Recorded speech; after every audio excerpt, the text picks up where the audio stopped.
place in the world. Canada has for a long time been advocating for cooperation, diplomacy and international law, whether this be a question of promoting peacekeeping operations of the UN during the Suez crisis, or indeed the Ottawa Treaty that prohibits anti-personnel mines. Canada has always been an innovative leader on global issues. This is something that still guides us. Canada does not shrink from global challenge. Canada does not retreat from duty. Canada does not walk away from building and strengthening peace. Even as the world changes, Canada remains a stable and reliable partner, both in business and collective security. At its core, our foreign policy rests on three pillars. First, defense and security, keeping Canadians safe, strengthening our sovereignty, being good allies and partners in NATO and NORAD. Second, economic resilience, diversifying trade, strengthening supply chains, being an attractive destination for capital, and an entrusted trading partner while advancing rules-based trade. And third, core values, promoting democracy and pluralism, balancing and maintaining human rights, fostering gender equality, protecting our environment, and working with Indigenous partners on sustainable development and prosperity while safeguarding our environment. But we face a changed reality. Rising unilateralism and protectionism weaken multilateral institutions and the rule of law, the very bedrock of the post-war order. À eux seuls, in 2024 alone, 300 million people needed humanitarian assistance. 120 million were displaced. More than 40 million were refugees. Conflicts cost $14 trillion a year for the global economy. And each of these figures is not simply a statistic, but it's a child, a family, a community. Each and every one of them are just proof of why we must respect together the UN Charter, the Geneva Conventions, the Refugee Conventions, and Human Rights Conventions. These stark realities, retreat is not an option. Canada will not turn inward. Canada will work to reform and strengthen multilateral institutions such as the United Nations so that they are more resilient and more effective in meeting the challenges of today and tomorrow. Canada is an Arctic nation. In the Arctic, a critical part of Canada and the world, climate change and new geopolitical pressures create both risks and responsibilities. Canada will safeguard its sovereignty, modernize NORAD with the United States, bolster NATO with fellow members, and work with Indigenous peoples to ensure that the Arctic remains a region of peace, cooperation, and sustainable development. The challenges to security are not confined to our own borders. Russia's 2022 illegal full-scale invasion of Ukraine stands as a grave breach of the UN Charter. Russia's aggression, attacks on civilians, and abduction of children are flagrant violations of international law. Putin believed Ukraine would fall in 3 days. 3.5 years later, Ukraine still stands, its sovereignty intact, its people unbowed, its courage unbroken. Canada's position is clear. Putin cannot be permitted to redraw boundaries at his will. Might does not make right. Ukraine is not backing down, nor will its friends, including Canada.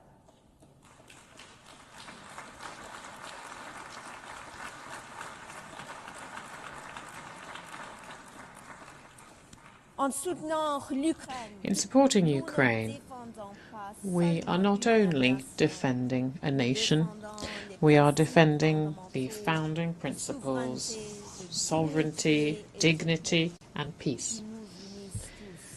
Values that unite us all. Canada has already pledged $22 billion of various types of aid to Ukraine, and Ukraine can count on our long-term support. Here at the UN, last week, the Prime Minister Carney and President Zelensky reaffirmed our shared commitments, something that is shared by a large number of you here, to bring back Ukrainian children, bring them home. In the Middle East, the October 7th terrorist attack by Hamas on Israeli civilians was absolutely horrific. Hamas is a terrorist organization and an impediment to peace.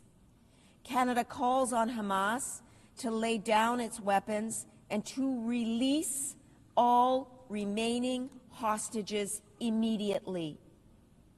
The scope of the humanitarian crisis in Gaza is catastrophic and requires urgent action. Canada has committed over $340 million in humanitarian aid, and our Canadian armed forces have participated in airdrops. We call on Israel to help protect the civilian population in Gaza, to open land corridors for unimpeded access of humanitarian aid at scale, and to ensure that healthcare facilities are fully protected. The two-state solution is eroding, as is evident in Israel's illegal expansion of West Bank settlements. Canada's recognition of Palestine last week reflects long-standing Canadian policy based on the right of the Palestinian people to self-determination and our commitment to a two-state solution, a future where Israelis and Palestinians live side by side in peace and security. We support partners in the region who continue their efforts to reach a ceasefire as soon as possible and to contribute to the political processes that must follow. Canada will participate in these processes in every way that we can. We are committed to efforts to strengthen the capacity of the Palestinian Authority, working collaboratively with partners in the region. On Haiti, in Haiti, violence is destroying lives and undermining stability. Canada supports the efforts made at the UN Security Council to create a new mission to tackle violence, put a stop to gang violence, and re-establish governance and open the way for stable democracy and a greater level of regional security. These struggles are not something that happens far away in today's interconnected world.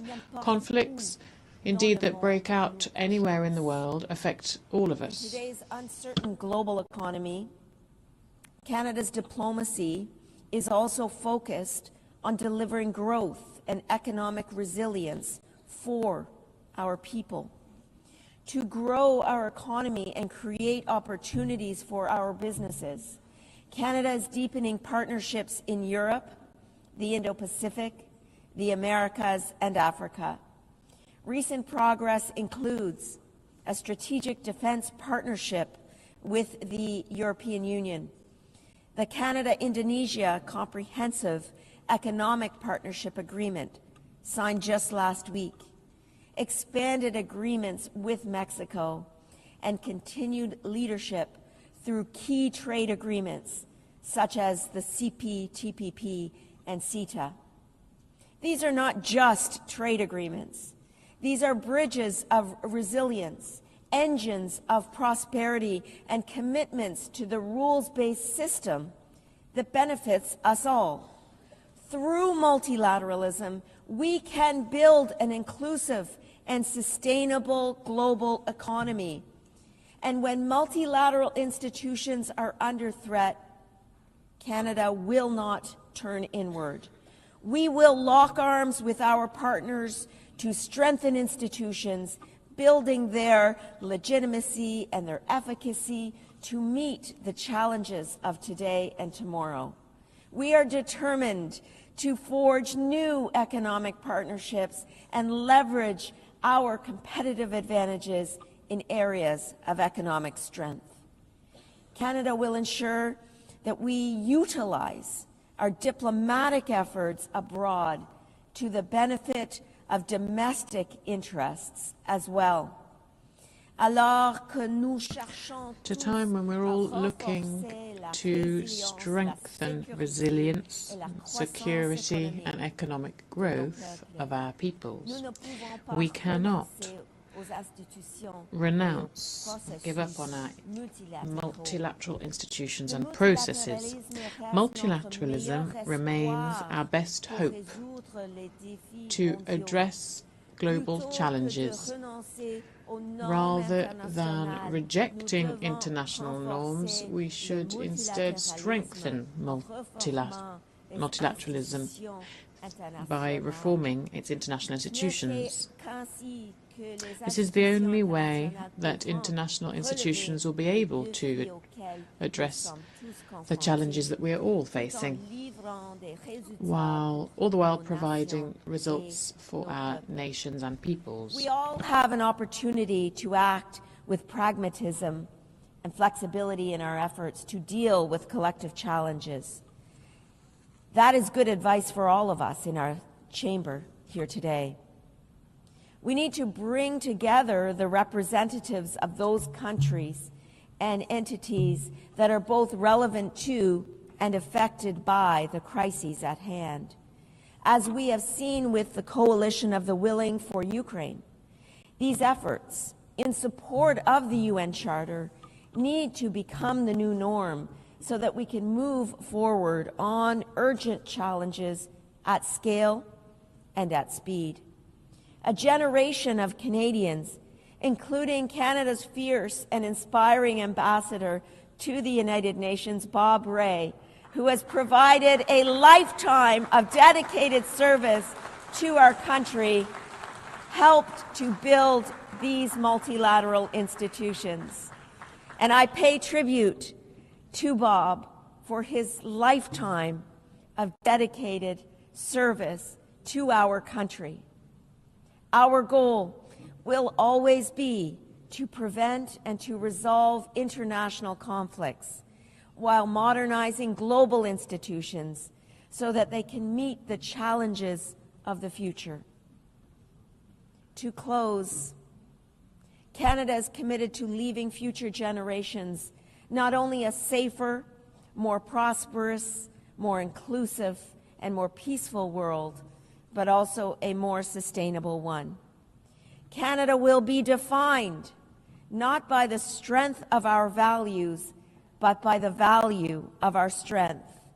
We know that no country can meet today's challenges alone. As former UN Secretary General Kofi Annan once said, in an era of global challenges, The world needs multilateralism now more than ever. No nation can solve its problems alone. This is the spirit of Canada, and Canadians are rising to the challenge. We will work toward a world where prosperity is shared, security is collective, and peace is lasting. This is Canada's pledge in this era of geopolitical challenge and change. Thank you. Merci beaucoup. Miigwech.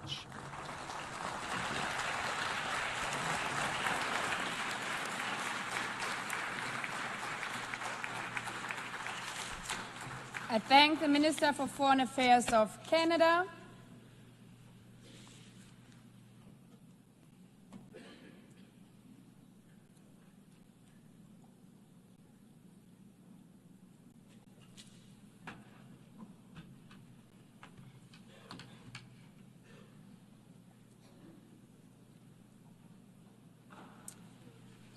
I now give the floor to His Excellency Javier Bo Soto, Secretary of State for Foreign Affairs and International Cooperation of Honduras.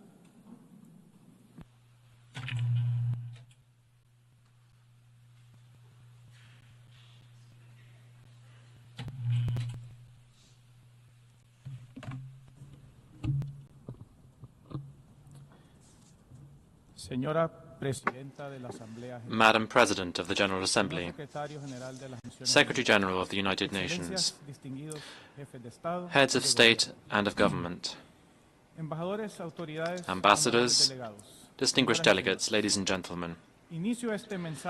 I address you today on behalf of the Government of the Republic of Honduras and on behalf of President Iris Xiomara Castro Sarmiento, the first woman to lead the destiny of our nation, who recognizes the historic meaning of this General Assembly, which commemorates 80 years since the establishment of the United Nations. 8 decades have elapsed since humanity, in the wake of the horror of 2 world wars, decided to build a new legal, moral and political framework to preserve peace, protect fundamental rights, and build equal development between peoples. Today, in 2025, we need urgently to see if this foundational promise has been fulfilled, or, worse, if there is the risk of it being meaningless given the unprecedented challenges of the 21st century. Madam President, the world is not peaceful. The genocide in Gaza, the devastation in Ukraine, persistent violent crises, particularly in the Middle East, Africa and Haiti, the dangerous weapons business of global capitalism, all show the failure of the multilateral system to fulfill its essential mandate to achieve peace, to prevent barbarism, to stop the progression of the nuclear race, which major powers are engaged in, and which could be the apocalypse of humanity.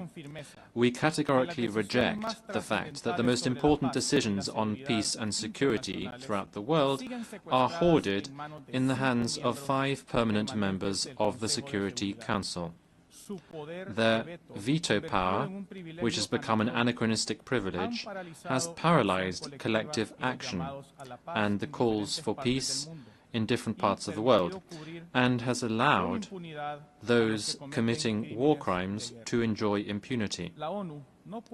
The UN cannot remain a hostage to special interests, nor can it be idly complicit in the face of the destruction of entire peoples.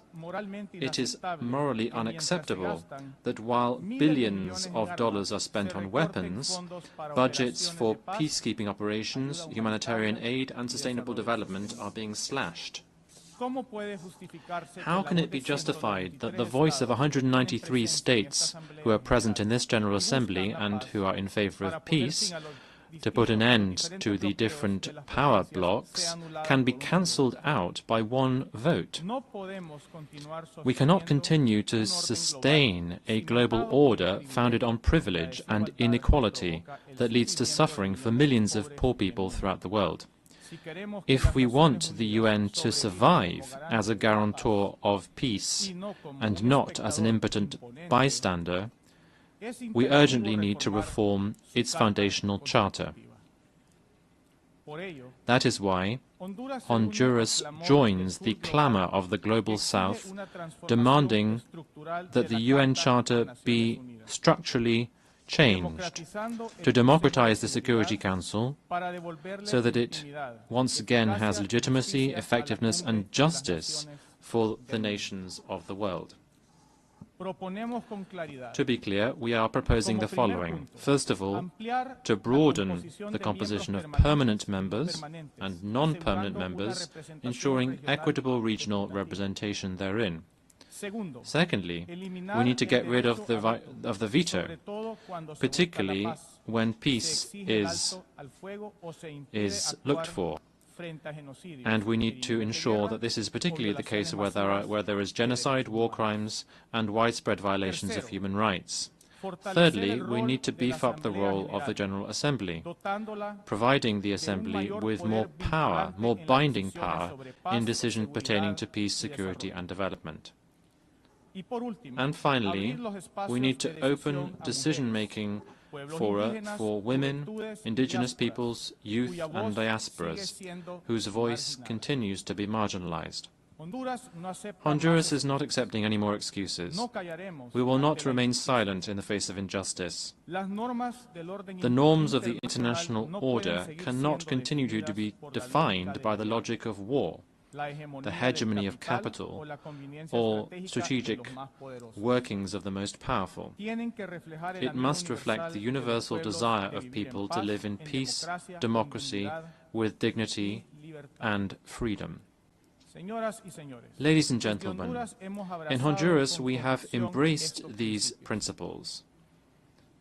In these 3.5 years of democratic government, led by President Xiomara Castro Sarmiento, we have taken decisive steps forward to give our nation dignity once again, by restructuring our institutions, recovering our independence, our people's sovereignty, and upholding people's civil, political, and environmental rights. 12 years and 7 months on since the coup d'etat against the democratic president Manuel Zelaya in Honduras, back then, a drug dictatorship was installed, whose head, Juan Orlando Hernandez, was convicted in New York and sentenced to 45 years imprisonment for being part of a drug trafficking cartel to traffic drugs towards the United States. Public-private corruption, violence, and institutional deterioration were the instruments used by the Honduran oligarchy to continue exploiting our natural resources and our entire people.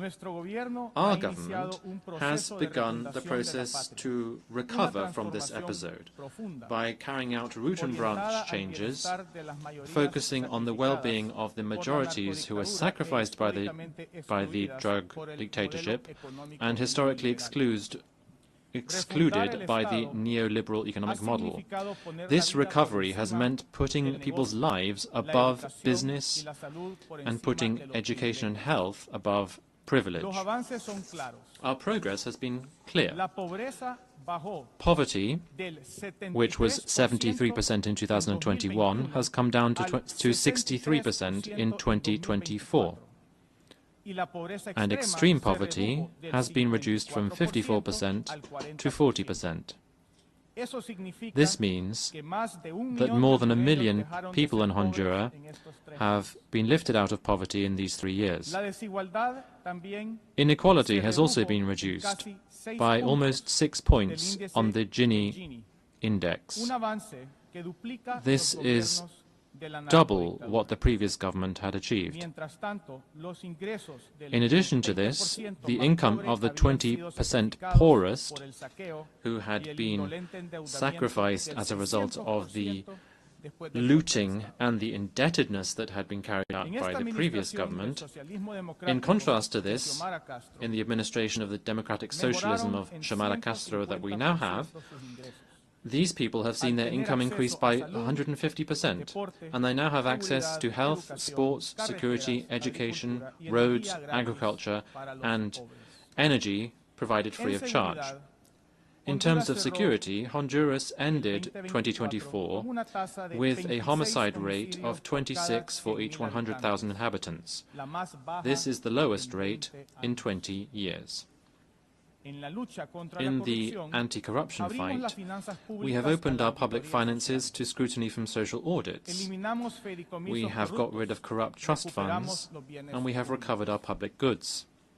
The tax justice law sent to the National Congress is part of our progressive tax reform, which aims to redistribute wealth for education, health, agriculture, and social protection, and it eliminates privileges given to the most powerful 25 economic groups and 10 families who monopolize 80% of the country's GDP and enjoyed generous tax breaks. In terms of gender, we have improved gender equality in decision-making. Our cabinet has equal representation of women and men, and we also have programs that have been rolled out to eradicate gender-based violence. Distinguished delegates, Honduras is striving to recover its forests. We have a zero deforestation program to 2030. In this effort, we have established 3 military battalions to protect our forests. Honduras is one of the countries that suffers most as a result of climate change, even though we are one of the countries that contributes the least to global pollution. Droughts, devastating storms, loss of biodiversity, and forced displacements are all open wounds that we have not caused, but which we are nevertheless paying with our lives and with our future. This is a struggle that we cannot carry out alone. Similarly, we reject the way in which migration is being criminalized, with harsher laws and more militarized borders. This road resolves nothing. It only perpetuates tragedy. It multiplies suffering, and it denies the fact that there is shared international responsibility to address a human and global phenomenon. People migrate as a result of unequal systems that have failed them for years, not because of their own choice. Criminalizing them means punishing them twice, first to poverty and then to exile. Colleagues, our foreign policy is based on our unwavering respect for sovereignty, the self-determination of people, and human rights. That is why we denounce the illegal unilateral sanctions that throttle economies and condemn people to misery. These measures, such as those imposed against Cuba for decades now, must cease immediately. We unreservedly condemn all forms of foreign occupation and threats of military interference in our hemisphere. They are totally unacceptable. Measures such as these mean denying people's rights to live in free sovereign states. This right is inalienable, and its recognition cannot continue to be postponed or manipulated. No rhetorical justification can legitimize the violation of sovereignty or the subjugation of nations. That is why today, before this General Assembly, we repeat our recognition of the State of Palestine, in line with our historic commitment and with our unwavering stance in favor of peace, security, and the coexistence of two states in the Middle East. Madam President, ladies and gentlemen, this November, Honduras will hold general elections, which will be transparent, inclusive, and democratic. The government of President Xiomara Castro will ensure the free participation of all political sectors, respect for public freedoms, and the presence of regional and international electoral observation missions. Madam President, the United Nations must dare to change so as not to be a relic of the past, but rather the voice of the future. 80 years since its establishment, it is not enough to commemorate the past. It is now time to open fora for dialogue and hope for a better tomorrow that is still possible. Thank you very much.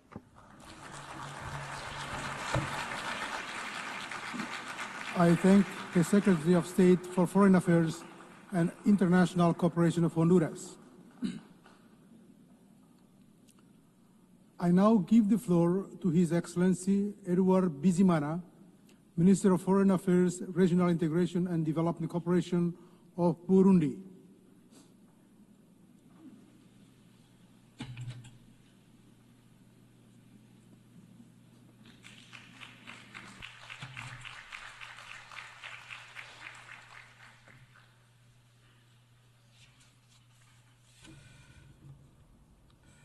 Monsieur le Président, President, Monsieur le Secrétaire Général, Secretary General, distinguished delegates, ladies and gentlemen, I am taking the floor today on behalf of the President of the Republic of Burundi, His Excellency Evariste Ndayishimiye, who bestowed upon me the honour of representing him at this Assembly and to share the views of Burundi.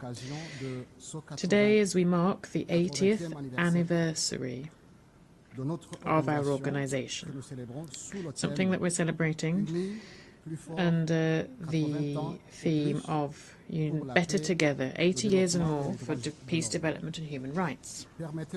Allow me, first of all, to warmly congratulate Ms. Annalena Baerbock for her outstanding election to preside over the 80th session of the General Assembly. And I assure her that she has the support of Burundi.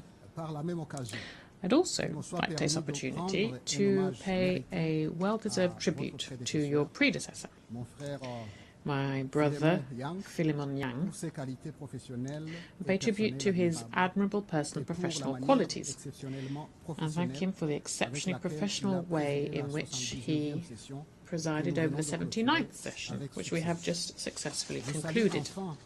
Finally, I would like to commend the courage of Mr. Antonio Guterres, who, for as long as he's been Secretary General of our organisation, has always advocated for the reform of the UN system to make it more effective and more credible. He also has the support and encouragements of Burundi. 80 years ago, the United Nations was born to a world ravaged by war. Its main mission was to preserve peace and foster cooperation between states and promote human rights. However, given what's happening today in some parts of the world, we should really be asking ourselves if the UN is still on this trajectory. Today, as we're marking this anniversary, I'm honoured to reaffirm Burundi's commitment to these founding ideals. The same ideals that have guided the UN's Charter since 1945. That shows the importance of the theme that is bringing us together this year.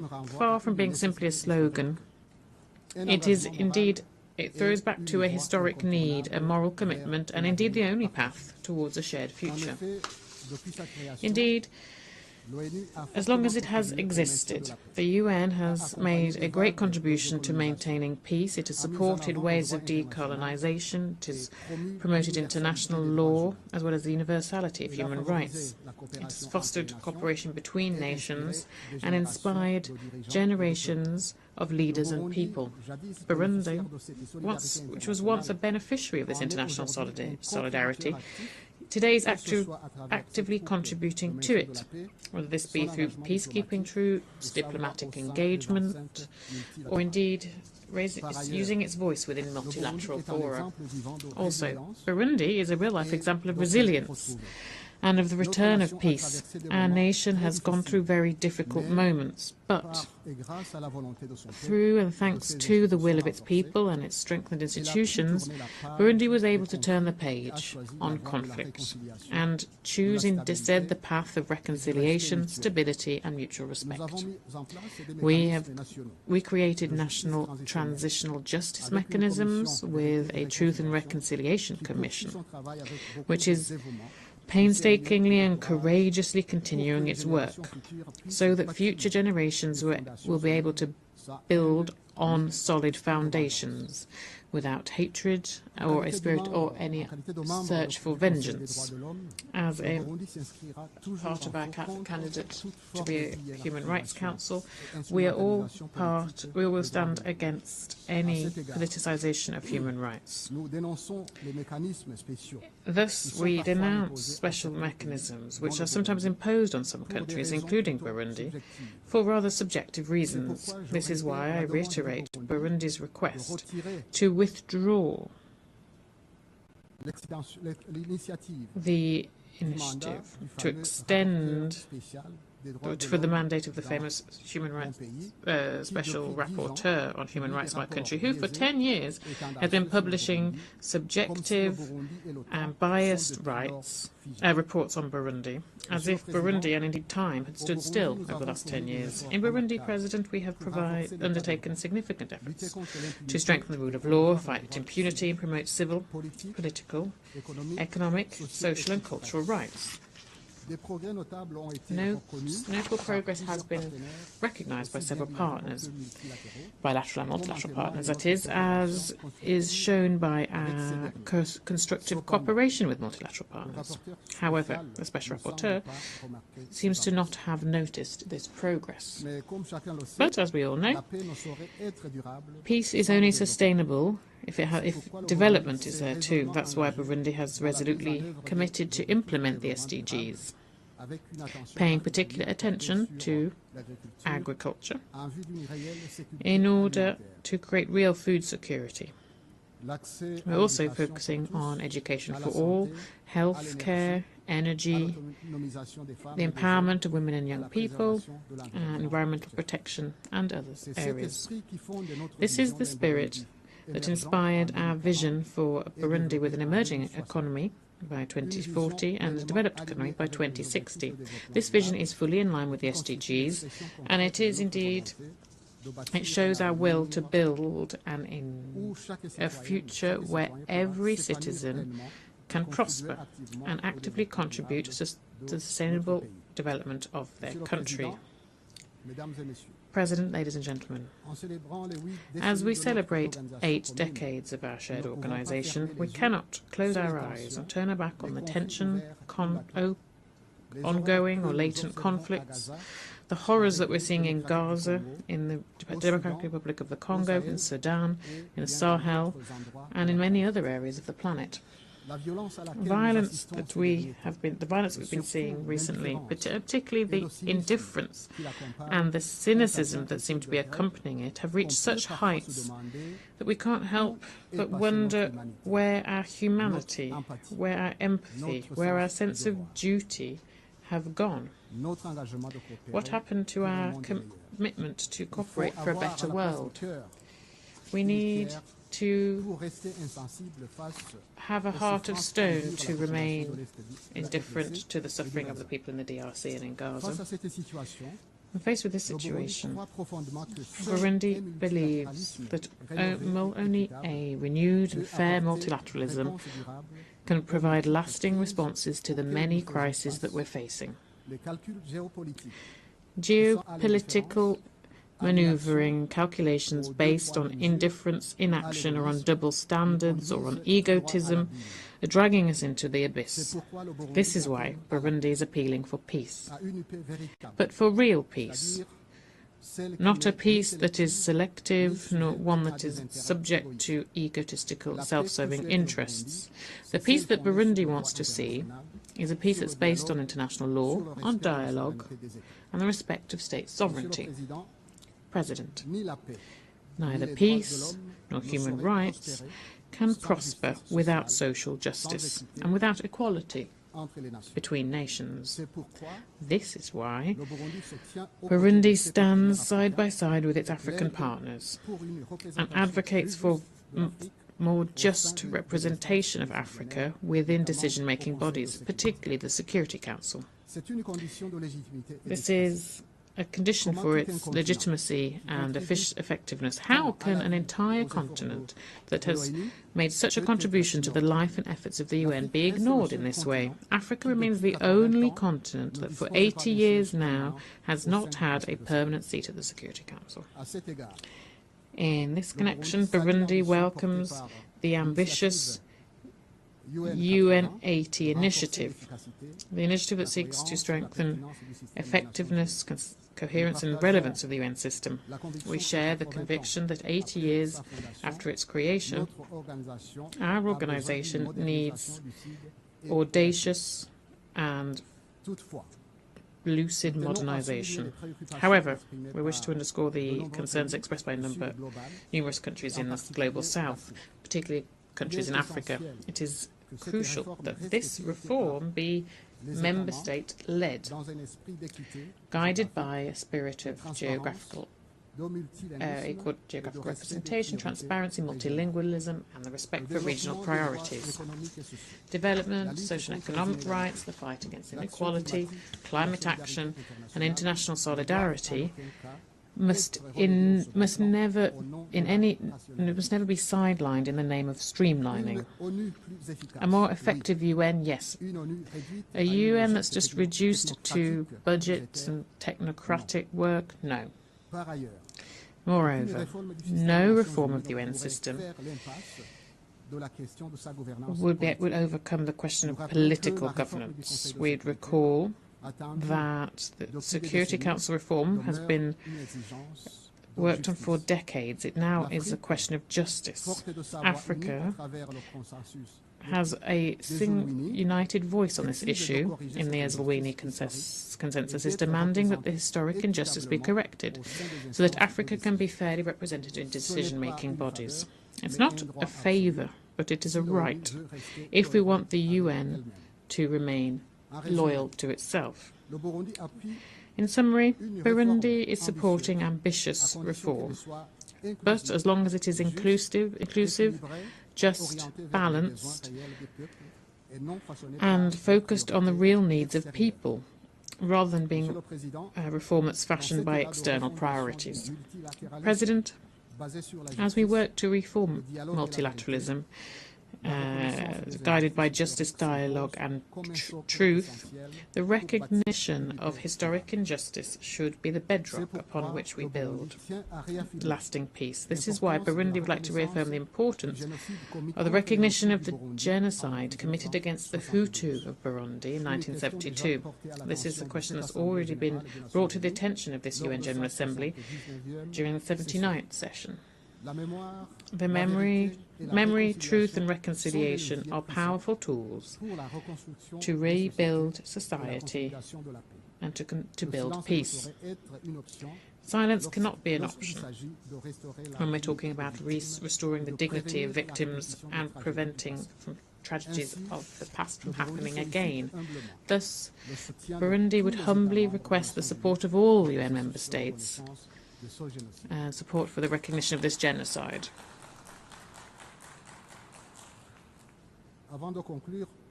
Before I conclude, President, I wish to reaffirm Burundi's will and its appeal to walk together towards a common future.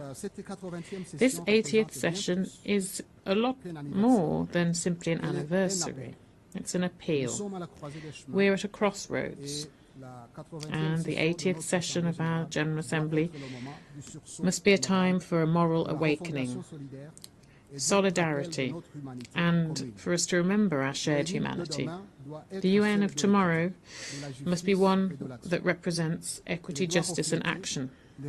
It must reflect the realities of our world today to ensure that all voices are heard so that we can build lasting peace for present and future generations, as stipulated in the preamble of the UN Charter. Burundi is ready to continue to make its active contribution to establishing and maintaining peace, to consolidating the values of fair and inclusive development, as well as solidarity, mutual respect and peaceful coexistence.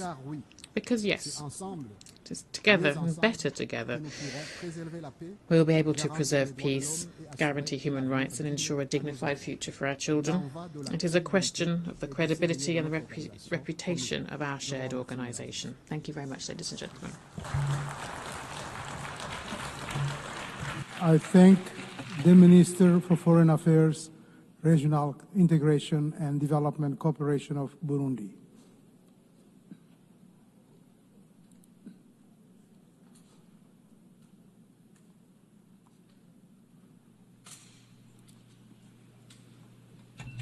I now give the floor to His Excellency Ahmed Attaf, Minister of State, Minister for Foreign Affairs, National Community Abroad, and African Affairs of Algeria.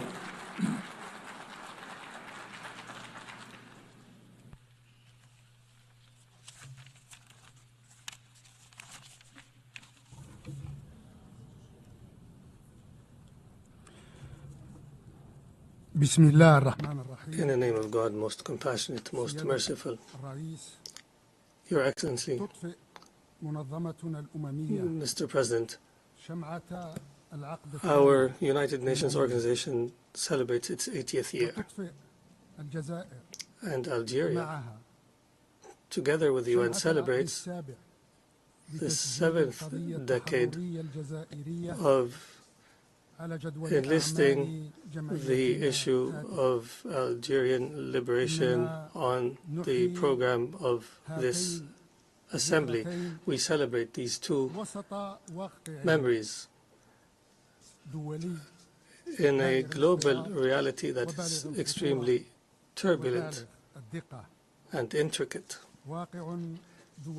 It is an international reality where conflicts have accumulated while settlements are absent, a reality where technological revolutions have proliferated while the development gap has expanded between the North and the South.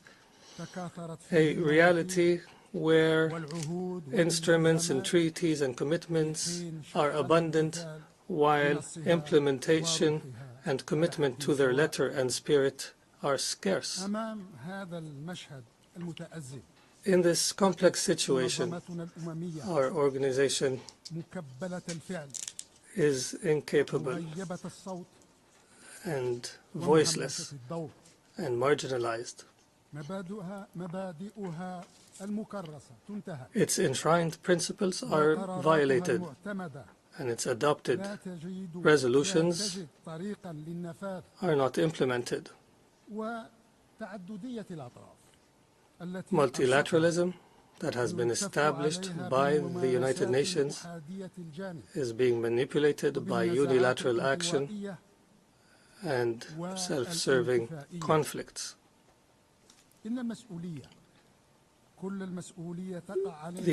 responsibility is entirely upon us, the member states, to restore respect for international law and to restore effectiveness to multilateralism.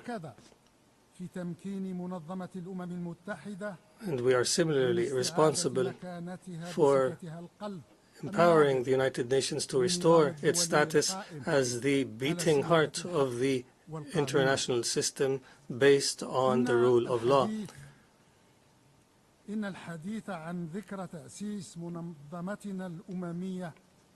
The memory of establishing our United Nations must lead us to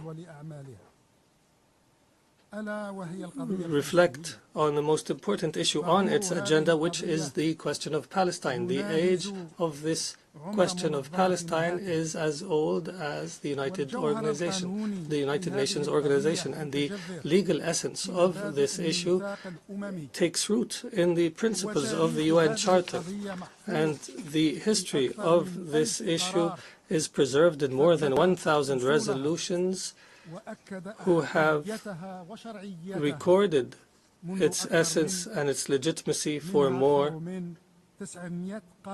through more than 900 resolutions adopted by the General Assembly and close to 100 resolutions adopted by the Security Council. The question of Palestine faces the greatest threat ever today, which is the threat of erasure through annexation and displacement, as well as through suffocating the legitimate institutions that represent the Palestinian question, and that may also eliminate the two-state solution that has been the consensus on the issue. The threat is not limited to Palestine. After the Israeli occupation is now loud and proud in its intention to revive what it calls Greater Israel. This situation makes it incumbent on the international community as a whole to uphold the responsibilities. We are responsible to take action so that the seal of our 8th decade be the seal of Palestinian pain, catastrophes, and tragedies. It is the responsibility to work in order to prevent Palestinian neighbors, in particular Lebanon, Syria, Egypt, and Jordan, the horrors of what Greater Israel promises. It is the responsibility to seek to preserve the two-state solution and to build a Palestinian state that is sovereign and independent on the borders of 1967, with East Jerusalem as its capital, as a just and lasting settlement for the Israeli-Palestinian conflict. We appreciate the increasing recognition of the State of Palestine, and we also reiterate the call launched by our President Abdelmajid Tebboune to empower the State of Palestine with a full-fledged membership in the United Nations.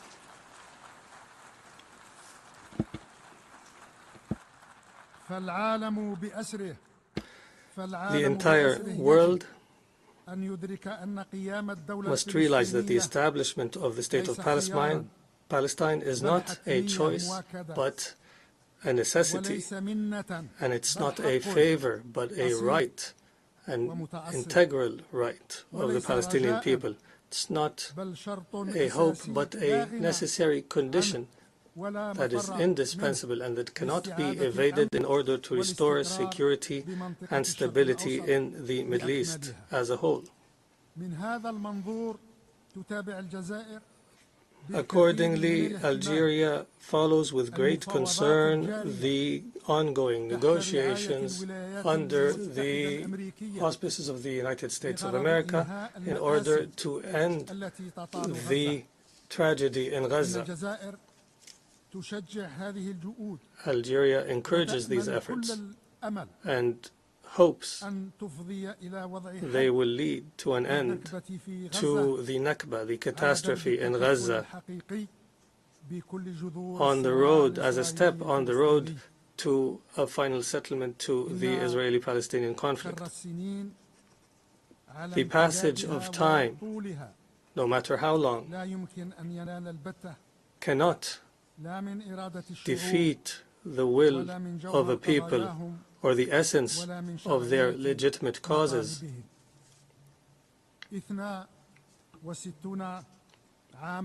62 years have passed since the General Assembly has added the Western Sahara to the list of territories whose people are claiming an end to colonization, and 50 years since the Security Council has adopted the first resolution on the Western Sahara, and 34 years since the deployment of the UN mission for the referendum in the Western Sahara, the MINURSO. Time may prolong the accomplishment of justice, but it does not cancel justice or the legitimacy of a cause. This August Forum bears witness to this through supporting the people of the Western Sahara. The Western Sahara remains an issue of decolonization. The Sahrawi people remain deserving and entitled to their inalienable right of self-determination. The imposed reality in the Sahrawi land remains an occupation as per international law, and the firm doctrine of the United Nations. The solution to this issue, in our opinion, must be based on 5 elements. One, that the solution take place under the permanent auspices of the United Nations. Second, that the solution be based on direct negotiations between the parties, the Kingdom of Morocco and the Polisario Front. Third, that this solution be a result of the formulation of the parties and not imposed by any single party or any other party. Fourth, that this solution be aligned with UN principles on decolonization and on achieving justice for people under colonization. And fifth and finally, that the solution leads to empowering the Sahrawi people of exercising their right to self-determination as per UN resolutions. Also, in the direct neighborhood of my country, the Libyan crisis deepens and complicates further day by day. While the international community is losing interest in Libya, and while any practical prospects for a peaceful settlement is absent.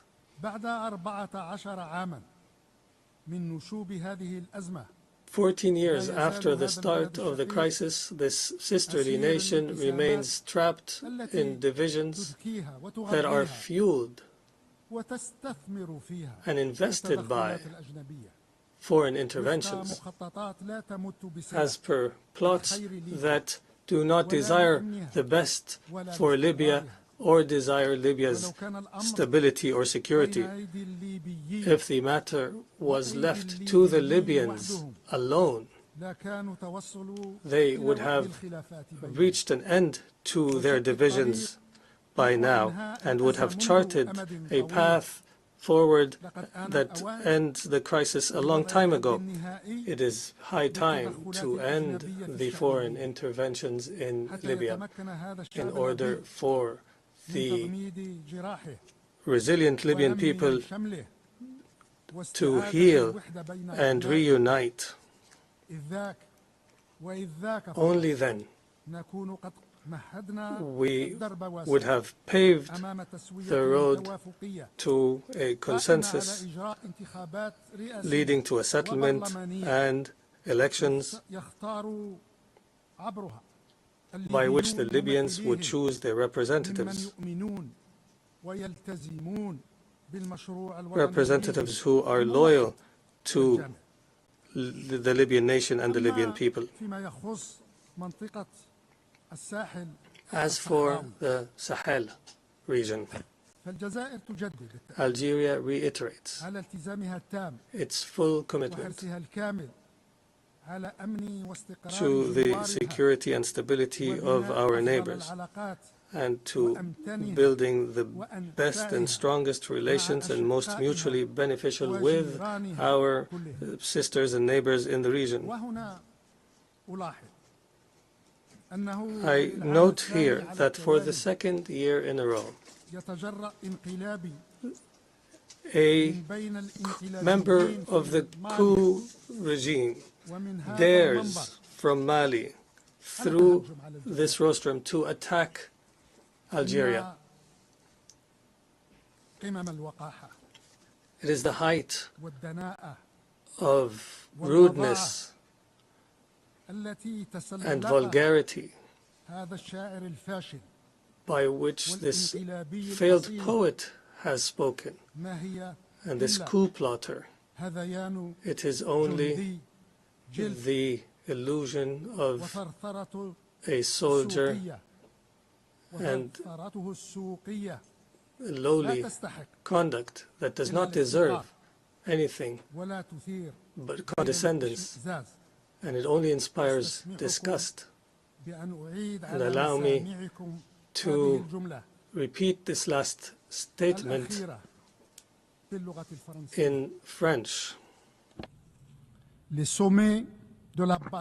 The depth of perfidy, vulgarity, and coarseness reached by this false poet, but genuine coup plotter, are nothing more than brutish verbiage.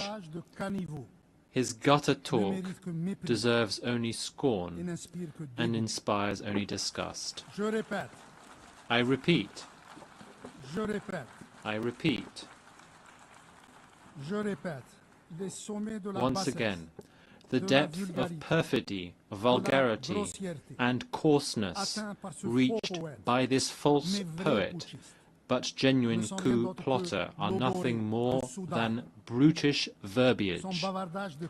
His gutter talk deserves only scorn and inspires only disgust. Instead of excelling in blaming others and distracting from one's own failures, we would have hoped that coarse soldier and his likes had excelled at other disciplines that are more noble and more beneficial for Mali, such as restoring security and stability in their country, or the skill of improving the living standards of the people in Mali, and finally, the skill of empowering Mali with a governance that is befitting to its legacy and great history, a governance of competence and integrity, and that is loyal. The Republic of Mali deserves better than those coup plotters and conspirators.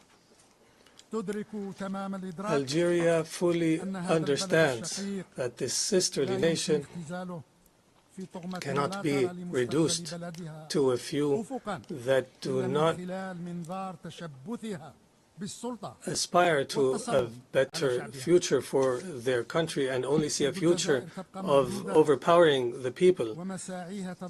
The Algerian hand remains extended, and our efforts continue, and our patience will not run out in order to prioritize the historical ties that connect us to the people of Mali. Our ties will not be shaken by these accidental leaders. In the wider context of Africa, Algeria reiterates and recommits to its role in joint African efforts, in particular as Africa stands at a crossroads today. It is a critical juncture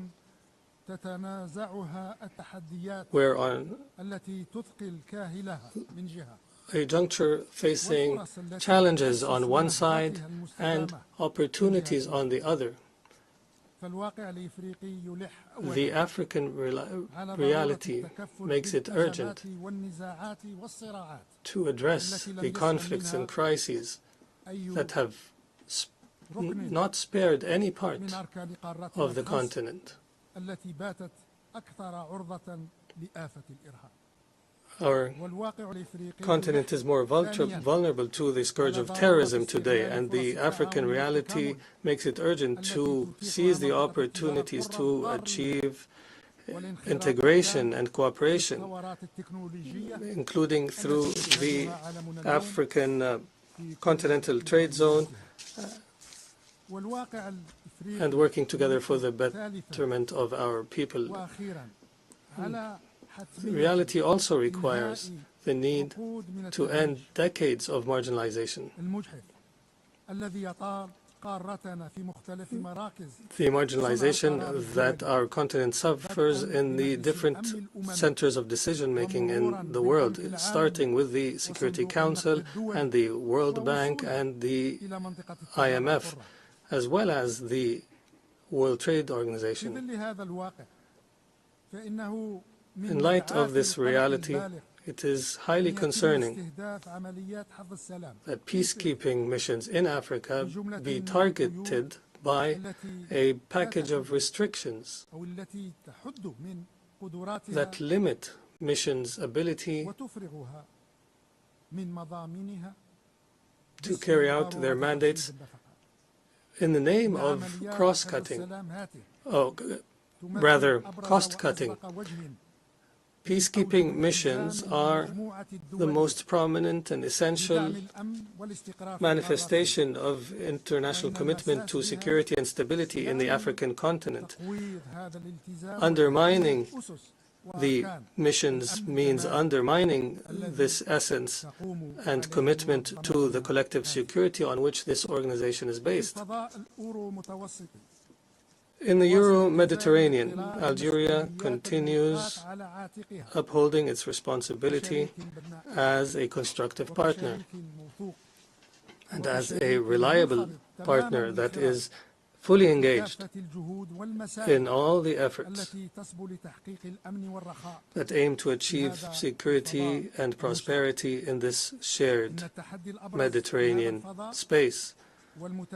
The most pressing challenge in the Mediterranean, represented in the trilogy of security, development, and illegal migration, requires the countries of the North Coast and the countries of the South Coast to adopt a comprehensive and inclusive approach that we hope will be the heart of what we call the new era for the Mediterranean. An approach that will restore to Euro-Mediterranean relations the balance in substance and in form. An approach that will make economic development on the southern front a shared priority in a strategic and urgent manner, and that will restore the balance of roles so that the countries of the North be a driver for growth and development within a balanced partnership based on investment and technology transfer and expanding the prospects of shared prosperity. For 2 years, Algeria has been privileged and has enjoyed the confidence of this General Assembly through its election as a non-permanent member in the Security Council. Here we are today, about to end this tenure, and we are hopeful that we have lived up to your confidence and have been loyal to the trust that you have granted us. The President of the Republic, Mr. Abdelmajid Tebboune, desired for Algeria's membership in the UN Security Council to be a membership of loyalty to the principles and purposes of the United Nations Charter, a loyalty to Algerians' Arab and African belonging, and loyalty to Algeria's identity and its history of struggle for freedom.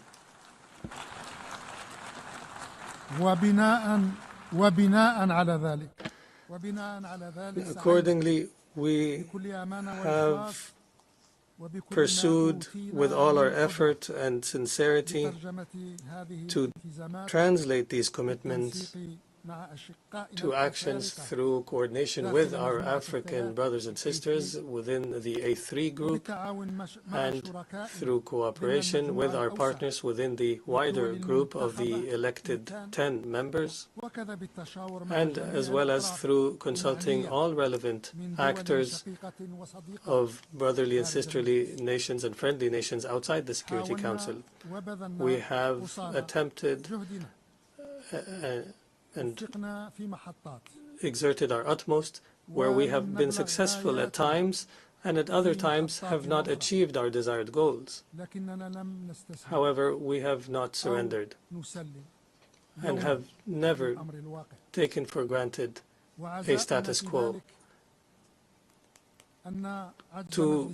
In our consolation is that the Security Council's inability to address a lot of critical issues, at the forefront of which is the issue of Gaza, this incapacity did not silence the international conscience that is loudly heard in the overwhelming majority of the member states in the Security Council and in this UN General Assembly. The international conscience remains alive and alert through this overwhelming majority, and therefore Algeria is certain that hope remains alive for a better future. A better future for our United Nations, a better future for the international community, and a better future for the whole of humanity. Thank you all, and thank you, Madam President. I thank the Minister of State, Minister of Foreign Affairs, National Community Abroad, and African Affairs of Algeria.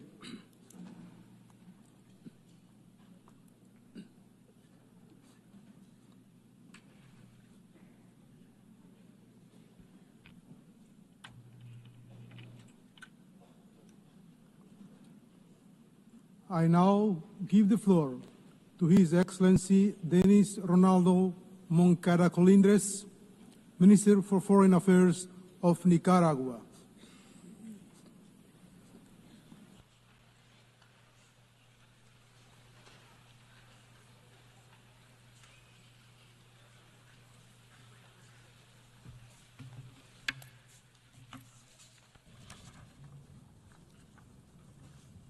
Señor Presidente, President, estamos nuevamente en este escenario once again, que dice representarnos We address you from this rostrum, which claims to represent the people and government of the entire world. Here, as always, we bring the affectionate greetings of our heroic Nicaraguan people, who, as we know and as we say, understand battles, honor, and the glory of defending our principles and values, our sovereign dignity, our rights, and in particular, the sacred right to be free, and thus to choose our own cultural, social, economic, and political model to make progress in the fight against poverty, faced with all the challenges of these difficult moments in the history of humanity. We stand here once again, proud of our brothers and sisters, our links with other combative, decent peoples, as are all the peoples of the world, peoples and families whom we defend, protect, and sustain in all of our prerogatives and beliefs, in all the cultures and practices that the colonialists and imperialists of the world have tried to attack, and which they have tried to steal from us, without being successful in that effort, and we know that they will not ever be successful in that effort. At this critical juncture, the dilemma is repeated, the eternal duality, the never-resolved conflict between peace and war, between life and death, between the supremacist attempt to annihilate, subjugate, and appropriate our cultures, and our duty to defend our spiritual, social, and material heritage. These are the times that define us. Either we're in favor of peace and life, or we are cowardly promoters of war, misery, and death. For Nicaragua, blessed and always dignified, sovereign, forever free, there is no choice. We are life, health, strength, and steadfastness.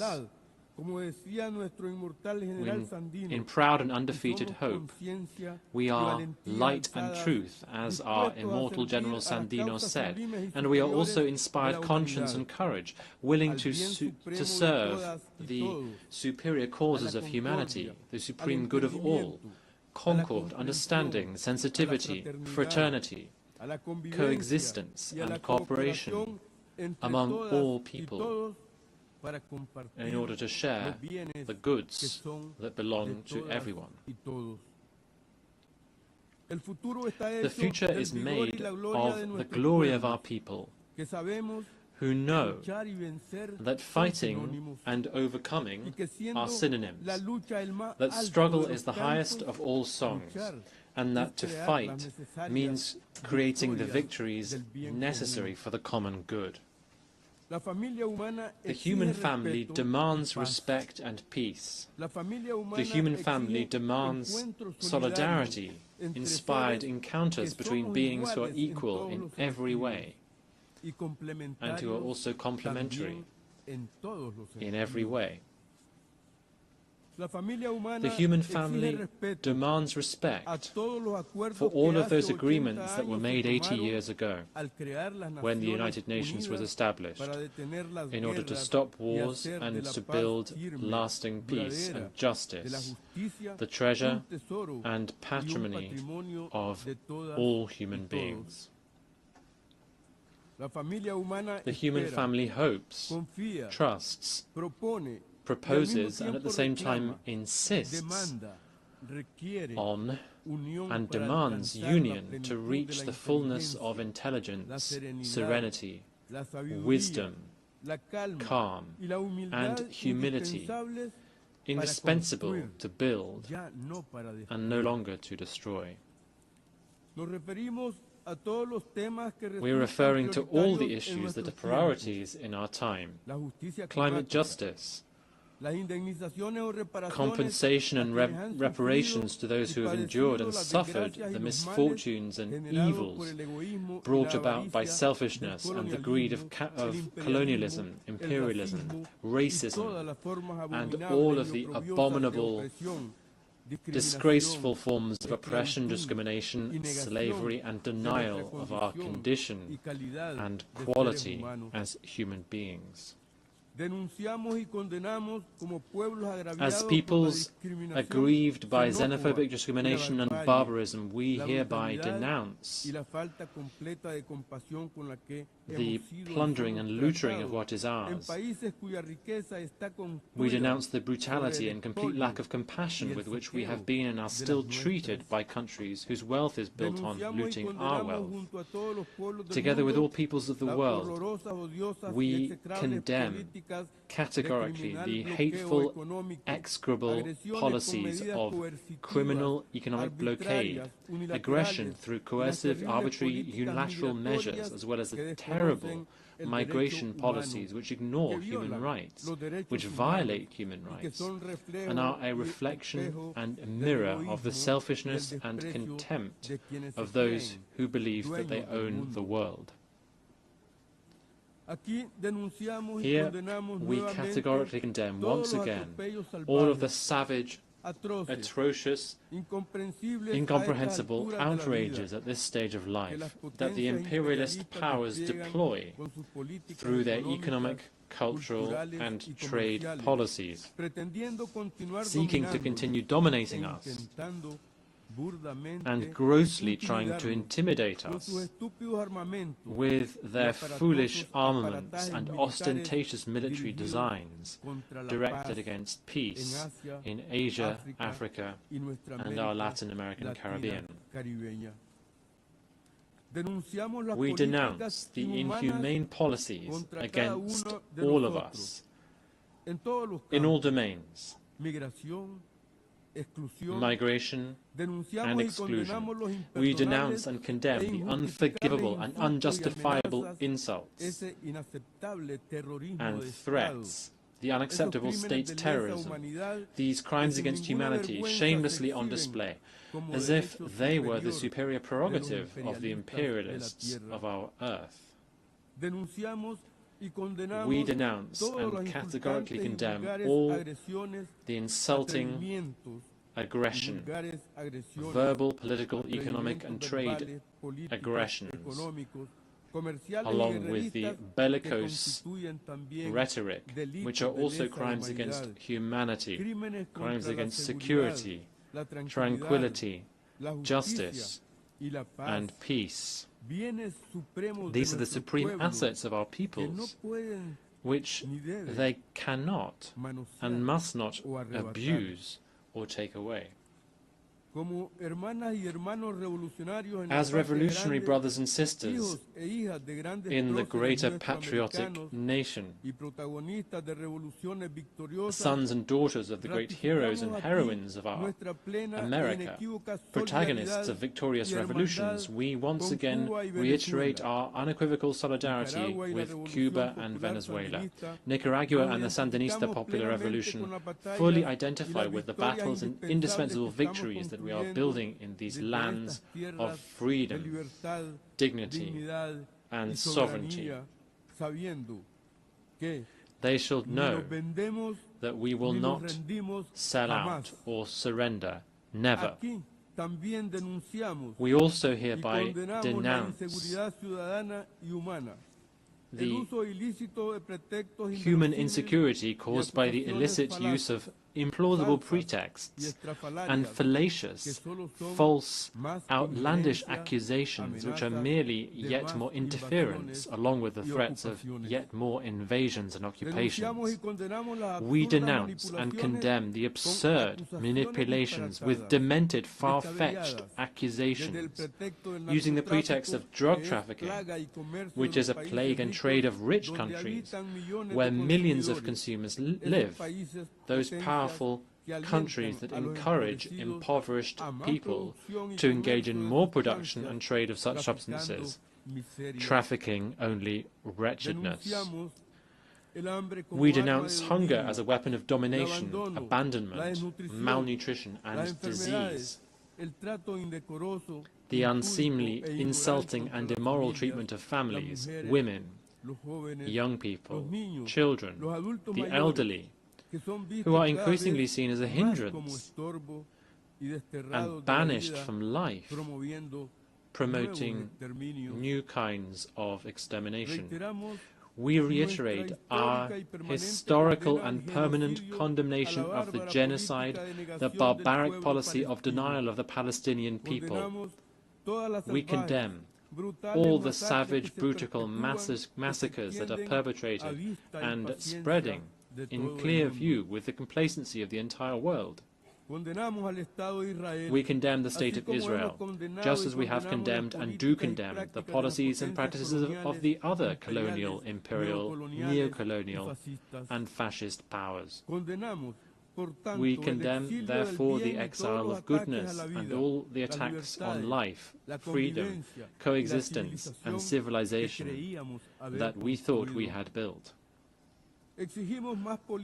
We demand more policies and programs for security, health, education, for a dignified life, water, housing, technologies, tranquil community life, employment and progress within the reach of everyone, for the good of everyone.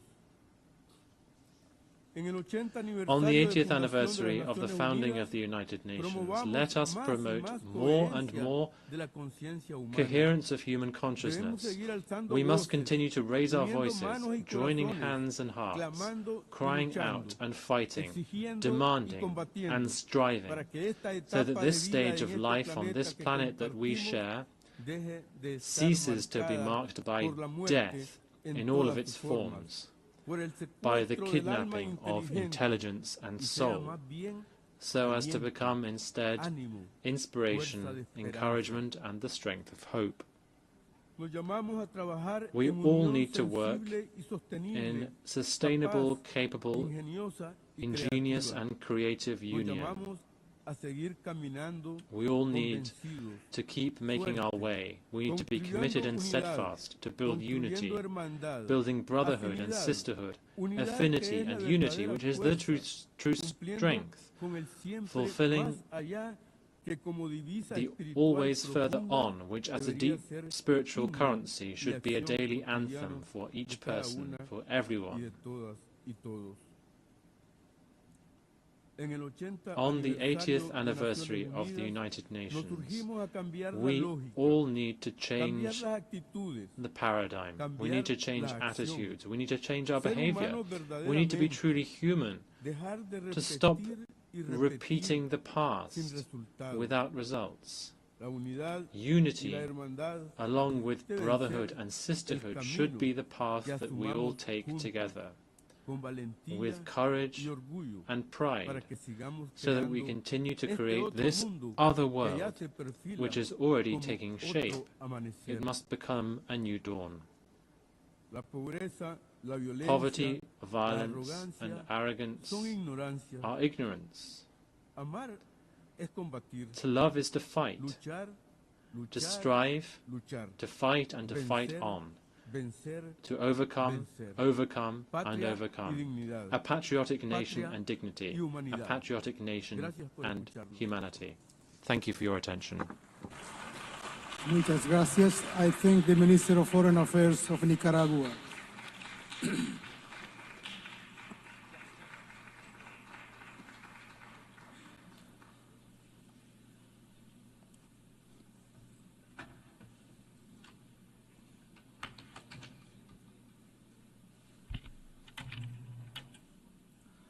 I now give the floor to His Excellency Archbishop Paul Richard Gallagher, Secretary for Relations with States of the Holy See.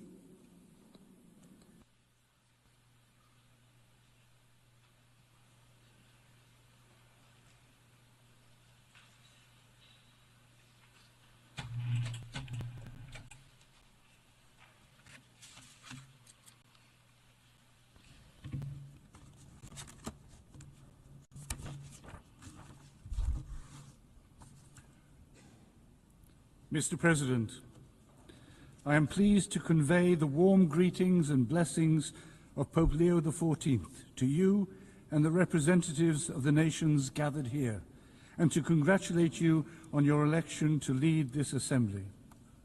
At the outset, I would like to thank this General Assembly for the tribute paid to Pope Francis following his demise last April. As you may all know, when Pope Leo XIV was elected, his first words to the world were, "Peace be with you all." A peace that is unarmed and disarming, humble and persevering. In a word torn by wars and conflicts, he made peace to be his first message. Mr. President, the theme chosen for this year's general debate, Better Together, 80 Years and More for Peace, Development and Human Rights, highlights the ongoing importance of multilateral cooperation in addressing global issues. This is particularly pertinent this year, as the international community commemorates the establishment of the United Nations in 1945. It is an opportune moment to reaffirm the organization's core values of fostering international peace, development, and universal human rights, values that are all the more important in an increasingly fragmented world. It is crucial for the international community to take collective action to prevent and end conflicts, combat poverty, and advance human rights solemnly declared in the 1948 Universal Declaration, and one of the most important achievements of this organization. It is important to remember that isolationism leads to unpredictable instability, whereas unity fosters responsible resilience and shared progress. This is strikingly evident in the current circumstances, where escalating geopolitical tensions, a raging climate crisis, widening inequalities, and rising poverty demand renewed global solidarity. The United Nations must adapt itself to a transformed world and maintain its effectiveness in the face of emerging threats such as environmental degradation and technological disruption, which no single country can tackle alone. As representatives of all the nations of the globe, we are united by our shared humanity, created in the image and likeness of God, called to live in fraternity, solidarity, and mutual respect. In a world grappling with mounting challenges, it is necessary to recommit to the foundational pillars of peace, justice, and truth. It is imperative to explore and build on these pillars, while drawing lessons from history to forge a more equitable future. Mr. President, of the many crises currently affecting the international community, the war in Ukraine is one of the most profound and painful. Its prolonged existence is turning once vibrant cities into piles of rubble and extinguishing the smiles of children who should be growing up playing games instead of living amid the constant sound of sirens and in shelters. This war must end now. The Holy See renews the appeal made by Pope Leo XIV for an immediate ceasefire, which will pave the way for sincere and courageous dialogue. The Holy See is paying close attention to the situation in the Middle East with a view to achieving a just and lasting peace between Israel and Palestine based on a two-state solution in accordance with international law and all relevant United Nations resolutions. Pope Leo XIV implored that all the hostages be freed, that a permanent ceasefire be reached, that the safe entry of humanitarian aid be facilitated, and that humanitarian law be fully respected, especially the obligations to protect civilians as well as prohibitions of collective punishment, indiscriminate use of force, and the forced displacement of the population. Moreover, an equitable solution to the issue of Jerusalem based on international resolutions is essential for achieving a just and permanent peace. Any unilateral decision or action which alters the special status of Jerusalem and the status quo is morally and legally unacceptable. With regard to Syria, the Holy See supports the importance of a peaceful and just transition in the country, as well as the protection of the rights of Syrians of all ethnic and religious backgrounds without discrimination. The instability afflicting many African states generates profound and interconnected challenges. In this scenario, the Sahel, Cabo Delgado, and some areas of the Horn of Africa emerge as zones of instability. In fact, the jihadist threat, endemic poverty, illicit trafficking, the climate crisis, and internal conflicts converge in a spiral that puts the lives of millions of people at risk, despite the efforts of local governments. In the face of these challenges, the resilience of African communities, especially young people, remains an essential resource that must be supported with targeted investments in education, health, infrastructure, and inclusive governance models. More than ever, a coherent and lasting commitment by the international community is essential to support African countries on their path to stability, peace, and economic development. The deterioration of the situation in Eastern Democratic Republic of Congo is a source of concern for the Holy See. The provinces of Ituri, North Kivu, and South Kivu are experiencing ethnic tensions, violence perpetrated by rebel groups, armed clashes, serious human rights violations, and disputes over the exploitation of natural resources. The Holy See welcomes the signing of the Comprehensive Peace Agreement between the DRC and the M23 armed group, as well as the peace agreement signed by the Congolese and Rwandan foreign ministers, which aims to end the decades of fighting in the east of the country. However, new waves of violence are feared. Last July, the Alliance Democratic Forces carried out a brutal terroristic attack on a church in Komanda, Ituri, resulting in the death of more than 40 worshippers. The withdrawal of MONUSCO raises questions about its ability to fulfill its mandate and address ongoing challenges. It is essential to strengthen the support of the international community and diplomatic and political mediation efforts to ensure that the parties fulfill their commitments and find a stable and appropriate solution to the ongoing situation. The fratricidal conflict in Sudan is also a source of grave concern. The Holy See strongly renews its appeal for an immediate cessation of hostilities and the commencement of genuine negotiations, the only means by which all Sudanese people can forge a future of peace and reconciliation.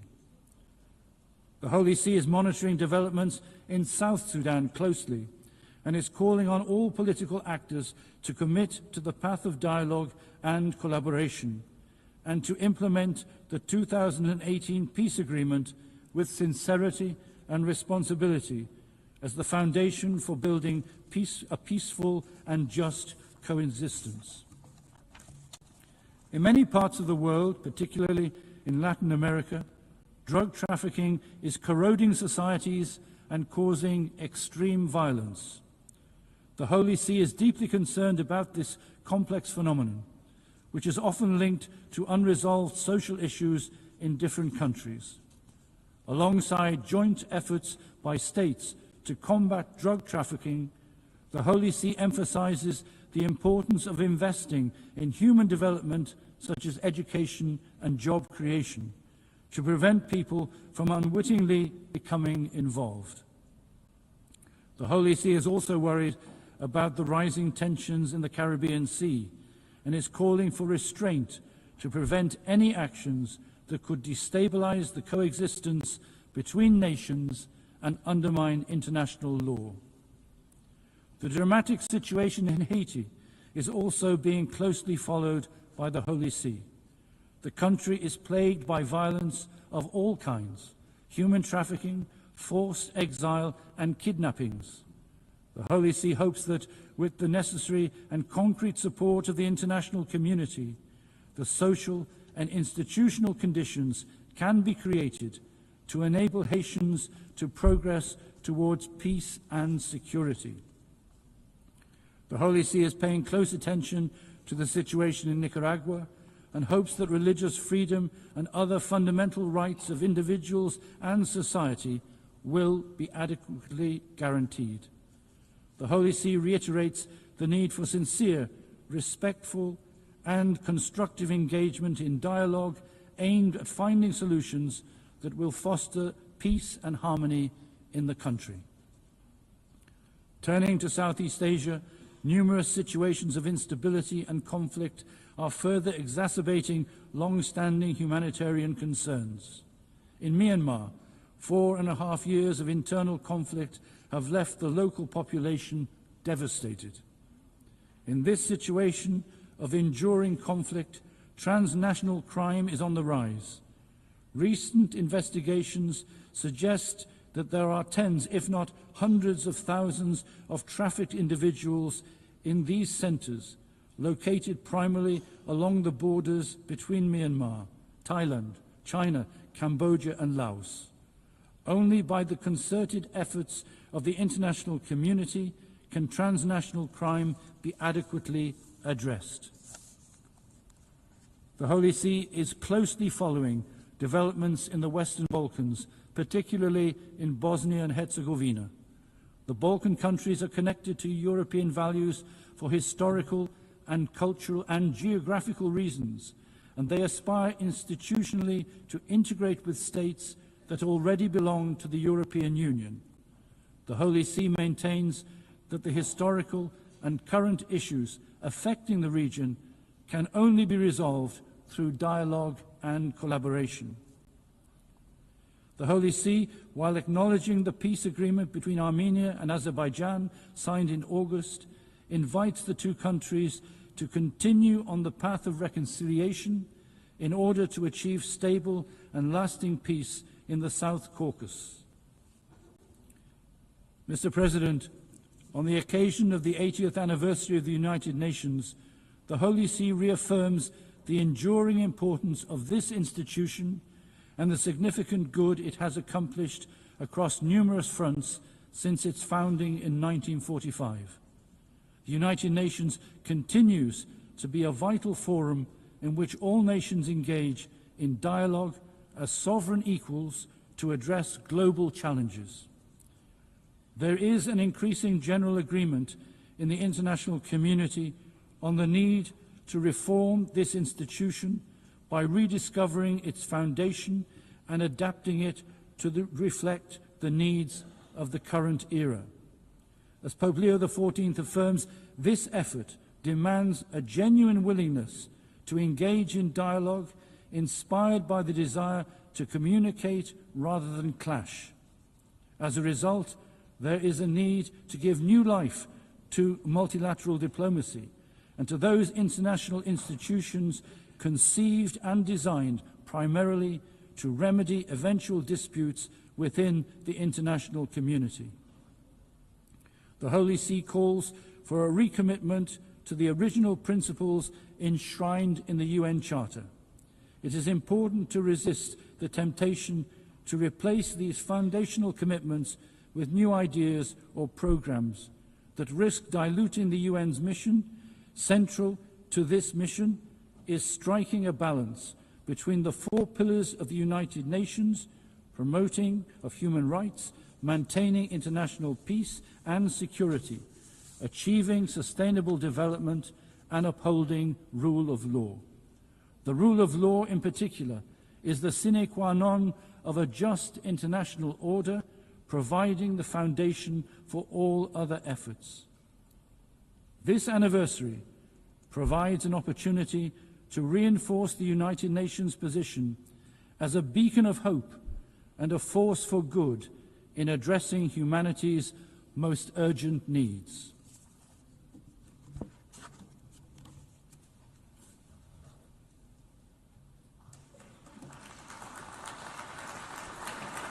I thank the Secretary for Relations with States of the Holy See.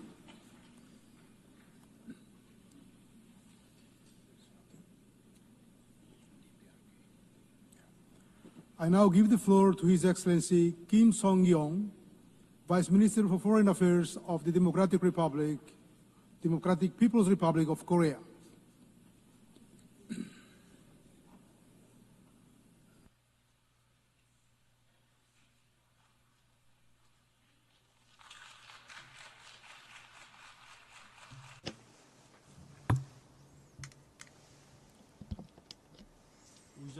Madam President, Mr. Secretary General, distinguished delegates, first of all, I'd like to express my expectation that the 80th session of the UN General Assembly, convened in the significant year of the 80th founding anniversary of the United Nations, will come to excellent fruition amid extraordinary interest of the participants. Taking note of the opening address of Mr. Guterres and the UN Secretary General, on September 3, I commend his assertion that the role of the UN, the one-of-a-kind podium, should be enhanced, since an individual state cannot address issues alone, and that the UN should be reformed to fit for the 21st century. As reflected in the theme of the current session, Better Together, 80 years and more for peace, development, and human rights, we are now at a crucial watershed, where we all look back on the 80-year-long history of the United Nations and chart the future. 80 years ago from now, humankind adopted the UN Charter on the debris of the disastrous war, thereby laying a cornerstone for the contemporary international relations and establishing the most inclusive international organization, the United Nations. Since its foundation, the UN has made remarkable successes in various fields, including peace and security and socio-economic development, by accelerating decolonization worldwide and leading the codification of universal norms of international law. Despite many twists and turns, it is fortunate that a new world war has not broken out.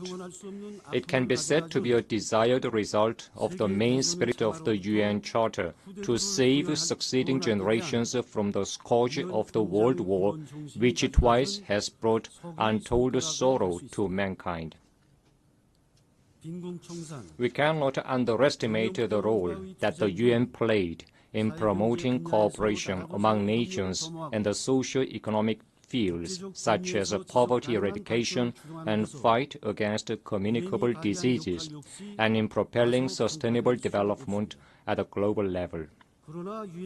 However, in the annals of the UN history, disgraceful pages are also recorded, where the title of the UN, overwhelmed by high-handedness and arbitrariness of the hegemonic forces, was abused in exerting pressure to deprive sovereign states of their legitimate right to normal development, quite contrary to the spirit of the Charter. We should not feel relieved nor congratulate ourselves on the non-occurrence of the World War III for the past 80 years. Instead, we should pay due attention to the fact that the inducible threat has persisted and is now becoming more serious. We should take measures accordingly. Madam President, the international community is now witnessing the most turbulent and violent world after World War II.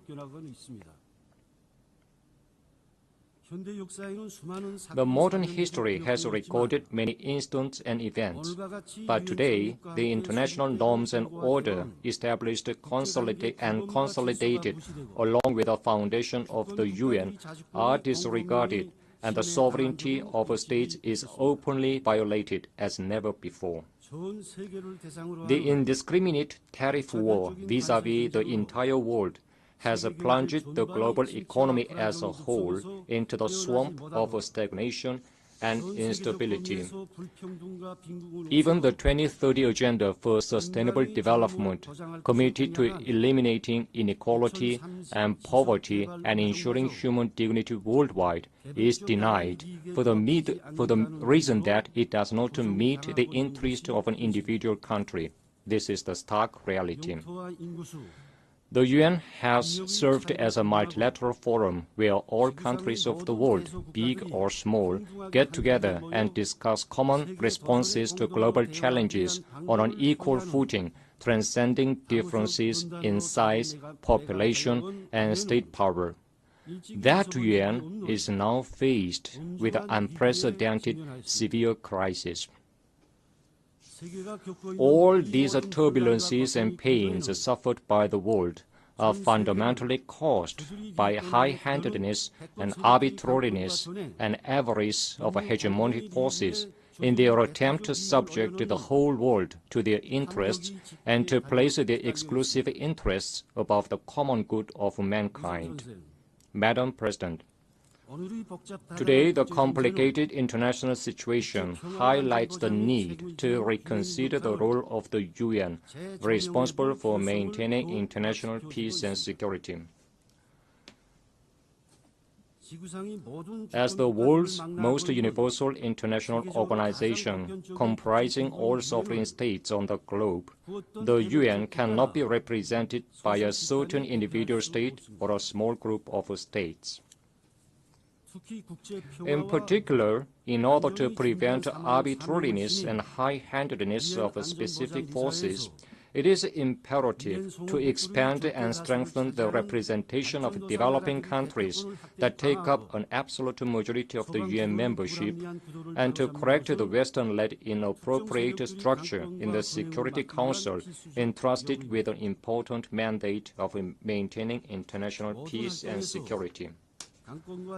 Only when the UN puts an end to the arbitrary, high-handed, biased, and double-dealing practices in all its activities and strictly adheres to the principles of sovereign equality, non-interference in internal affairs, impartiality, and objectivity, can it restore its image as an organization with the full qualifications and capacity for realizing the purposes of the Charter.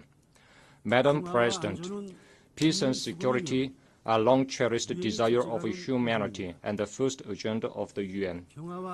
Without peace and security, we can neither attain the SDGs nor think about a good future that ensures human dignity and prosperity. However, the present objective security situation of the Korean Peninsula is faced with serious challenges more than ever. The US-ROK, US-Japan military exercises, and the US-Japan-ROK trilateral military cooperation system directly targeting the DPRK rapidly evolve into a more offensive and aggressive military bloc with a nuclear element contained. Meanwhile, war exercises and military buildup against our state are breaking all the previous records in terms of scale, nature, frequency, and scope. Nowhere in the world can we find such a place as the Korean Peninsula, where the world's biggest nuclear weapon state and its allied forces conduct bilateral and multilateral war exercises all the year round, and even stage real war drills simulating the use of nukes targeting a sovereign state by mobilizing massive multinational combined forces and latest strategic assets. Even a few days before the current session begins, the U.S. and its allied forces waged nuclear war drills such as Iron Mace and Freedom Edge, aimed at mastering the procedure and methods of nuclear attacks against the DPRK and the fait accompli scenario, thus extremely straining the situation on the Korean Peninsula.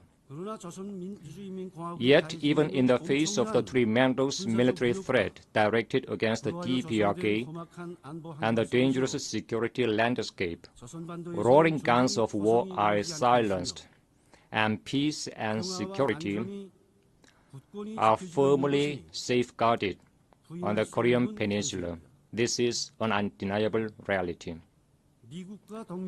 Thanks to our state's enhanced physical war deterrent in direct proportion to the growing threat of aggression of the U.S. and its allies, the will of the enemy state to provoke war is thoroughly contained, and the balance of power on the Korean Peninsula is ensured.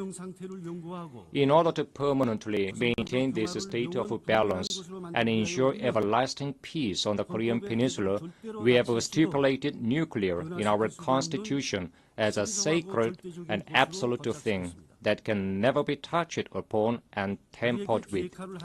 Imposition of denuclearization on the DPRK is tantamount to demanding it to surrender sovereignty and the right to existence and violate the Constitution. We will never give up sovereignty, abandon the right to existence, and violate the Constitution. Comrade Kim Jong-un, President of the State Affairs of the DPRK, made it clear at the 13th session of the 14th Supreme People's Assembly on September 21 that our party and the government would invariably and firmly safeguard, without the slightest vacillation, the Constitution of the DPRK and its basic law on the policy of nuclear forces, perpetuating the possession of nuclear weapons, and thoroughly guarantee the supreme interest of our state. The policy line of a Comrade President of the State Affairs represents our state law, and we will defend the state law without fear. We will never give up nuclear, which is our state law, national policy, and sovereign power, as well as the right to existence. Under any circumstances, we will never walk away from this position.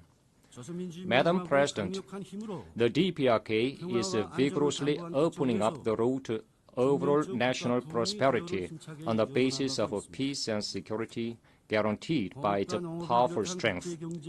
Vigorous efforts are underway to further consolidate the driving force and potentials for development of a self-reliant national economy in the overall national economy, including industry and agriculture, and to meet the output target. As a result, the completion of the 5-year plan of national economic development set forth by the 8th Congress of the Workers' Party of Korea is definitely within reach. Notably, construction of 50,000 residential houses in Pyongyang is carried out without fail on an annual basis, well ahead of schedule. Meanwhile, creatures for welfare of the people, including rural dwelling houses, large-scale greenhouses, and modern hospitals, are being built grandiosely. With a view to providing all people with affluent and civilized new life and rapidly raising the level of development of all regions within a short period of 10 years, the newly adopted policy of rural development is dynamically executed with tangible results one after another. The DPRK is confidently following the road of its own choice without any fluctuation or vacillation, even under the political turmoil worldwide. This reality is a brilliant fruition of the unshakable spirit of independence and correct leadership of the Workers' Party of Korea and the government of the DPRK. Madam President, this year, marking the 80th anniversary of the end of World War II, colorful political and cultural events have taken place in various countries commemorating the victory in the anti-fascist World War. It is an expression of the rock-firm will of the righteous international community not to tolerate the attempts to deny the result of the anti-fascist World War and national liberation struggles achieved at a tremendous sacrifice. 8 years have passed since the end of World War II, yet genocide and crimes against humanity that can even overshadow Hitler are now openly committed in the Middle East, much to the consternation of the world.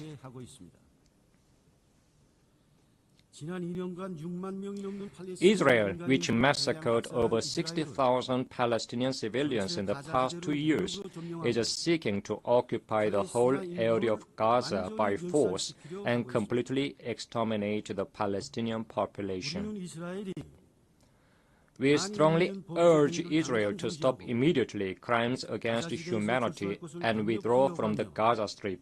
Likewise, we fully support the establishment of an independent state of Palestine with East Jerusalem as its capital and Palestine's full-fledged membership of the UN. Madam President, independence, peace, and friendship are the invariable external policy ideals of the DPRK. The DPRK will, as in the past, so in the future, collaborate with all countries and nations that oppose and reject aggression, intervention, domination, and subjugation, and aspire after independence and justice, irrespective of differences in ideals and systems. The DPRK will promote multifaceted exchanges and cooperation with the countries that respect and take friendly approaches towards it. Thank you. I thank the Vice Minister for Foreign Affairs of the Democratic People's Republic of Korea.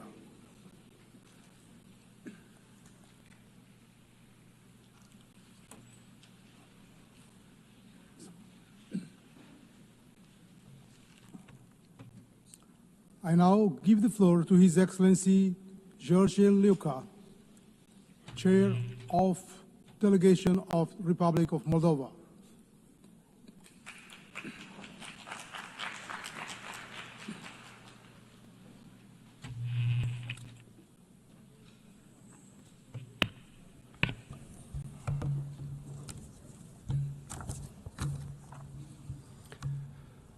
Mr. President, Excellencies, distinguished delegates. Yesterday, the citizens of the Republic of Moldova made their choice in the most important election in our country's history. They spoke with clarity, courage, and dignity, despite unprecedented pressure, disinformation, and interference from the Kremlin. The Moldovan people defended democracy through free and fair elections. This was not merely a political contest.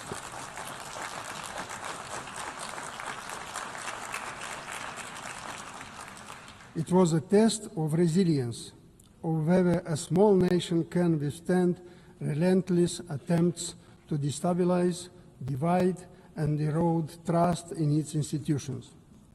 Moldova passed this test. Our citizens, from villages to cities, and from the diaspora who traveled thousands of kilometers to cast their ballots, stood united. They refused to be intimidated or deceived. This is a victory for the entire nation, a victory for democracy, for Europe, and for freedom. The Moldovan people have given a strong mandate for our European integration. They affirmed that our future lies in the European family, in peace, prosperity, and the rule of law. The European Union has been indispensable for Moldova's progress. EU support has strengthened our economy, modernized our institutions, and helped us withstand external pressure, from energy blackmail to disinformation campaigns. Beyond assistance, Europe has provided us with a model, a community built of solidarity, justice, and the conviction that prosperity is best achieved together. We are grateful to our European and international partners who have supported Moldova's resilience and democratic transformation. Their solidarity has made it possible for our people to resist external threats and to remain on the path of reforms, reform of injustice, governance, and the fight against corruption that are not only conditions for European integration accession, but also the foundation of our fair and accountable state. But let us be clear, this democratic choice was made against the backdrop of hybrid warfare. Interference began long before election day and will not end with it. Russia has sought to undermine Moldova's sovereignty through illicit financing, disinformation, cyber attacks, and intimidation of voters. On elections day itself, attempts were made to obstruct the diaspora vote, spread false narratives, and target electoral infrastructure. Our institutions, supported by civil society and independent media, stood guard and defended its sovereign will of our people. Yet, national resilience is not enough. The threats we face are global. Democracies everywhere are being tested by increasingly sophisticated tools designed to manipulate information, erode trust, and distort elections. Which is why Moldova calls for stronger cooperation to safeguard democracies. We urge the Assembly and UN members to join forces in protecting democracies from novel threats with novel means. Moldova's commitment to democracy is inseparable from our commitment to peace. We share a 1,200 kilometers border with Ukraine, which continues to resist Russia's brutal aggression. We know how fragile is peace, and we know why Moldova can stand here today in peace, because Ukraine stands. We resolutely condemn Russia's war of aggression. We support Ukrainians' sovereignty and territorial integrity within its internationally recognized borders, including its territorial waters. Every missile that strikes homes and civilian infrastructure violates international law. Accountability must follow, and Moldova supports the international community's effort to document and prosecute such crimes. This war is not only against Ukraine, it is a war against Europe, against freedom, and against the international order established by the United Nations Charter.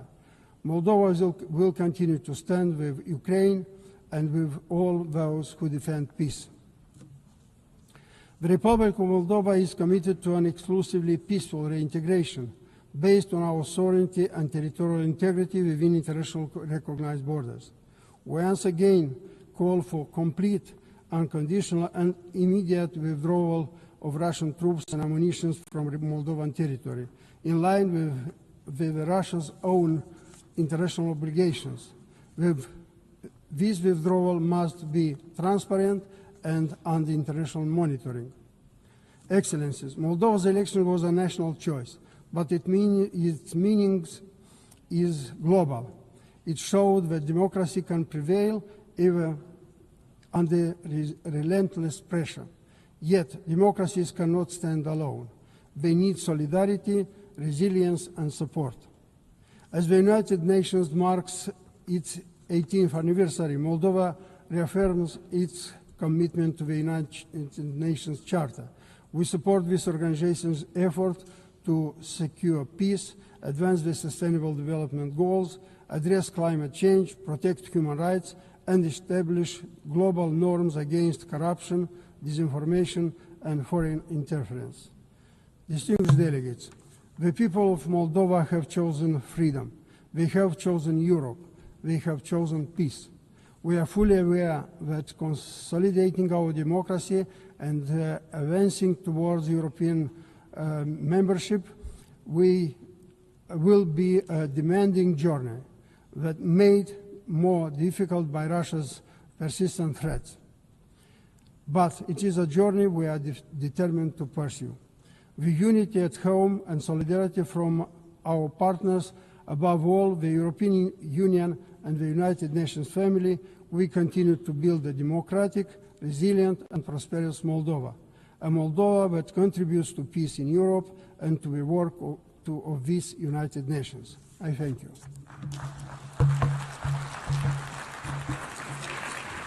I thank the Chair of Delegation of the Republic of Moldova.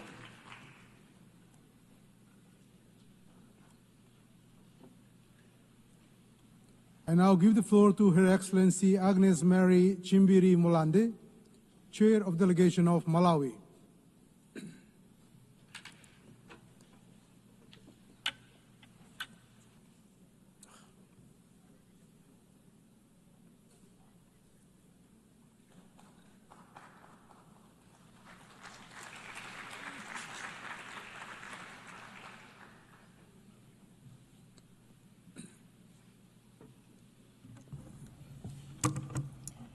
Madam President, Excellencies, distinguished delegates, ladies and gentlemen, I'm honored to address this 80th session of the United Nations General Assembly under the theme, Better Together, 80 years and more for peace, development, and human rights. This milestone stands as a testament to the United Nations' extraordinary legacy of fostering peace, advancing sustainable development, and championing human dignity. It affirms humanity's enduring journey to build a world where every generation can flourish, where nations rise above division to resolve their differences with wisdom, and where the pursuit of justice and harmony binds us as a one global community. Malawi commits to strengthening multilateralism to ensure a prosperous, equitable, and secure world for current and future generations. Madam President, the theme, Better Together, aligns closely with Malawi's foreign policy, our blueprint for advancing national interests through economic diplomacy, protection of sovereignty, and global cooperation. Anchored in the Malawi 2063, our long-term vision, we aspire to become a self-reliant, industrialized, middle-income nation by 2063, driven by agriculture, tourism, mining, and manufacturing. Achieving this goal demands both unwavering national commitment and active engagement with the global community in a peaceful world. While sovereignty remains the cornerstone of our identity to ensure the protection of territorial integrity and natural resources, our policy equally recognizes that global collaboration is essential. In this spirit, Malawi will continue to uphold the principles of the UN Charter, promote good neighborliness, and respect the sovereign equality of all states to advance peaceful coexistence and regional, continental, and global stability. Madam President, building on our unwavering commitment to sovereignty and collaborative partnerships, the Republic of Malawi firmly acknowledges that peace and security serve as fundamental pillars for sustainable development. Guided by the principle of Ubuntu and recognizing our shared humanity, the Republic of Malawi has consistently demonstrated her dedication to international peace and contributing a significant number of troops and police personnel to various United Nations missions across the globe. The Republic of Malawi is resolute in its commitment to preventive diplomacy and actively promoting dialogue, impartiality, and effective conflict resolution as essential strategies for fostering stability. This commitment is reflected in our active engagement and unwavering support for peace initiatives led by the United Nations, African Union, and the Southern African Development Community. We believe that collaborative efforts are essential in addressing multifaceted challenges that threaten global peace and the rules-based order. Furthermore, it is important to highlight the significant strides that the Republic of Malawi has made towards promoting participation of women in peacekeeping operations. The Republic of Malawi actively prioritizes the deployment of female peacekeepers in operational roles, recognizing their unique ability to connect with and address the specific needs and experiences of women in conflict zones. This initiative not only empowers female personnel, but also enriches the overall effectiveness of our peacekeeping efforts by fostering a deeper understanding of the complexities surrounding gender issues in these environments.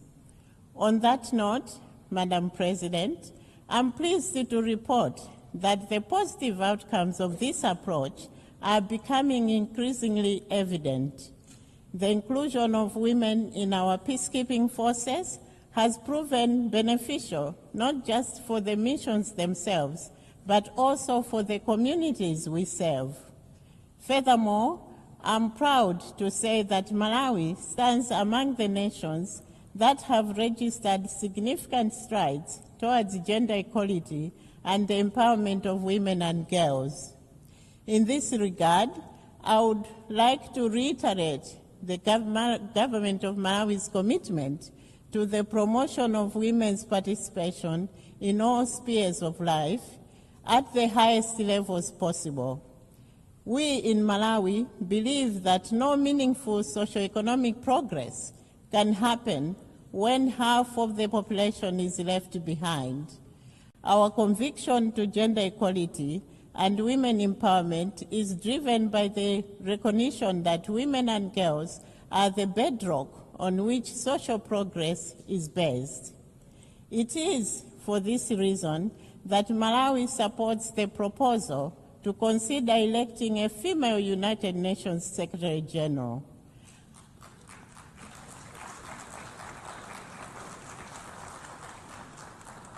At this juncture, let me express gratitude to all cooperating partners, including the United Nations, who have supported our efforts and initiatives on women empowerment, helping us to end child marriages, to reduce early pregnancies, to increase school completion rates for girls, and to ensure that increasing numbers of women participate meaningfully in our nation's affairs.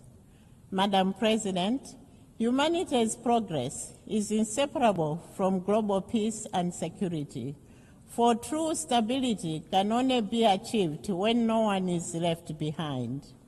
Yet we have fallen short in narrowing inequality as the gap between rich and poor nations continues to widen, and developing countries like Malawi struggle with limited fiscal space, limited technology transfer, low productivity, and limited participation in global trade. Last year, we adopted the Pact of the Future, reaffirming our collective commitment to inclusive, resilient, and sustainable global governance and development. The Republic of Malawi, therefore, calls on the international community to foster an environment that supports inclusive growth, ensuring that its benefits reach the most vulnerable. To realize this vision, we must strengthen trade and investment as engines of prosperity and harness the transformative potential of science, technology, artificial intelligence, and private sector development for national and global development. Madam President, climate change stands as the most critical existential threat of our era, with its adverse effects disproportionately impacting developing nations like Malawi. Despite contributing minimally to global greenhouse gas emissions, the Republic of Malawi endures some of the most severe consequences of climate change. The increasing frequency and intensity of severe droughts, catastrophic floods, and destructive cyclones jeopardize food security by disrupting agricultural production, displacing vulnerable communities, and threatening hard-won developmental advancements. The Republic of Malawi has lived with this reality. Erratic weather patterns threaten our agricultural backbone, pushing vulnerable communities into food insecurity and economic despair, conditions that are ripe for discord. It is therefore important that our discussion on peace must be intrinsically linked to climate resilience, sustainable agriculture, and food sovereignty. Sovereignty, just like peace, is threatened by food insecurity.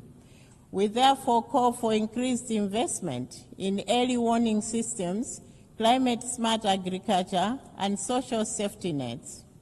A world that is food secure is a world more peaceful.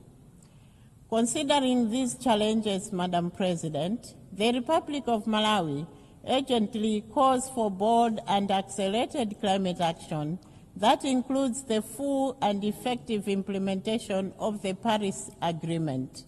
This involves not only enhanced commitments to reduce emissions, but also significant scaling up of financial resources dedicated to climate adaptation, addressing loss and damage, and ensuring equitable access to sustainable technologies. The Republic of Malawi firmly believes that only through a collective sense of responsibility and international solidarity can we protect our planet and provide a sustainable future for our generations to come.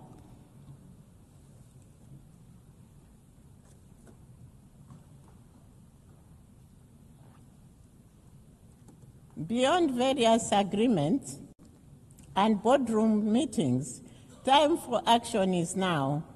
We must act decisively to safeguard both our environment and the livelihoods of those most at risk. Madam President, the global community also needs to work together to address public health issues.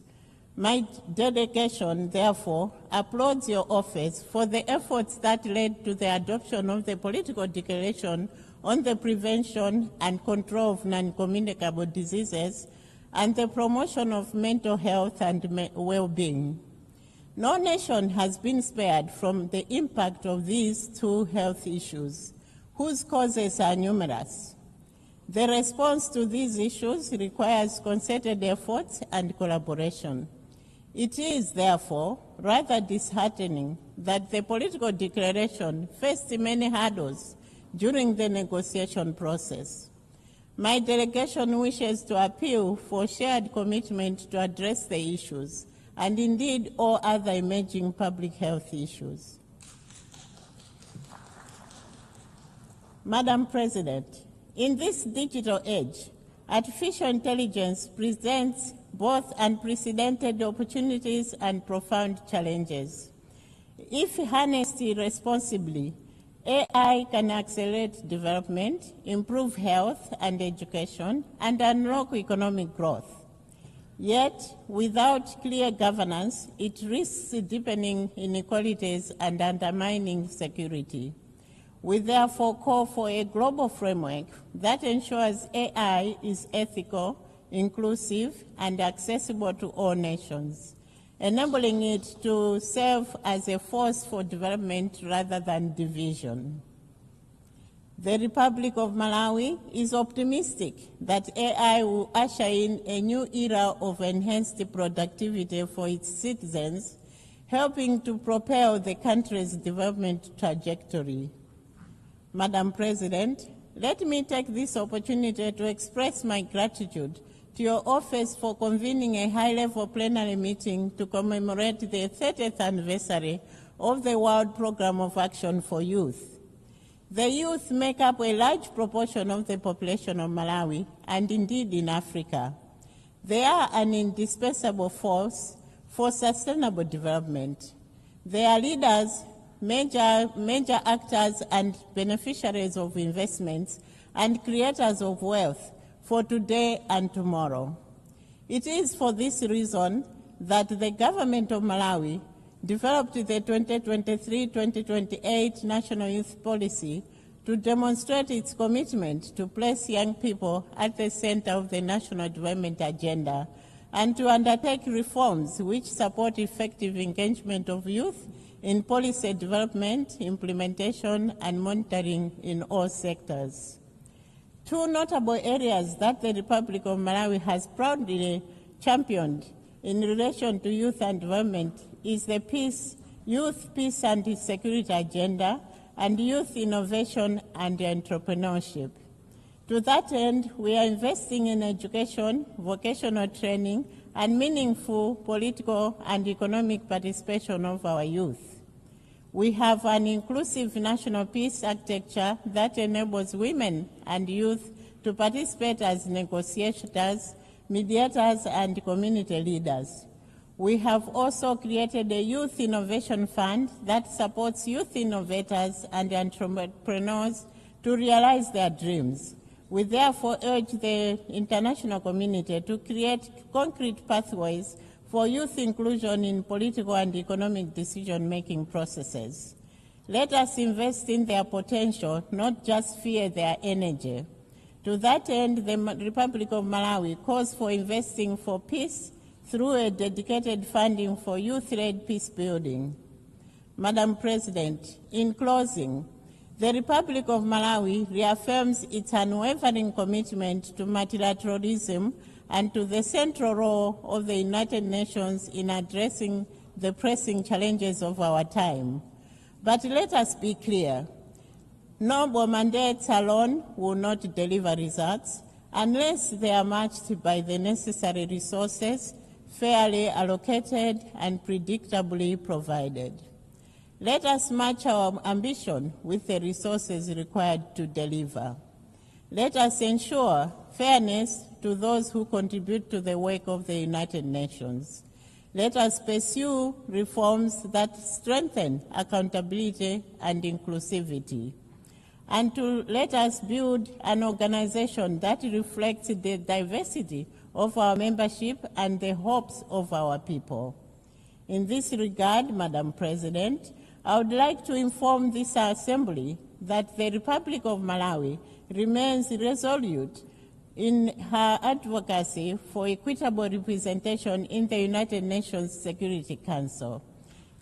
This crucial reform is essential as it will ensure that diverse voices of capable nations are heard and considered in the decision-making processes that impact not just specific regions, such as the global north or global south, but the entire world. By fostering a more inclusive dialogue, we can collectively address pressing global challenges and promote a more just and balanced approach to international governance. No other time is suitable for this reform like now. Madam President, as we look beyond 80 years, Malawi envisions a revitalized United Nations, one that is agile, inclusive, and responsive to the needs of developing nations. The challenges of climate change, inequality, and digital transformation demand renewed collective action. In the spirit of better together, we call for a strengthened multilateral system that prioritizes peace, sustainable peace, sustainable development, and human rights, ensuring a thriving planet for our children and grandchildren. Malawi stands ready to contribute to this shared vision, guided by our foreign policy and enduring principles of the United Nations. I thank you all. I thank the Chair of Delegation of Malawi.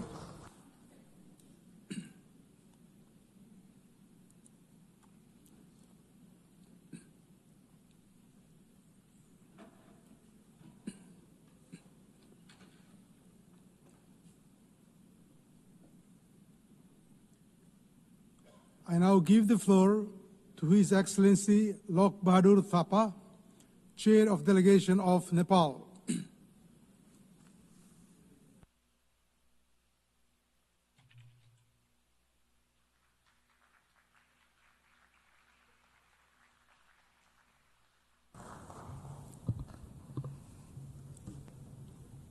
Mr. President, Excellencies, distinguished delegates, it is my honor to address this august assembly.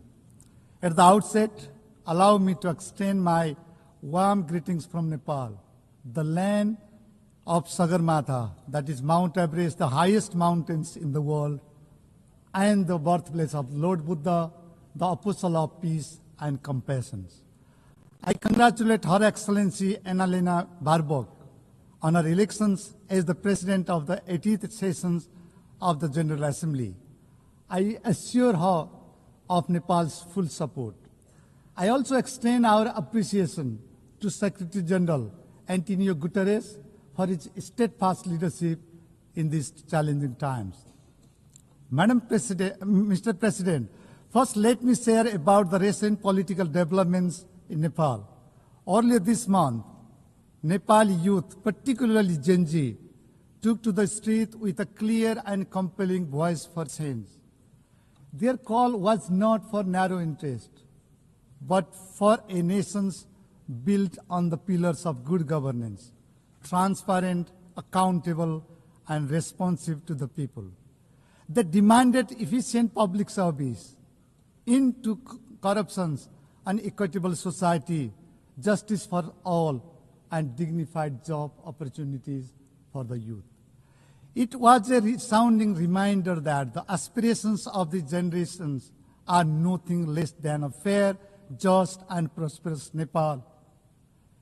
In the Gen Z movement, we saw unfortunate violence that claimed lives and left deep scars in our society. Many government buildings were reduced to ashes. An interim government has been formed to steer Nepal's political directions at this critical moment. For the first time in its history, Nepal is led by a woman as Prime Minister, herself a former Chief Justice. General elections have been slated for the 5th of March 2026. This will mark another step in strengthening our democracy through fresh mandates of the sovereign people. Building our institutions, restoring trust, and healing our society will take time, resources, and solidarity. Excellencies, truly Nepal stands at a historical crossroads. And we know that the only viable road ahead of us is that of the road to peace, democracy, and inclusive development. We are determined to continue our democratic journey, and we appreciate goodwill and continued support from the international community as we move forward in these directions. Mr. President, the world itself stands at a crossroads. Peace is in peril. Militarization is mounting. Development is drifting. And the climate crisis is culminating. We have seen commitments unmet and promises unkept. In this context, the theme of this sessions, Better Together, 80 years and more for peace, development, and human rights, couldn't be more relevant. Mr. President, For 80 years, the United Nations has served as a common foundation for multilateralism, a foundation upon which all nations, big and small, developed and developing, stand equal and forge common solutions. For 80 years, our organization has remained a beacon of hope. Hope for peace, hope for shared prosperity, hope for equity, justice, freedom, and human rights, and hope for the rule-based international order. And today, as crisis converge from climate catastrophe to widening inequality, from digital disruption to violent conflicts, that beacon must shine brighter than ever. It is time to renew our collective resolve to fortify the founding values of the United Nations. Mr. President, Nepal attaches profound enduring value to the United Nations. The UN Charter is bedrock of our foreign policy. It is a compass that guides our actions on the global stage. This reflects Nepal's enduring belief in multilateralism, international cooperation, and global solidarity, the principles that define who we are as a nation.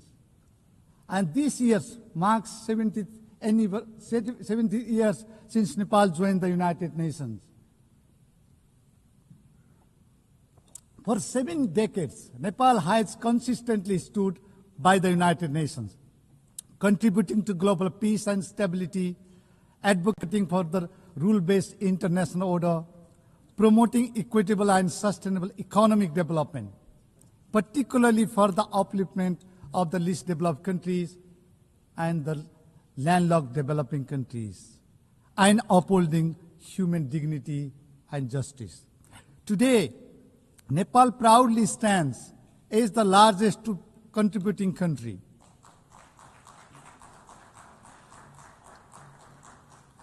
Our highly professional peacekeepers have served with a deep sense of duty to secure peace and stability in the conflict-ridden parts of the world.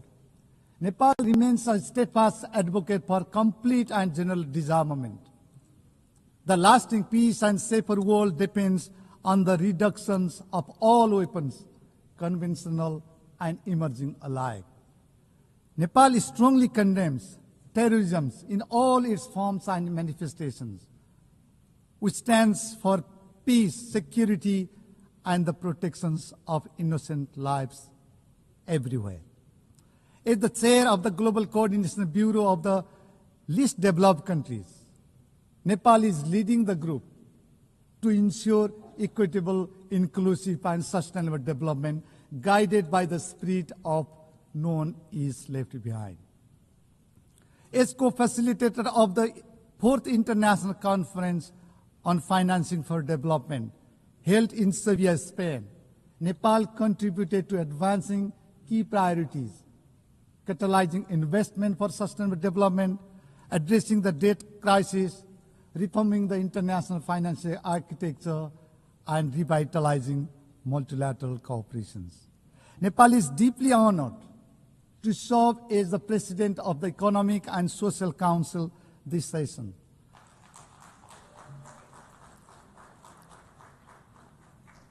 We thank the member states for their trust.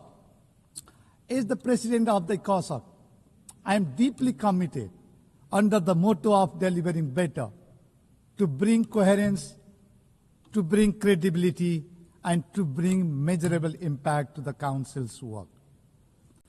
As a member of the Peacebuilding Commission, Nepal is deeply committed to supporting inclusive, nationally owned, and locally driven peacebuilding process. Mr. President, the world today faces challenges of profound gravity and urgency. Many parts of the world are witnessing protracted crisis. War is raging relentlessly in Ukraine. Suffering is deepening in Gaza, where civilians bear the heaviest toll. We support a two-state solution where Israel and Palestine coexist peacefully and securely with internationally recognized borders in line with the relevant United Nations resolutions. Nepal is deeply concerned about the innocent civilians held hostage by Hamas. We call for the immediate release of Bipin Joshi, a Nepali student who has been held hostage by Hamas since October 7, 2023. Excellencies, crises in Sudan, Sahel, and beyond have left millions displaced, hungry, and vulnerable. The architectures of the global peace has been under severe pressure, unseen since the Second World War. Institutions designed to prevent conflict and uphold human dignity are tested as never before. It is frustrating that the defense budget is skyrocketing while development cooperation is shrinking. Global military spending has reached unprecedented levels, $2.7 trillion in 2024, the highest since the Cold War. We have witnessed gross violations of human rights in various parts of the world. Children and most vulnerable are caught in the crossfire. Climate-driven disasters are compounding human suffering, deepening vulnerabilities, displacing communities, and straining already fragile systems. The very institutions we build to confront these global challenges are under immense strain. Confidence in multilateral frameworks is weakening. This is a clear and urgent call to reassess, strengthen, and revitalize our multilateral institutions and to fortify global solidarity and actions. Mr. President, let me highlight a few areas that deserve urgent global attention. First, peace and security. Beyond words, peace demands actions. It demands courage, and it demands the commitment. In these turbulent times, dialogue must triumph over hostility, diplomacy over conflict, and cooperation over divisions. We must take urgent and coordinated actions to prevent conflict, uphold justice, and foster inclusive development. It is incumbent upon us to address the root causes of the conflicts, including poverty, inequality, and marginalizations. Second, we must strengthen multilateralism and rebuild trust. Multilateral institutions must deliver not just promises, but results. They must be representative, transparent, and accountable. In this interdependent world, no single nation, however rich and powerful, can resolve global problems alone. We must uphold multilateralism for fostering global cooperations and coordinations. We must repose our trust in multilateralism, anchored in sovereign equality, territorial integrity, and national independence. Third, accelerating the implementations of the 2030 Agenda is critical. As the progress on the Sustainable Development Goals is far off track, the world must act with greater urgency and solidarity. We strongly call for the timely and effective implementations of the Compromiso de Sovia. Sustainable investment must be boosted to deliver on our promises. Development assistance is critical for making progress in sustainable development. We appreciate the developed countries that meet the ODA target and strongly urges others to fulfill the commitment. We must make development finance adequate, easily accessible, predictable, and aligned with national priorities. Institutional and human capacity support tailored to the needs and priorities of the countries, particularly in the global south, should be prioritized. We must reform trade systems to be fair, to be inclusive, and to be responsive to the developing countries. It is incumbent upon us to address the debt burdens facing by many developing countries. Debt relief, including debt restructuring and debt swap, should be scaled up to ease debt distress. Priorities should be given to inclusive development. We must invest in youth and promote gender equality and empowerment of women and girls. The rights, safety, and dignity of migrant workers must be fully respected and protected. Fourth, climate justice and climate actions. Climate change has disproportionately affected vulnerable populations such as low-income communities and developing nations. Nepal is deeply concerned about the disproportionate impact of climate change, particularly in the mountain regions. We have first-hand experience of glaciers melting in our Himalayas that are seriously threatening the lives and livelihoods of millions downstreams. To discuss the climate crisis and chart out the way forward, we convened the Sagarmatha Samvad, that is Mount Everest Dialogue, in May this year under the theme Climate Change, Mountains and Future of Humanity. The Samvad adopted the Sagarmatha call for action, reaffirming our shared commitment to the Paris Agreement and 2030 Agenda. Nepal is proud to be among the few countries to have submitted our third nationally determined contributions, NDC 3. By 2035, we aim to reduce emissions by nearly 27% and expand renewable energy eightfold. Excellencies, as the world confronts a climate catastrophe, we must act with urgency and resolve. This is not a crisis of emissions. It is a crisis of equity, of survival, and of justice. Nepal calls for urgent, fair, and ambitious actions to protect vulnerable communities. Polluters may take responsibility with actions. We reiterate our call for scale-up, predictable, and accessible climate finance, technology transfer, and capacity building for countries on the front line, particularly the least developed countries and mountainous nations. The loss and damage fund must be capitalized, and biodiversity finance must be increased to match the scale of the crisis. Nepal urges the international community, especially developed countries, to demonstrate genuine solidarity and moral clarity by delivering on the ICJ advisory opinion and upholding their obligation to protect the climate systems. Fifth, digital transformations. Technology must be inclusive, secure, and right-based. We must narrow the digital divide within and among countries to create a peaceful and equitable society. Nepal advocates for a global digital cooperation framework that ensures access to infrastructures, digital literacy, and data protections for all.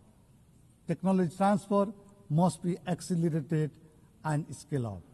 Finally, the United Nations must be reformed to reflect the present-day realities. Focus should be laid on coherence, coordinations, and accountability across the UN development system.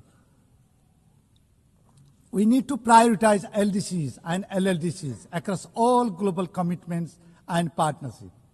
The UN 80 initiative offers a timely opportunity to renew our collective commitment to a more inclusive, transparent, and effective multilateral systems. Nepal supports the reform of the United Nations Security Council to make it more representative, transparent, and accountable.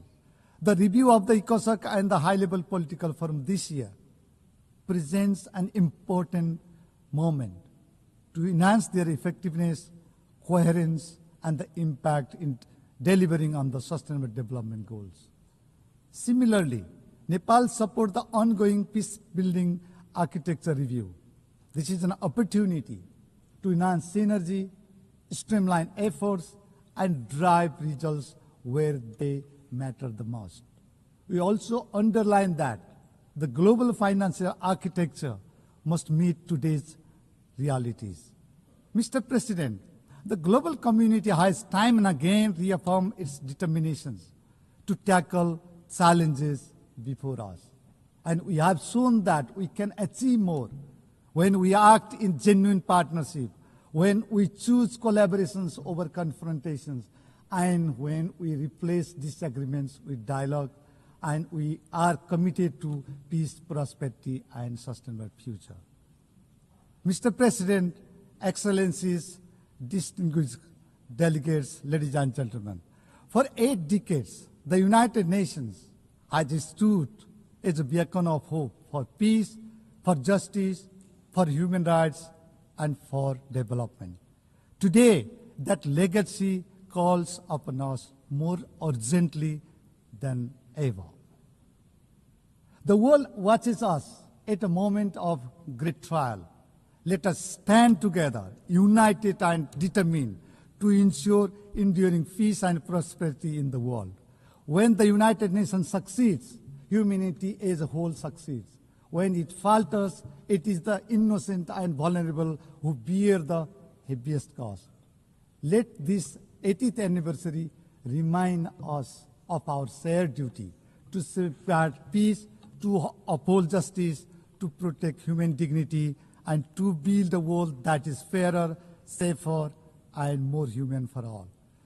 Nepal stands firmly committed to doing its part in shaping a safer, more prosperous, and more sustainable world.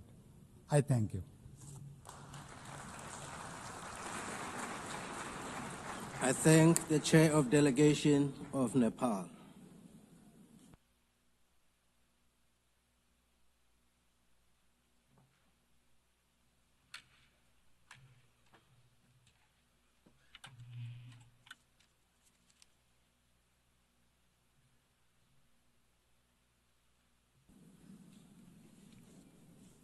I now give the floor to His Excellency Muhammad Siat Douale, Chair of Delegation of Djibouti.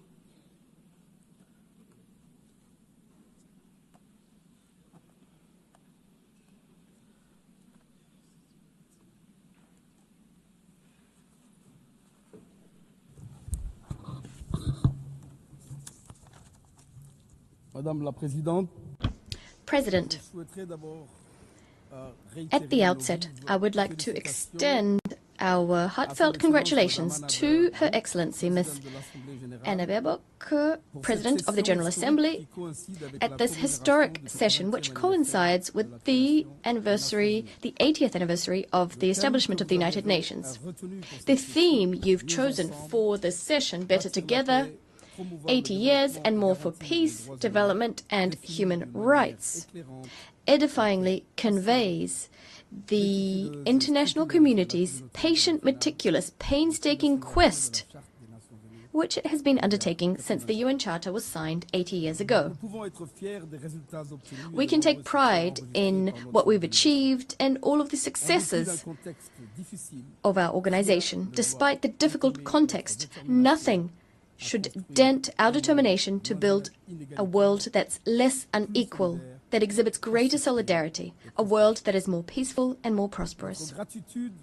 We extend our gratitude to your predecessor, Mr. Philemon Yang. We're grateful for his openness, his leadership, and his ongoing efforts throughout the session that's just drawn to a close. President, Secretary General, over the last 8 decades, the role of the United Nations was pivotal in support to decolonization in Africa and Asia, as well as on conflict resolution, nuclear proliferation, the fight against poverty and climate change, the promotion of human rights, and the management of pandemic risks.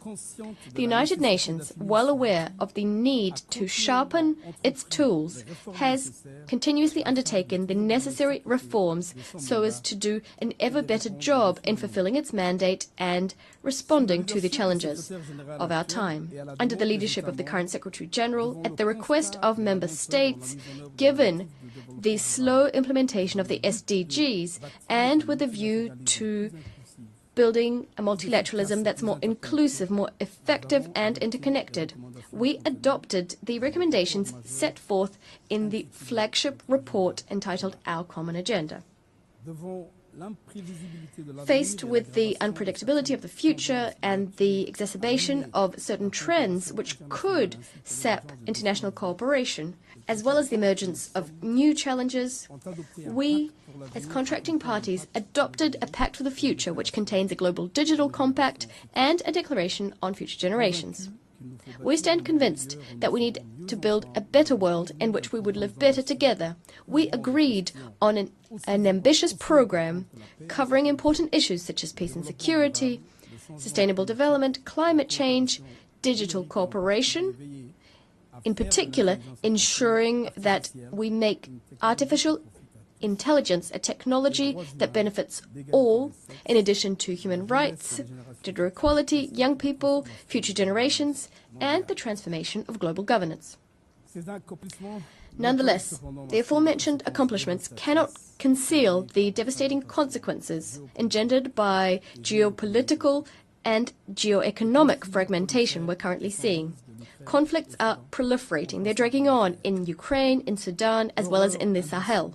The unspeakable horror of what's going on in Gaza, where children are assassinated with impunity on a daily basis, where famine is being wielded as a weapon of war, while the international community is unable to effectively stop the genocide that's underway, as confirmed by the analysis report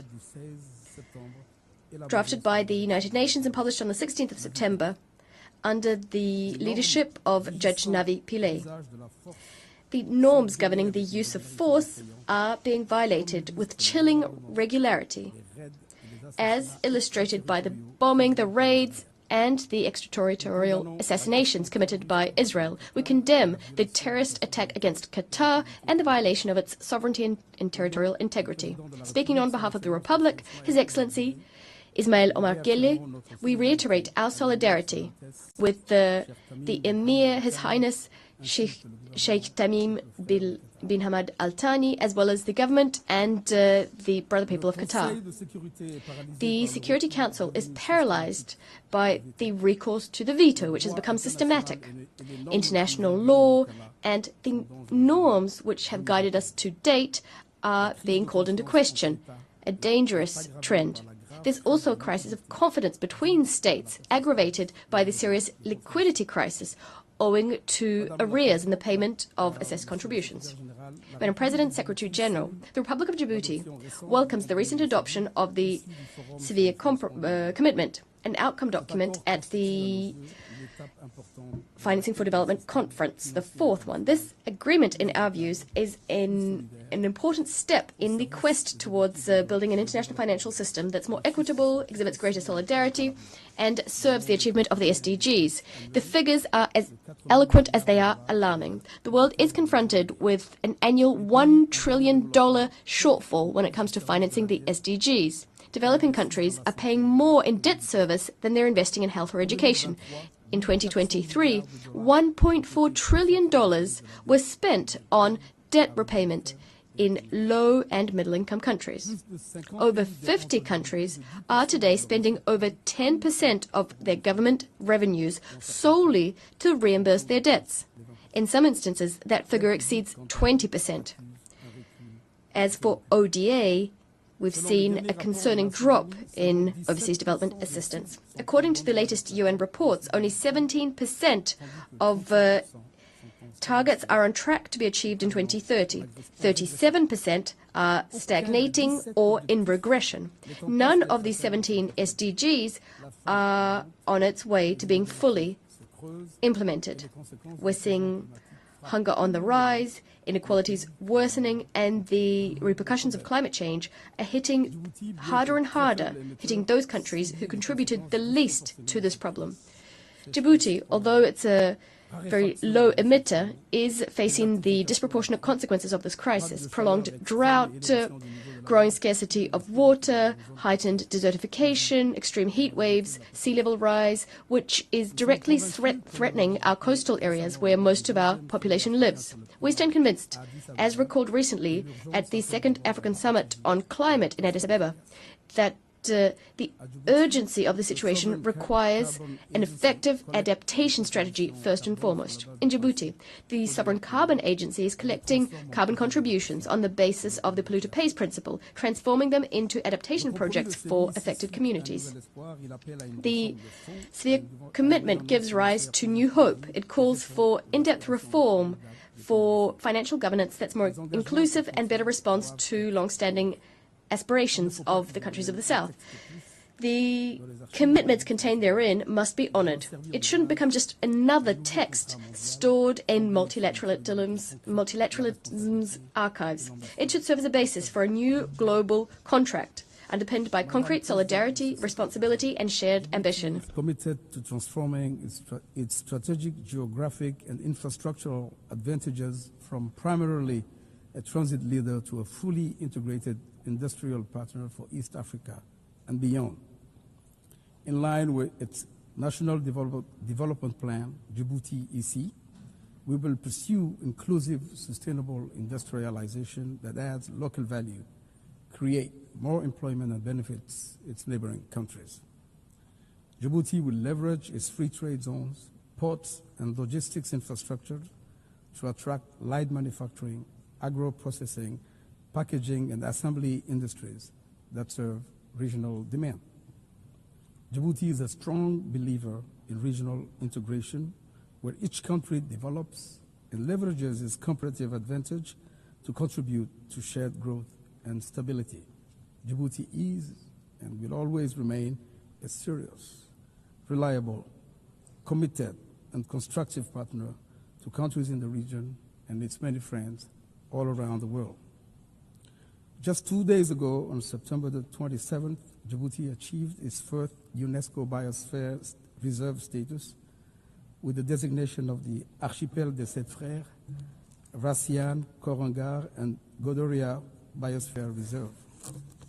This major historic step, which underlines our country's commitment to environmental stewardship, strengthens our resolve to develop Djibouti's potential to become a premier destination for eco-tourism.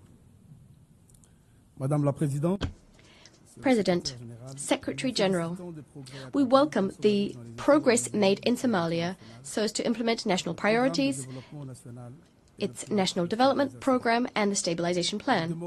Nonetheless, we are still disquieted by the threat that the terrorist Al-Shabaab militia continues to pose. We welcome the contribution of Somalian forces, African Union forces and other forces working legally to combat Al-Shabaab. We recognize the enormous sacrifices which have been made. We emphasize the crucial importance of guaranteeing that AUSOM African forces are endowed with predictable, sufficient resources so that they can fulfill their mandate under the best possible conditions. Djibouti is a large contributor of the African Union in Somalia since the ATMIS mission. Our troops are stationed in key sectors, Belet Wene, Bulahawa, and Jalalakaksi, in the Haran region in the state of Hir Shabelle. Faced with an uptick in terrorist attacks, Djibouti heeded Somalia's call by signing a new agreement in July 2025 to pave the way for additional deployments of Djiboutian forces to reinforce stabilization efforts in the country. We must provide collectively robust support to the government of Somalia so as to facilitate their efforts. We cannot accept that these terrorist militias continue their deadly campaign against civilians, Somali forces and international partners. We cannot accept that they are closing humanitarian corridors. President, Secretary General, we are deeply disquieted by the ongoing hostilities in Sudan, where a fratricidal conflict has been raging for over 2 years now. The death toll is heavy. Civilian infrastructure has been destroyed. which is very costly, resulting in the disruption of essential services being provided such as water, health and electricity. The ongoing deterioration of the security and humanitarian situation is prompting large-scale displacement. Sudan, which has over 30 million people in need of assistance, according to UN figures, is confronted with a disastrous humanitarian situation, which demands an immediate, coordinated response on the part of the international community. We call for an immediate cessation of military operations and for a lasting ceasefire, echoing previous regional resolutions which aim to resolve the conflict.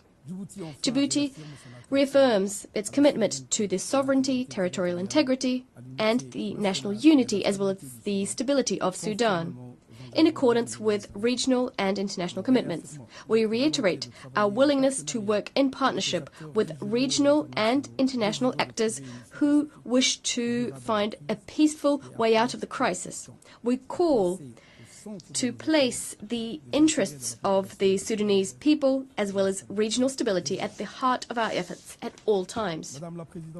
Madam President, when the United Nations Charter was signed, when the United Nations was established, the international community was drawing on the lessons it learned from the League of Nations. It committed to do everything within its power to spare humanity from the scourge of another war.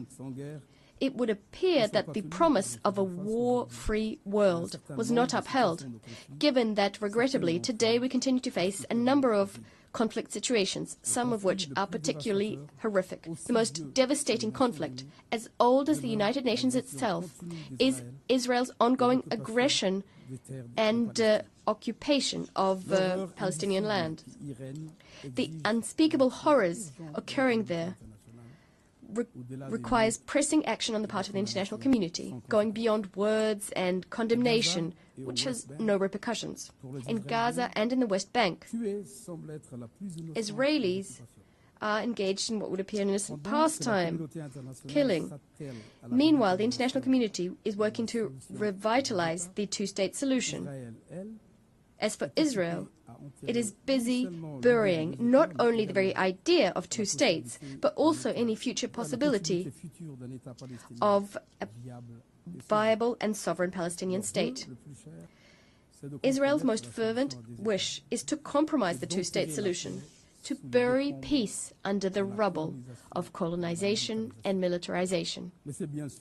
But without a doubt, their mission is bound to fail. The Palestinian people is a resilient, a dauntless people. The international community is equally determined, as demonstrated by the resolution adopted by a large majority of member states, as well as by the very encouraging results of the international conference held on the 22nd of September, co-chaired by Saudi Arabia and France. We'll never say it enough. The two-state solution is the only solution that can satisfy the legitimate aspirations of the Palestinian people and to usher in lasting peace. Djibouti encourages the efforts underway so that they can produce the outcomes we hope for. Madam Judge Navi Pillay admonished, the Security Council must not be the graveyard of conscience, and to this, President Gele recently added, neither must the General Assembly nor any of its member states. Madam President, Mr. Secretary General, the dispute concerning the Ras Dumera area and Dumera Island and Mount Dumera on the land/maritime border with Eritrea, as well as the situation of its prisoners of war held incommunicado, remain unresolved. As we did in previous years, we renew our readiness to work with our neighbors in order to find a peaceful and negotiated solution on the basis of international law. The Republic of Djibouti solemnly reaffirms in this anniversary year, when we celebrate the 80th anniversary of the signing of the Charter of the United Nations, and as required by Article 33 of this fundamental document, its proposal to negotiate either through bilateral means, mediation, conciliation, recourse to the International Court of Justice, or arbitration to settle the dispute in a legally binding and definitive manner. Madam President, Secretary General.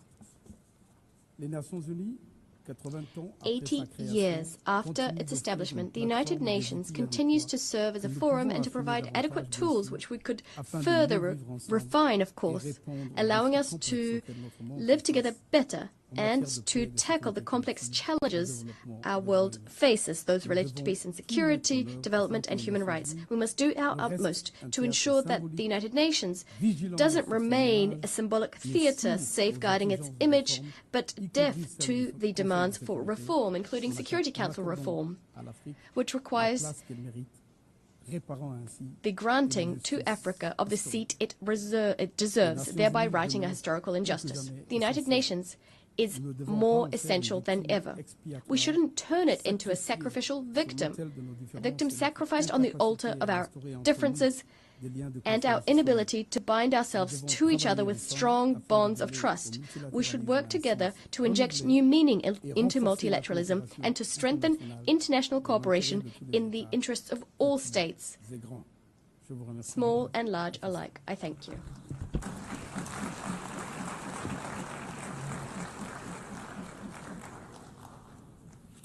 I thank the Chair of Delegation of Djibouti.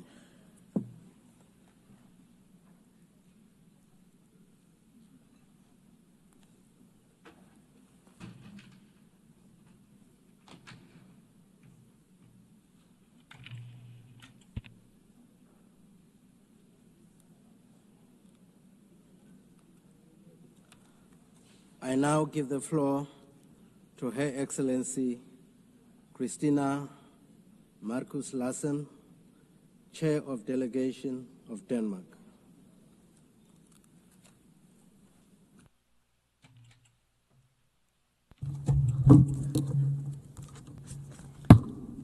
Thank you, Mr. President.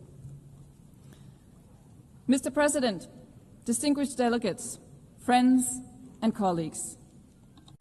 80 years ago, representatives from around the globe came together to establish the United Nations. My country, Denmark, was part of that historic moment. But many other nations were not given that opportunity. In 1945, the world was still a world of empires, of colonies and dependent territories that were not free to choose their own political destiny. The establishment of the United Nations did not change that overnight. Yet, it set the world on a course toward a radically different order. An order based on the equal rights and self-determination of peoples and of nations, large and small, a rules-based international order. As this order grew into being, the world saw tremendous progress. More than 1 billion people were lifted out of poverty. Standards of living and life expectancies rose. A network of economic, political, social, and cultural relations across the globe were formed. It even seemed that wars between states were becoming a thing of the past. In recent years, this path has been broken. Wars are back. Extreme poverty is on the rise. International law is under pressure. Does this mean that the United Nations has become irrelevant? Of course not. The conclusion is the opposite. The UN is as essential as ever. Without the UN, the world would be in a much worse state. But as the world is changing, so must the United Nations. Excellencies, last year we agreed on the Pact for the Future. We committed to updating global governance, doing away with historical injustices of the existing system, expanding the Security Council and reforming the international financial architecture, bringing about a system that delivers for all. This year, the Secretary General presented his UN80 reform initiative. I thank the Secretary General for his bold act of leadership. I encourage and expect more concrete proposals on how to adapt the UN system to new realities, making hard choices, and I ask fellow member states to engage constructively in the process. Excellencies, as an elected member of the Security Council, Denmark works towards ensuring that the Council fulfills its vital mandate towards safeguarding international law, including international humanitarian law, and ensuring that the voices of those affected by conflict are heard by the Council. At times, we succeed with fellow members through a shared sense of purpose. Too often, however, results are not possible. Too often, the Security Council is divided, unable or unwilling to act. The costs of inactions are felt around the world, from the raging war in Sudan to the erasure of women's rights in Afghanistan, from the spiraling gang violence in Haiti to the crisis in Myanmar, to the instability across the Sahel, not to mention the horrible situation in Gaza. Almost 2 years have passed since the horrific terrorist attack by Hamas on October 7, 2023, an attack that tore through Israeli families and left the nation wounded to its core. Denmark has repeatedly and consistently condemned the attack and called for the immediate release of all hostages. We've also said from day one that Israel has a right to self-defense. But what is going on in Gaza right now has nothing to do with self-defense. A man-made famine is spreading. Thousands of civilians are being killed. The humanitarian catastrophe is of unbearable scale. It must be brought to an end immediately. Israel must comply with international law, including international humanitarian law. The war in Gaza needs to stop.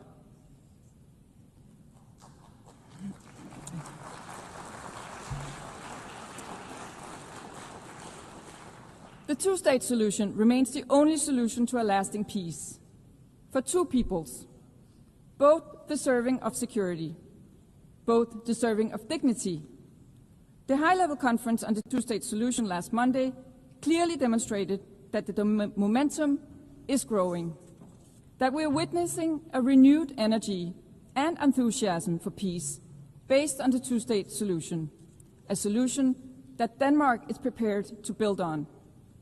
The keys to recognition of a Palestinian state can no longer lie in the hands of the Israeli government. The Palestinians themselves must become masters of their own destiny. Excellencies, in Ukraine, Russia's horrific and illegal war of choice continues.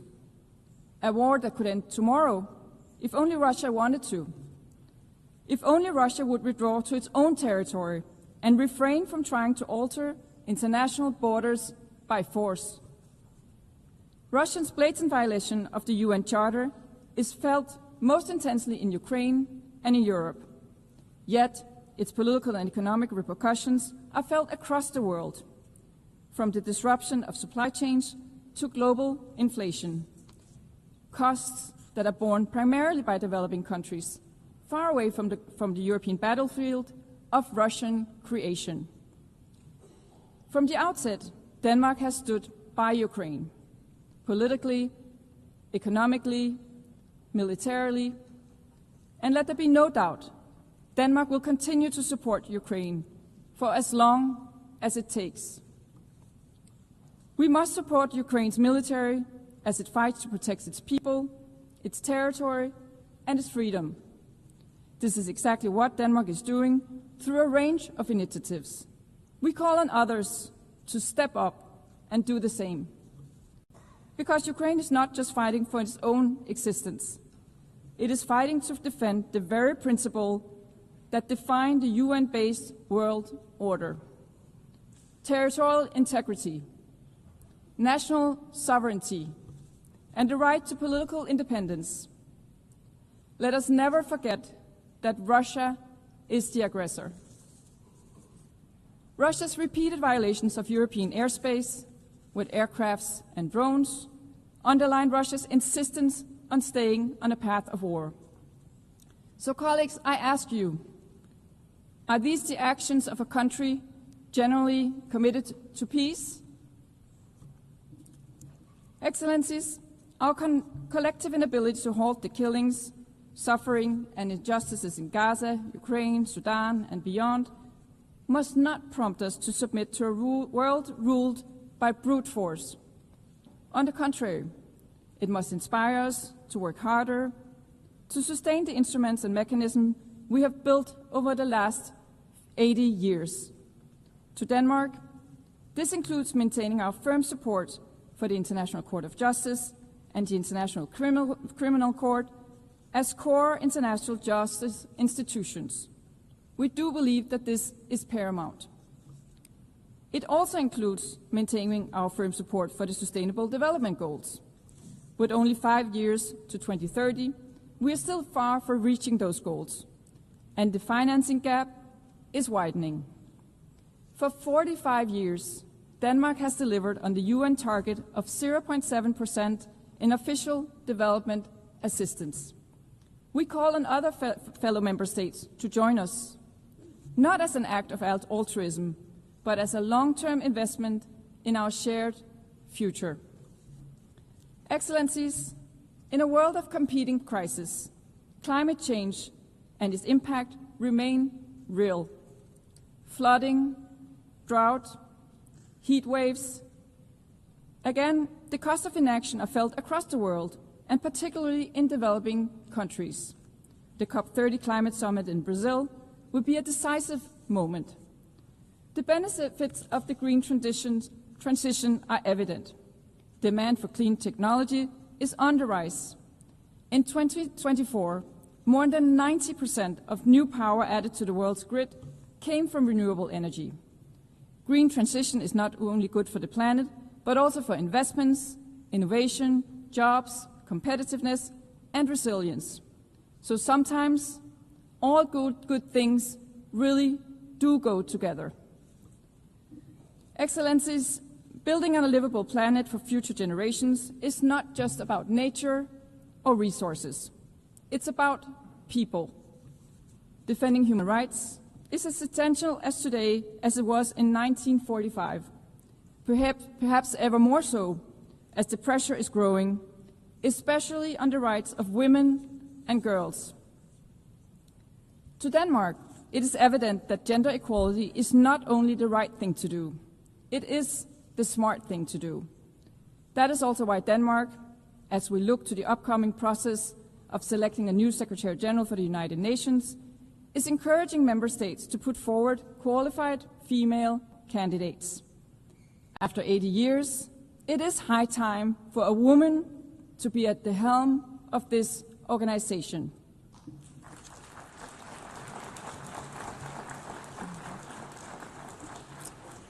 Excellency, in closing, I would like to recall the wisdom of Nelson Mandela.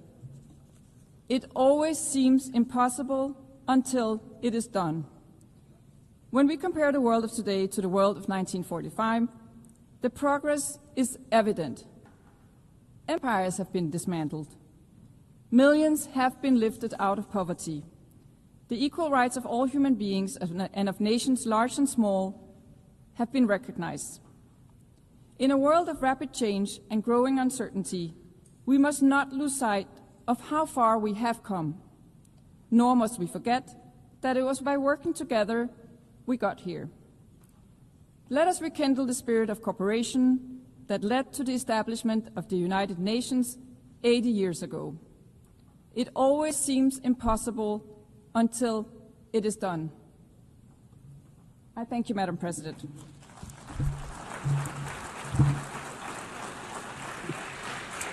I thank the chair of the delegation of Denmark. I now give the floor to His Excellency Marc Hermanje Nadudu Araba, chair of the delegation of Benin.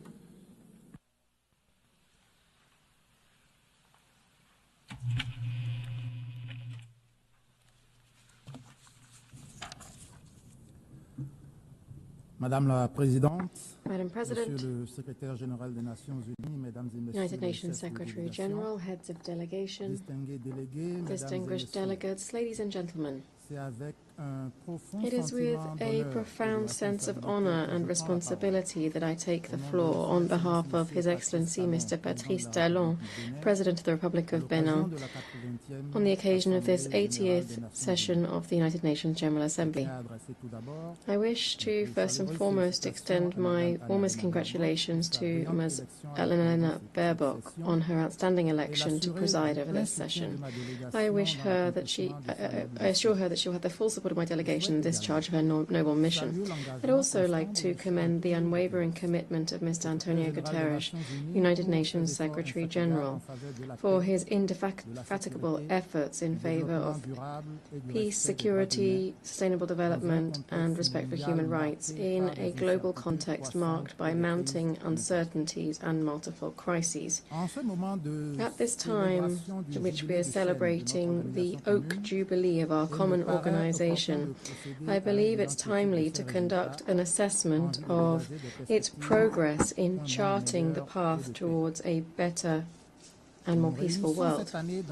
We meet this year in an international climate that is heavily overshadowed by the proliferation of hotbeds of tension, worsening humanitarian and climate crises, creeping inequality, as well as the erosion of trust in multilateral institutions.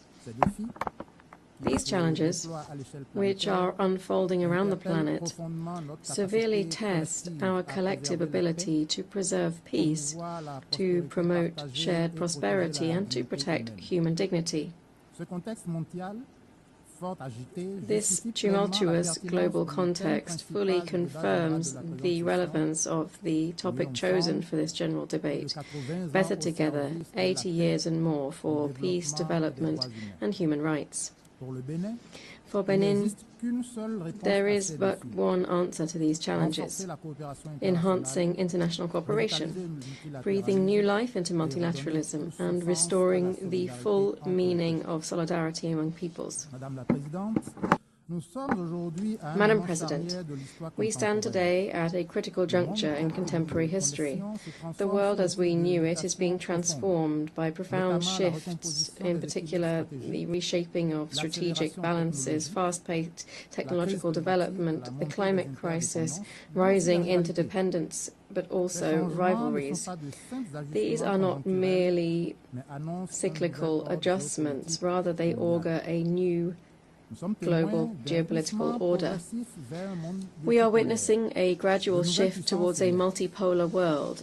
New powers are emerging, asserting their voice in international affairs, while strategic alliances are being redrawn. This dynamic provides opportunity for rebalancing, but also carries with it risks of fragmentation. My delegation stresses that this nascent world shouldn't relegate smaller-sized states to the role of mere bystanders, nor drown them out under the commotion of great power rivalries. Our voices matter, our experiences matter, our solutions matter. The history of this organization, founded on the principle of the sovereign equality of states, has oft demonstrated that smaller actors are very often able to act as counterbalances thanks to their ability to embody restraint, dialogue, and cooperation, the very essence of multilateralism. My country, Benin, perceives its place in this new global order as that of a stabilizing and cooperative force, a font of proposals, which does not aspire to decide global policy, but which, in terms of the great challenges that we have to meet together, has a vision to share. Our foreign policy is based on respect for international law and the primacy of peaceful settlements to disputes. We believe that the rule of Law must always prevail over the rule of force. We favour the virtues of preventive diplomacy, mediation and consensus building within regional and international organisations. Heir of a plural history, we support cultural diversity as a pillar of global peace. We strive to reconnect Africa with its diasporas by, in particular, offering Beninese nationality as a gesture of recognition to Afro-descendants who wish to claim it. In this new global order in the making, the issue of national sovereignty has returned to the forefront of our debates. All around the world, nations are reaffirming their legitimate right to decide on their own path, to protect their vital interests and to preserve their territorial integrity. This aspiration is legitimate. It is rooted in international law, in the United Nations Charter and in the will of the peoples. Nonetheless, at the same time, this quest for sovereignty is sometimes interpreted as a call for isolationism and closure. Rather, Benin sees sovereignty as synonymous with an ability to act independently, underpinned by a clear understanding of national interests. It is to be exercised in the context of an international system in which every state, while remaining the master of their own choices, recognizes that common challenges demand collective responses. True sovereignty is also visible in the capacity to engage in dialogue, to negotiate, to cooperate, and to be open to the world. Madam President, Benin observes with concern the proliferation of armed conflicts in Eastern Europe, to the Middle East, Sahel, and the Great Lakes region, threatening millions of lives, triggering mass population displacements, weakening institutions and destroying infrastructure. This in turn fuels a cycle of poverty and violence in affected areas. In light of this reality, we have a clear belief.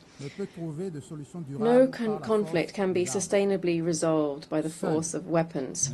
Only an inclusive dialogue backed by true political determination, along with sustained international engagement, can open the way to just and lasting peace, perhaps in particular in the humanitarian chaos in Gaza, where the prospects for reconstruction appear uncertain. Benin reaffirms its support for the two-state solution as the only viable path towards a lasting settlement of the Israeli-Palestinian conflict, in accordance with the relevant resolutions of the Security Council and the New York Declaration, adopted at the conclusion of the international conference organized jointly by France and the Kingdom of Saudi Arabia in July this year. Benin is also following with great concern the developments in the crisis in the eastern DRC, marked by persistent violence despite recent diplomatic initiatives. We commend the efforts of Qatar and the United States of America to promote de-escalation and to open the way to an inclusive dialogue. We call on the parties to silence the guns, and we encourage the African Union to ensure consistent strategies, complementary operations, and coordinated peace efforts in the Great Lakes region. Benin is in favor of preventive diplomacy regaining its rightful place in the work of our organization. Preventing a conflict is always less costly in human and financial terms than grappling with its consequences. This is the case in our sub-region, which is currently facing the threat of terrorism, violent extremism, and transborder crime. The situation in the north of my country, which is under attack from terrorist movements, particularly Jenim in the tri-border area with countries of the Sahel, is critical. The government is addressing this decisively with the support of international partners through an inclusive strategy combining reinforced border security, community development initiatives, assistance to internally displaced persons and refugees, together with radicalization prevention programs.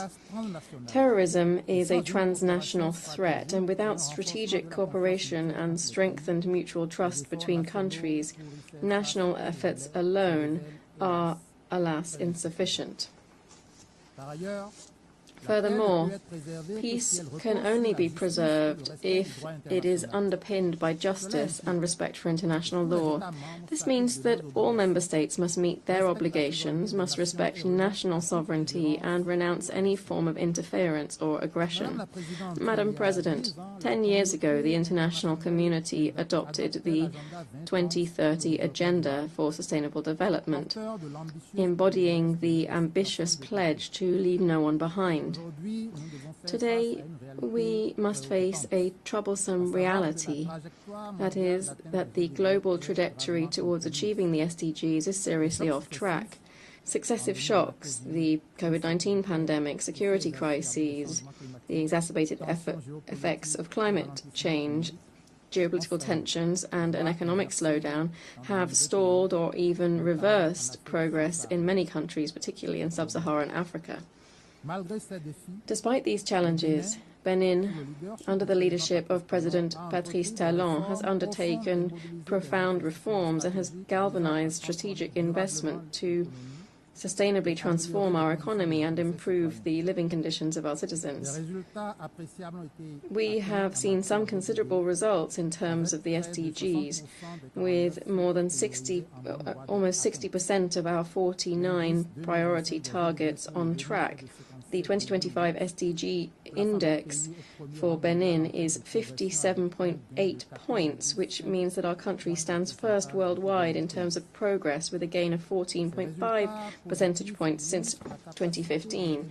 These positive results speak to Benin's ability to transform our public policies into tangible progress for our population. And yet a number of challenges remain to be met in order to consolidate the gains made and to bridge gaps. We therefore call for collective mobilization with less than 5 years to go before the end of the 2030 Agenda. This calls for renewed multilateral action to ensure that the Seville commitment is consistently implemented. This was adopted at the 4th International Conference on Financing for Development. We call for a deep-rooted reform of the international financial architecture and of governance of multilateral development institutions so that they can better include countries of the South in their decision-making processes, can modernize their financial instruments in line with new challenges related to the energy transition, social inclusion, and climate resilience. Furthermore, achieving the SDGs demands that considering young people and women as more than mere beneficiaries, rather as genuine partners in change. In Benin, more than 65% of the population is under 30 years of age. Investing in their potential is not only a demographic imperative, but rather a strategic choice to build a prosperous, inclusive and resilient society. Likewise, women's empowerment is a major lever for social and economic progress, guaranteeing shared equitable growth. With this in mind, the government of Benin, in partnership with the United Nations Population Fund, hosted the Global Youth Summit in Cotonou on the 4th and 5th of April 2024. On the 30th and 31st of July this year, the same city, Cotonou, hosted the annual coordination meeting of the African Union and its member states on strengthening the implementation of the Women, Peace and Security Agenda in the context of the 25th anniversary of the adoption of Resolution 1325 by the UN Security Council. Madam President, in light of the current malaise in multilateralism resulting from geopolitical rivalries, the resurgence of power politics, and a nationalist retrenchment, Benin calls for a collective leap forward to breathe new life into multilateralism, making it more inclusive and action-oriented. In this context, my delegation takes note of the UN 80 initiative launched by the Secretary-General. Here we wish to stress on the following points. stress the following points. 1. The UN 80 initiative must be transparent and accountable. It must ultimately aim to improve UN mandate delivery in the interest of its member states. 2. Ensuring a better response to the organization's recurrent liquidity problems falls first and foremost to member states, who must honor their financial obligations in full, on time and without conditions. Finally, any proposal to achieve efficiency gains by reducing duplication and redundancies across the UN system shouldn't result in dismantling UN agencies or funds to the detriment of the assistance provided to member states. Finally, Benin would like to underscore the urgent need for a thorough reform of the UN Security Council. This is a requirement in light of the 21st century's geopolitical realities. It's essential to build on the outcomes of the Summit for the Future last year, particularly the Pact for the Future, which contains commitments on the Council's enlargement. Benin reaffirms here its support for the common African position set out in the Esselwini Consensus and the Ceuta Declaration. Africa, which represents more than 1/4 of member states and which is the theatre of a number of issues on the Council's agenda, can no longer be sidelined in decision-making. Allow me to conclude by citing the African aphorism: if you want to go faster, go alone. If you want to go far, go together. May this maxim guide our steps, inspire our decisions, and unite us in our quest for a better future for all of humanity. Thank you.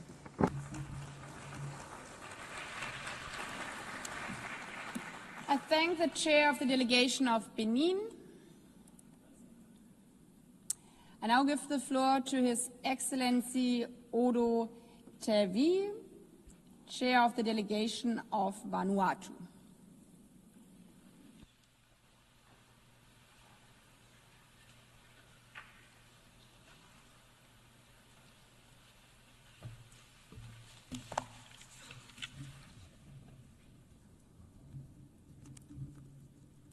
Madam President, Mr. Secretary General, Excellencies, distinguished delegates, ladies and gentlemen, it is a great honor for me to deliver this address on behalf of the government and people of the Republic of Vanuatu. Madam President, at the outset, let me sincerely congratulate you on your well-deserved election as President of the 80th session of this August Assembly. I assure you of the Vanuatu's delegation full support and cooperation during your tenure. I commend your predecessor, His Excellency Mr. Philemon Yang, for the great achievements of the General Assembly under his leadership during these challenging times.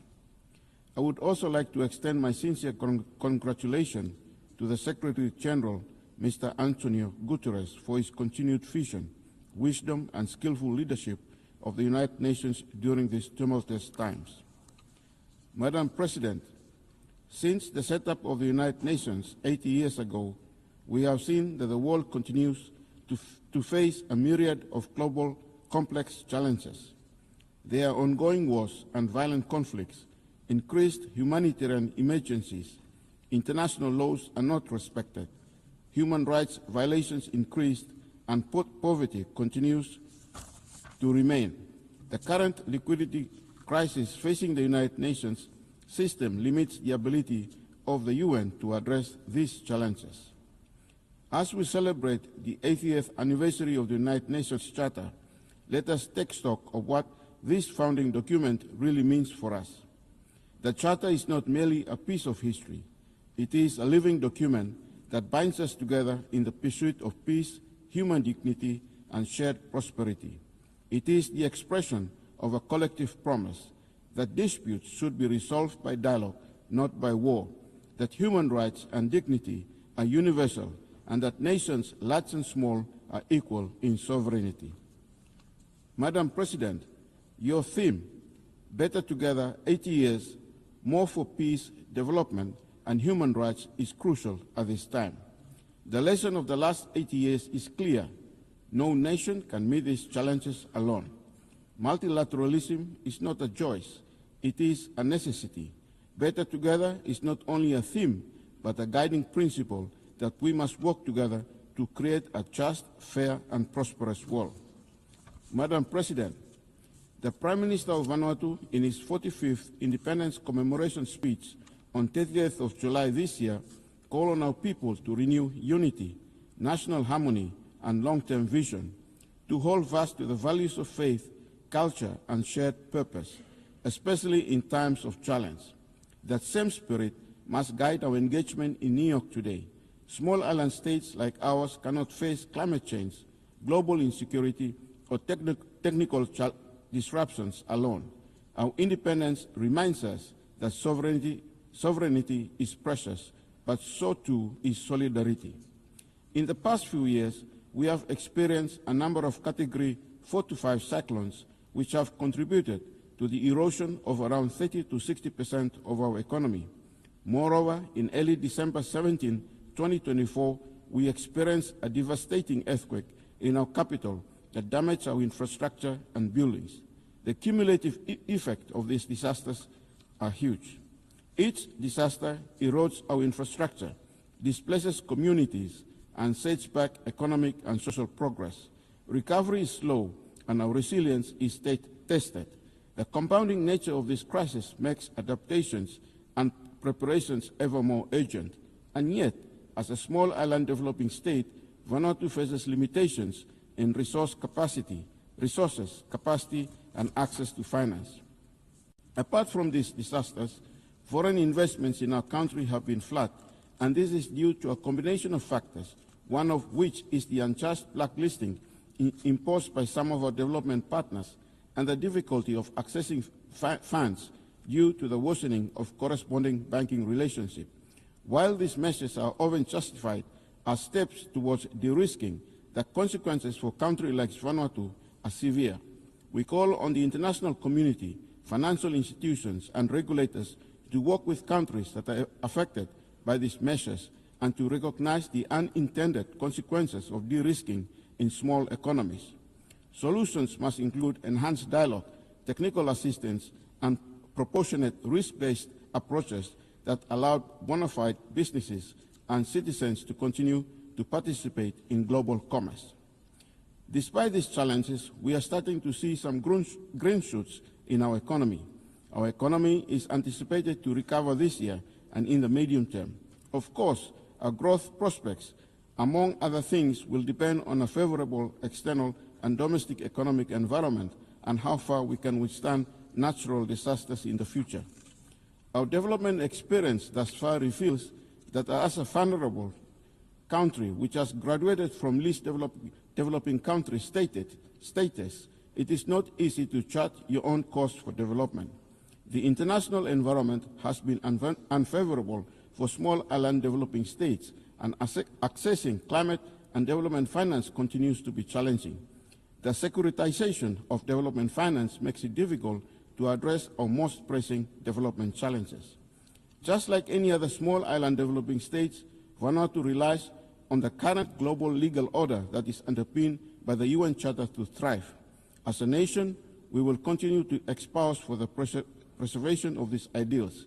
Furthermore, we call for the UN to urgently look deeper into the challenges of states like Vanuatu and find innovative ways to assist them. Madam President, this year the Pacific leaders established the Pacific Resilience Facility, which aims to support climate projects that would build resilience in our economies and communities in the Pacific. This is one of the first regional-led initiatives of its kind in the world. I join our Pacific leaders to thank our development partners that have contributed to this initiative. I call on our good friends and partners to contribute further to this facility. Madam President, as you are well aware, Vanuatu, with the support of a coalition of nations, led a UN resolution which was adopted by the UN General Assembly in March 2023, calling for the International Court of Justice to provide an advisory opinion on climate change. The court delivered its historic opinion in July 2025, affirming that states have clear legal obligations to protect the environment and human rights from the impacts of this crisis. For vulnerable nations, including small island developing states, this opinion is a powerful affirmation of a long-standing call that climate change is an existential threat and that the world has a legal duty to respond. Now that the advisory opinion is rendered, Vanuatu will take a follow-up resolution this year to the UN General Assembly to affirm the findings of the court and propose actions for the opinion to be operationalized. I call upon all the UN member states to support this crucial resolution. Taking climate change to the ICJ via the General Assembly is not a silver bullet for increasing climate action, but only one tool to get us closer to the end goal of a safe planet for humanity. That is why, beyond the ICJ, we are also supporting other tools to battle the existential threat of climate change. We call on all states to join the group of nations proposing to include ecocide as the fifth independent crime of the Rome Statute of the International Criminal Court, and thank the nations of Fiji, Samoa, and the Democratic Republic of Congo for their existing support in this regard. Vanuatu maintains that better prevention of future environmental destruction is as fundamentally important as mitigating and adapting to existing damage. We believe that criminalization of the severest forms of environmental destruction at the international level can and should play a crucial role not only in deterring harm but also in protecting the rights of present and future generations. The imposition, Madam President, the imposition of cohesive economic measures, including unilateral sanctions against developing countries, is unfair and unjust. It undermines the social and economic development of these countries. Such measures are in violation with the principles enshrined in the Charter of the United Nations. In this respect, we call for the uplift of the economic embargo on the Republic of Cuba. While the United Nations establishes human rights as a fundamental pillar of the organization, human rights challenges continue to persist globally. In the Pacific, the human rights of indigenous people are yet to be adequately addressed and remain a matter of ongoing concern. We acknowledge that in the recent Pacific Islands Forum Leaders Communique, member states have agreed to a roadmap to address human rights concerns in the region. The decolonization process within the United Nations framework requires enhanced momentum, and it is imperative that sustained dialogue be maintained among all stakeholders. In this regard, Vanuatu notes the ongoing dialogue conducted between the indigenous leaders of New Caledonia and the government of France in Paris this year. This dialogue has resulted in a roadmap, and we hope that this is a start for parties concerned to work collaboratively in finding the best way forward toward a peaceful and progressive future for the people of New Caledonia in accordance with the principles of self-determination established in the UN Charter. Madam President, 80 years on, the Charter calls us to action to safeguard international peace and security, to strengthen multilateral cooperation, and to ensure that the United Nations continues to serve as a beacon of hope for present and future generations. By returning to the spirit of the Charter, equality of nations, respect for rights, and shared responsibilities, we can meet today's challenges and build a future where no state, large or small, is left behind. Thank you.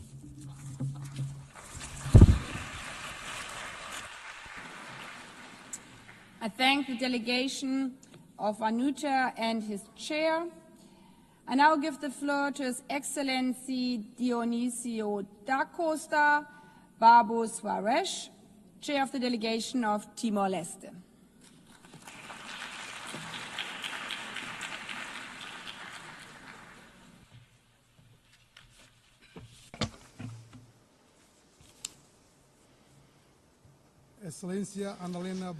Your Excellency Annalena Baerbock, President of the General Assembly of the United Nations.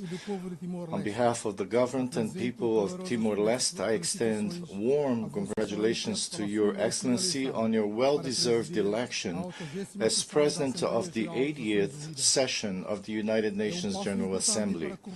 It is an important step in correcting the historical gender imbalance in the leadership of this organization. thank your predecessor, Philemon Yang, for the way in which he conducted our work in the previous session. We also pay tribute to the Secretary General of the United Nations, Antonio Guterres, for his steadfast leadership in these turbulent times and, above all, for his clear and unique voice in defense of peace. Excellencies, it is a great honor to address this Assembly on behalf of Timor-Leste. Our relationship with the United Nations is historic and decisive. For our country, which joined the United Nations family in 2002, following a long struggle for self-determination, the 80th anniversary of the organization is a moment for reflection on the transformative power of multilateralism. Though still young and facing the challenges that follow its difficult history, Timor-Leste today stands as a vibrant democratic state, an indisputable symbol of the triumph of the international system. Through the United Nations, we restored our right to independence and laid the foundations for the building of state institutions. Today, this family of nations continues to support us in our sovereign process of development and growth. It is also with the United Nations that we will continue in the international sphere to pursue the paths of peace, freedom, equality among peoples, and the right to self-determination in every corner of the world without exemption. At a time when the world seems to be willingly walking towards self-destruction, marked by international and civil conflicts, humanitarian emergencies, the climate catastrophe, and the resulting deepening of inequalities, Timor-Leste reaffirms our firm conviction that the multilateral system is not a choice, but a necessity. The United Nations emerged 80 years ago as a response to the dangers of isolationism and unilateral interventionism. Grounded in the principles of dialogue and the search for collective solutions as instruments for peace, security, and the defense of human rights. The spirit of peace and unity that built this House must be renewed and strengthened in the face of the thousands of victims. We all must uphold international law. For small countries like mine, it is the only guarantee of justice, sovereignty, and national independence. It was international law that enabled us to secure sovereignty over our resources following the conciliation process with Australia. It is this system that allowed us to request an advisory opinion from the International Court of Justice on the obligations of states in relation to climate change. This historic opinion determined that the right to a clean, healthy, and sustainable environment is inherent to the enjoyment of human rights. The United Nations continues to play a central role in protecting peoples, responding to humanitarian crises, and mediating conflicts. Rejecting the isolation of states and unilateralism, Timor-Leste calls for the 80th General Assembly to be a turning point in relation to current conflicts. Ladies and gentlemen, deeply concerned by the erosion of international humanitarian law and the suffering of civilians in ongoing conflicts, Timor-Leste calls on all states to renew their commitment to the peaceful settlement of disputes, to respect international law, and to strengthen the role of the United Nations in conflict prevention. Peace and security remain the cornerstone of the Charter of the United Nations. We believe, however, that the UN cannot and must not delay in implementing the urgent reforms that we have all called for. First and foremost, to ensure its effectiveness in defending and guaranteeing human rights and international law, which are being violated before our very eyes in many parts of the world. The urgency of UN reform lies in addressing the structural impediments that prevent it from fulfilling its most basic mission, to protect lives. To strengthen the global architecture for peace, Timor-Leste proposes that the General Assembly be given greater power and authority in security matters to prevent a single member state from paralyzing the entire collective security system of the United Nations. We also underline the importance of reforming the Security Council so that it reflects the vitality and reality of the 21st century and gives voice to developing and smaller states. We remain firmly convinced that an expansion of both permanent and non-permanent membership is necessary to reflect contemporary geopolitical realities. It is the right and duty of our nations to aspire to a Security Council that is more accountable, representative, transparent, relevant, and above all, effective. Excellencies, Madam President, our commitment to peace is reflected in the way we relate to the world. Through political, diplomatic coordination and multilateral cooperation within the community of Portuguese-speaking countries, Timor-Leste joins the collective effort to promote harmony, solidarity, and inclusion, contributing to global and regional challenges. As a member of the G7+, Timor-Leste has brought its own experience of post-conflict stability to influence the global agenda for peace and sustainable development, inspiring coordinated action and diplomacy based on sharing and exchange, with the aim of transforming fragility into resilience. At the 6th Ministerial Meeting of the G7+, held in April 2025 in Dili, Timor-Leste, and fellow conflict-affected countries renewed their commitment to peace-building, resilience, and sustainable development. Excellencies, ladies and gentlemen, achieving the 17 Sustainable Development Goals and fulfilling the 2030 Agenda must be a priority for all. We are, however, concerned that many of the targets to which we have committed ourselves remain far from being achieved.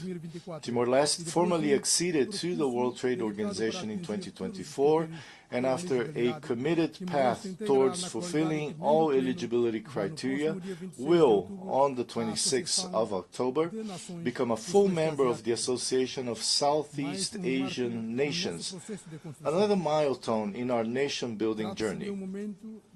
This is a moment of great significance for national economic development, regional integration, and international recognition, and one of which we are very proud.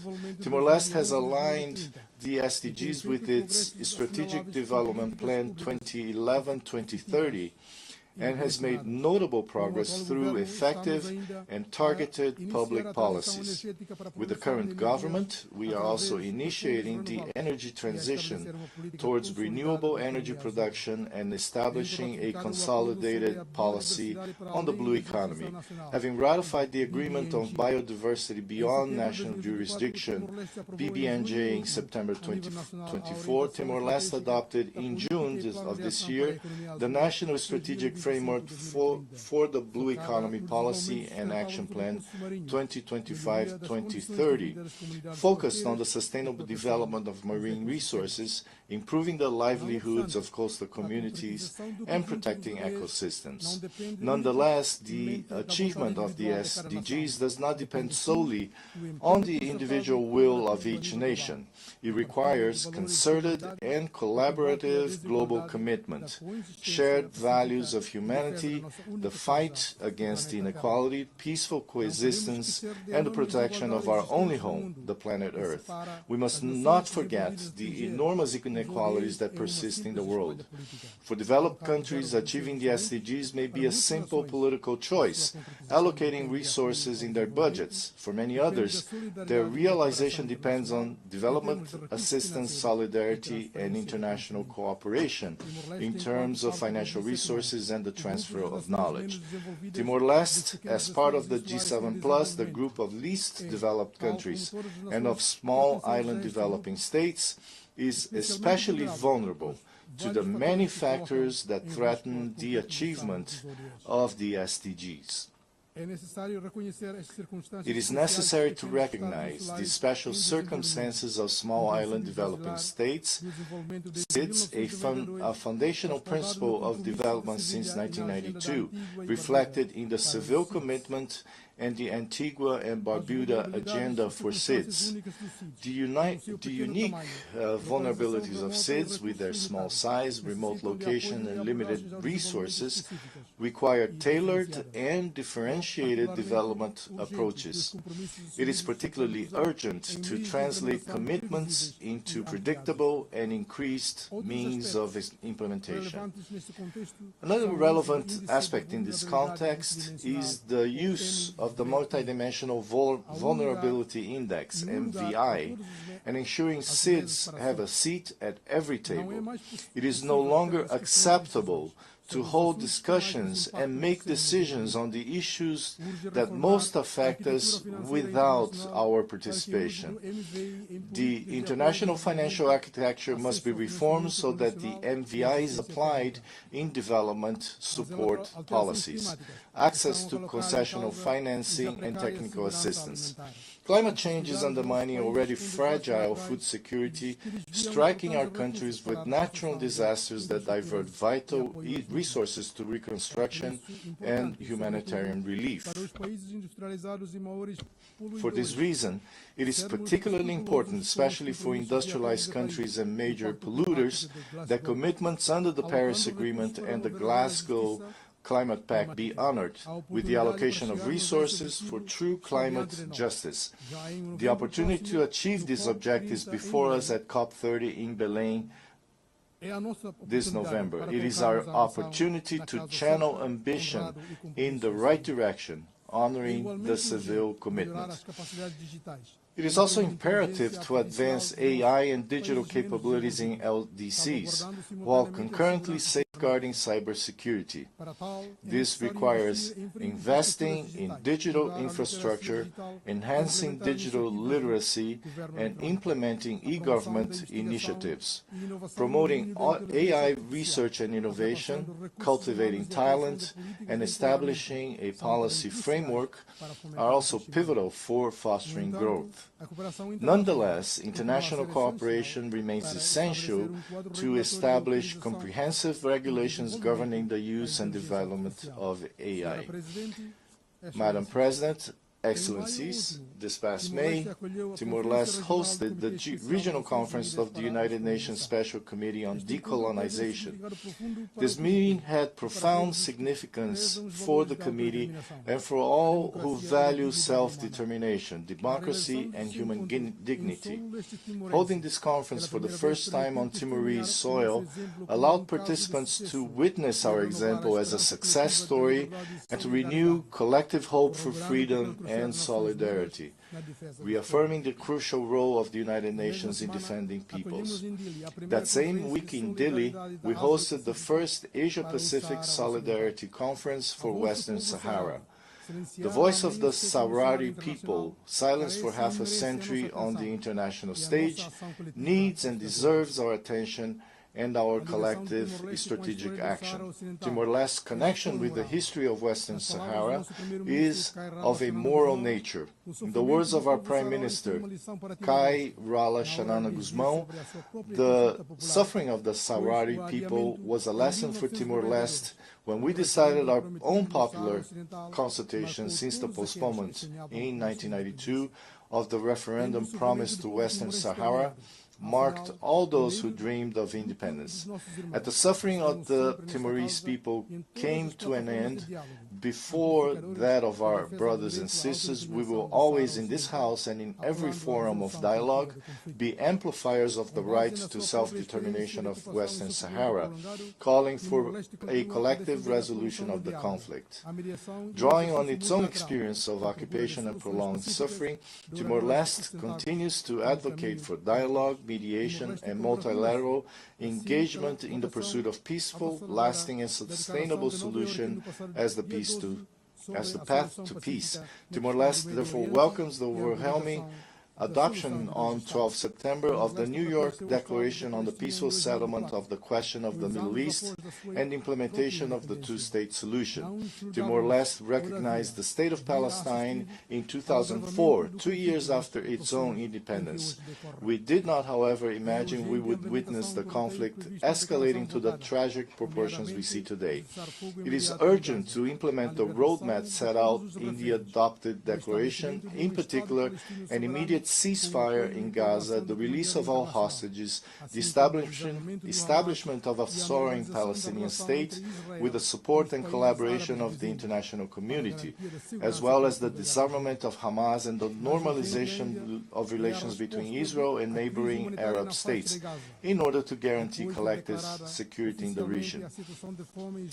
Even more urgent is the response to the humanitarian crisis in the Gaza Strip. After the situation of famine and genocide in the region was officially declared, we must waste no more time on terminology. Despite the clarity of the reports, the world demands the immediate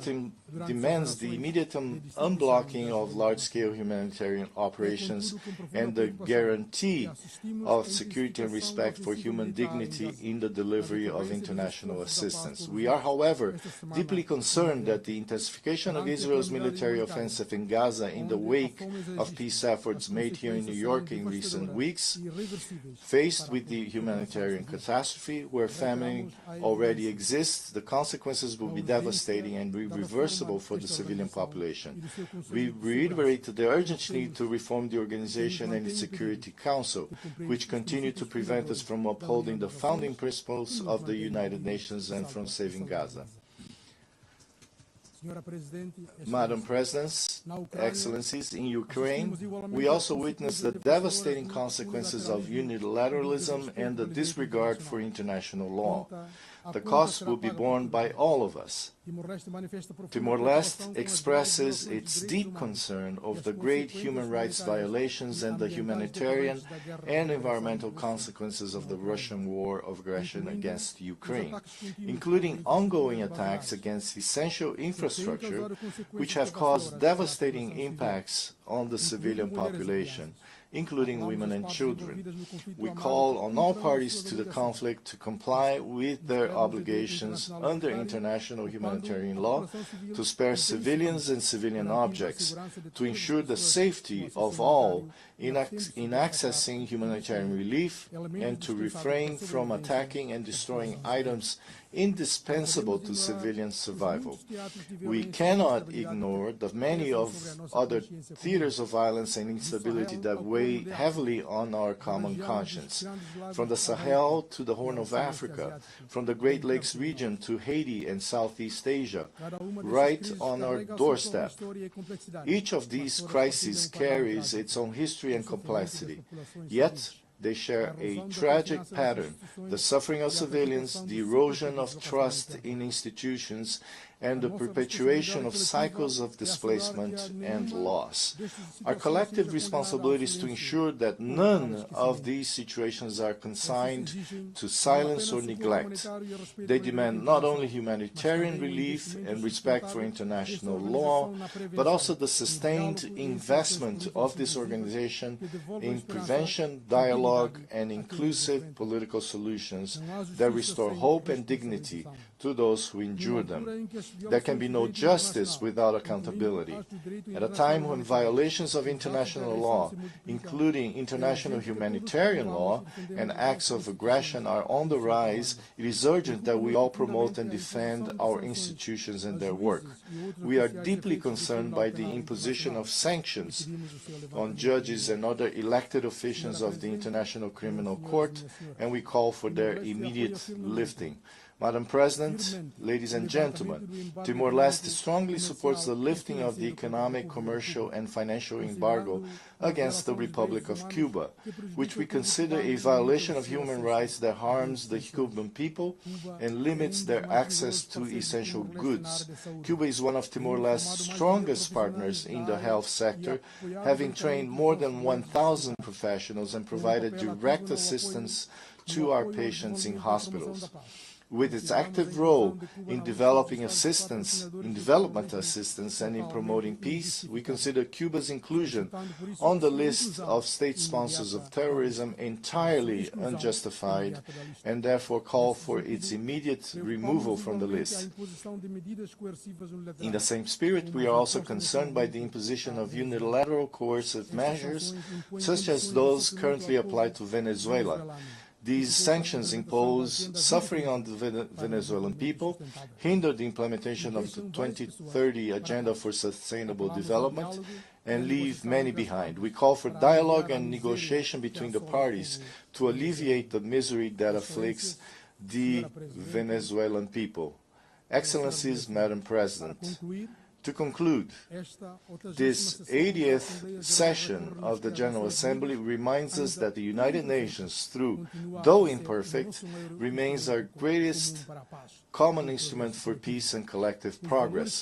The values enshrined in the Charter of the United Nations, the sovereignty of states, respect for human rights, the peaceful settlement of disputes, and cooperation for development remain the compass that guides us.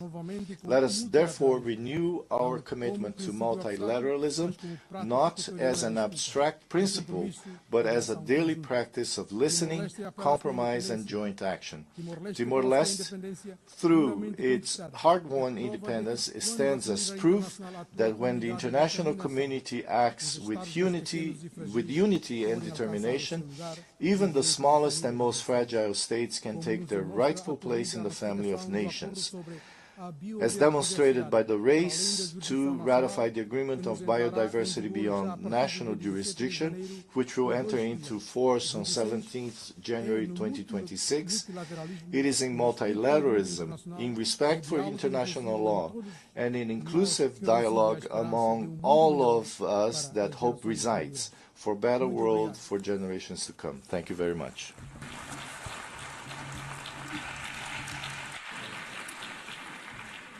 I thank the Chair of Delegation of Timor-Leste. We've heard the last speaker in the general debate. I will now deliver my closing remarks.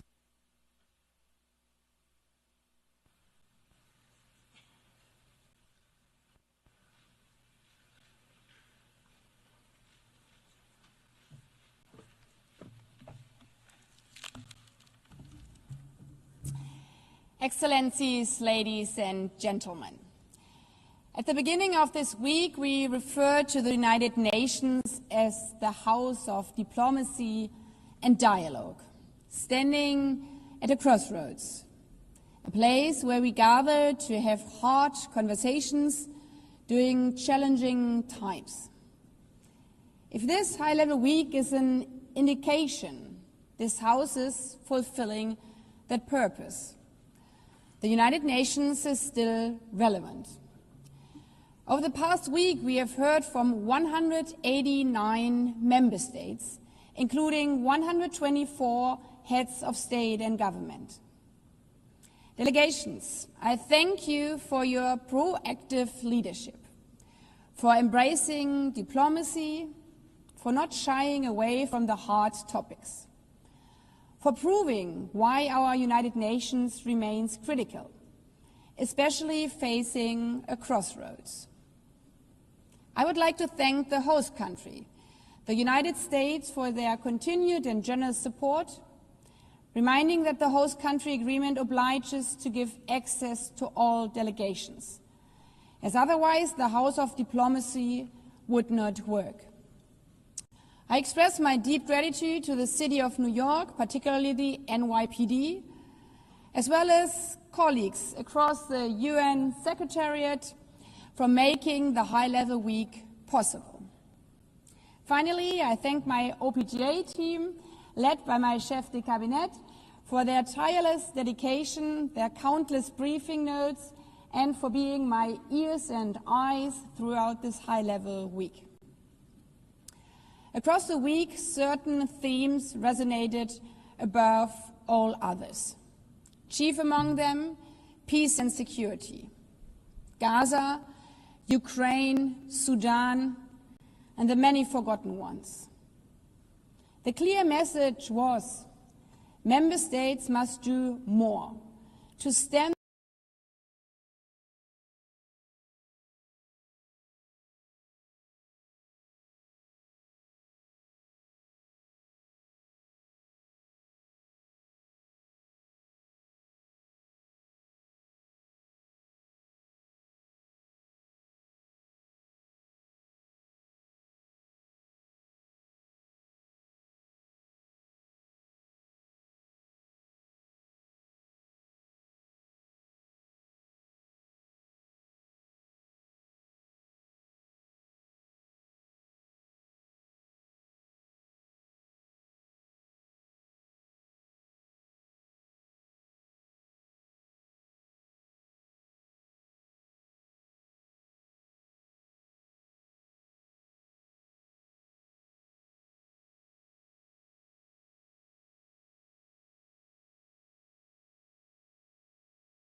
The conference, coupled with the New York Declaration, showed diplomatic movement on an issue long considered immovable.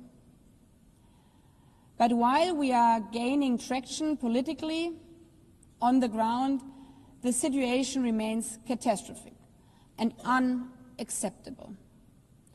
We should not delude ourselves. The real test now is whether the momentum generated here can be translated into tangible, short-term measures in and for Gaza. An immediate ceasefire, a surge in humanitarian aid for the civilians, the immediate release of the remaining hostages, and lay the foundation for a peaceful, long-term perspective, the realization of the two-state solution. The only way to achieve lasting peace, security, and dignity for both Israelis and Palestinians. The Charter is not only a blueprint for peace, it's also a vision for shared progress across every pillar. Dozens of delegations spoke on the impacts of climate change and the ticking clock we face in delivering on the Sustainable Development Goals by 2030. That clock does not stop while we are here in this room. I don't know if you were in the hall, but as the Prime Minister of the Bahamas was delivering his remarks here, his country back home was bracing for the landfall of the cyclone Nene. It's happening now. Climate crisis won't stop if we deny it. The climate crisis is the biggest security threat in this century. We face it together or we suffer alone. Conversely, if we work together to tackle climate change, we can capitalize on the benefits all together. Last year alone, investment in renewable energy amounted to $2 trillion. So as you can see, there are also positive tipping points. Looking at the amount invested in renewable energy, there's no way back, as no investor wants stranded investments. And thus I commend member states who joined the UN Climate Summit and pledged stronger, more ambitious climate targets in the light of COP30 in Belém. However, we are still not as far as we need to be, and financing is the clear obstacle. Financial reform was mentioned repeatedly throughout the general debate and discussed in detail during the first biennial summit for a sustainable, inclusive and resilient global economy. The commitment made in 2015, repeated last year in the Pact for the Future, must be met. To build resilience for countries facing ruinous climate consequences, we need to unlock financing. The technology is there, the need is there, we now have to match it. And make no mistake, this is not charity. Addressing these borderless challenges and financing sustainable development is an investment in our collective future. Investing into green technologies and fighting the climate crisis is our best security protection. Excellencies, I would also like to take this opportunity to commend delegations for engaging in sometimes challenging discussions around SDG-related issues, including the high-level meeting on non-communicable diseases and mental health, the 30th anniversary of the World Programme of Action on Youth, and the Global Dialogue on Artificial Intelligence. The discussion on AI in particular lends only further credence on the argument that we are better together. Few of us would be comfortable leaving the benefits or risk of this immense resource in the hands of a few. The opportunities are vast, as we discussed all together, from farmers accessing plans for resilient seeds, to city planning, to disaster risk management. AI is a tool that must be harnessed for all of humankind, equally in a controlled manner. This last point bears repeating, as the risks of AI are becoming only more prevalent, and age-old biases are being perpetuated by algorithm. As you can see, for example, when 99% of sexual-related deepfakes are targeting women and girls. Yet, as we also heard and saw on Monday's celebration of 30 years since Beijing, when female leaders spoke one after the other, there's power in joining forces, in taking the right course at the crossroads, and doing the right thing. So many strong female presidents, many the first of their country, all reminded us that women's rights are the yardstick of freedom of a society. If women are not free, eventually no one will be free. But the opposite is also true. If women are free, finally everyone will be free. If women are not represented equally or participate equally in societies, economies perform worse. Some estimates note that closing the gender gap would add 7 trillion to the global GDP. And a few words drew applause from this audience as often as that of the mention of a future possible Madam Secretary General.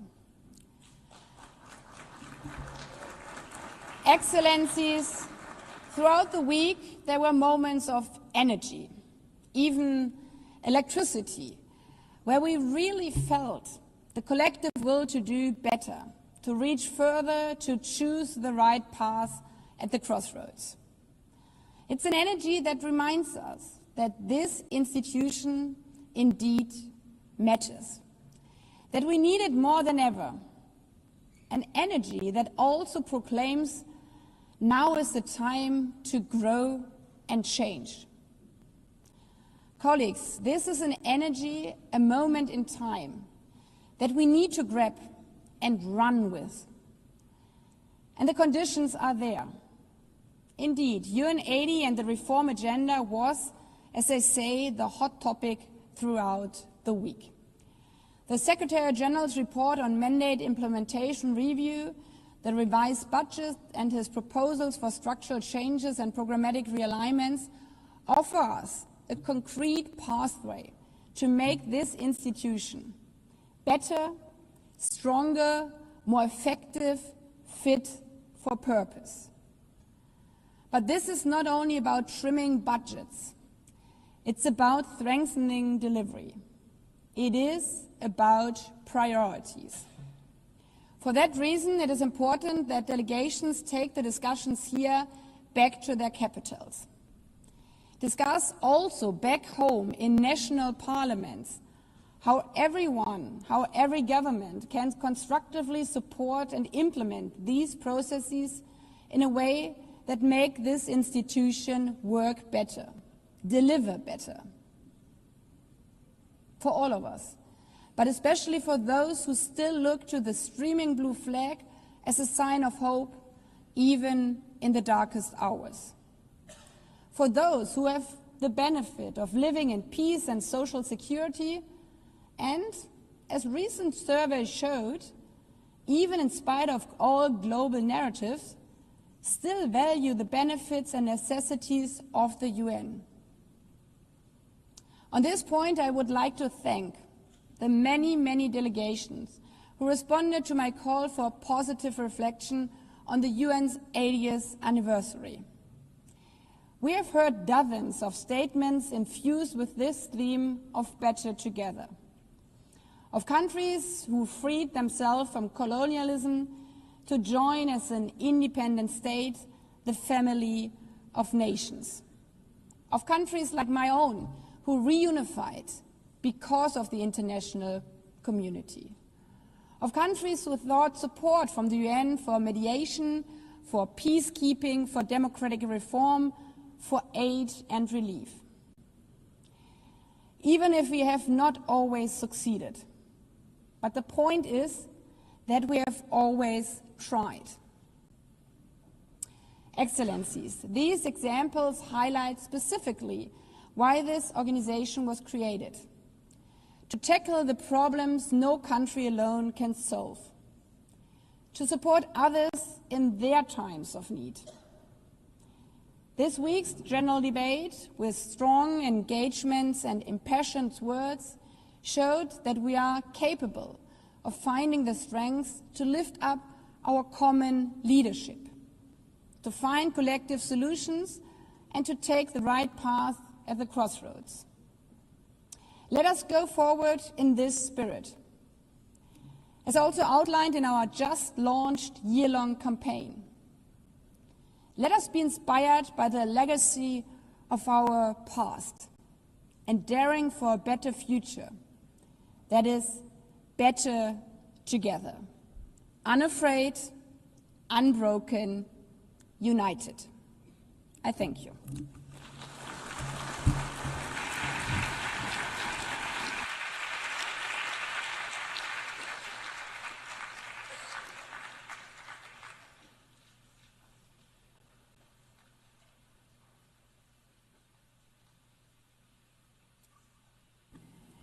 The exercise of the right of reply has been requested.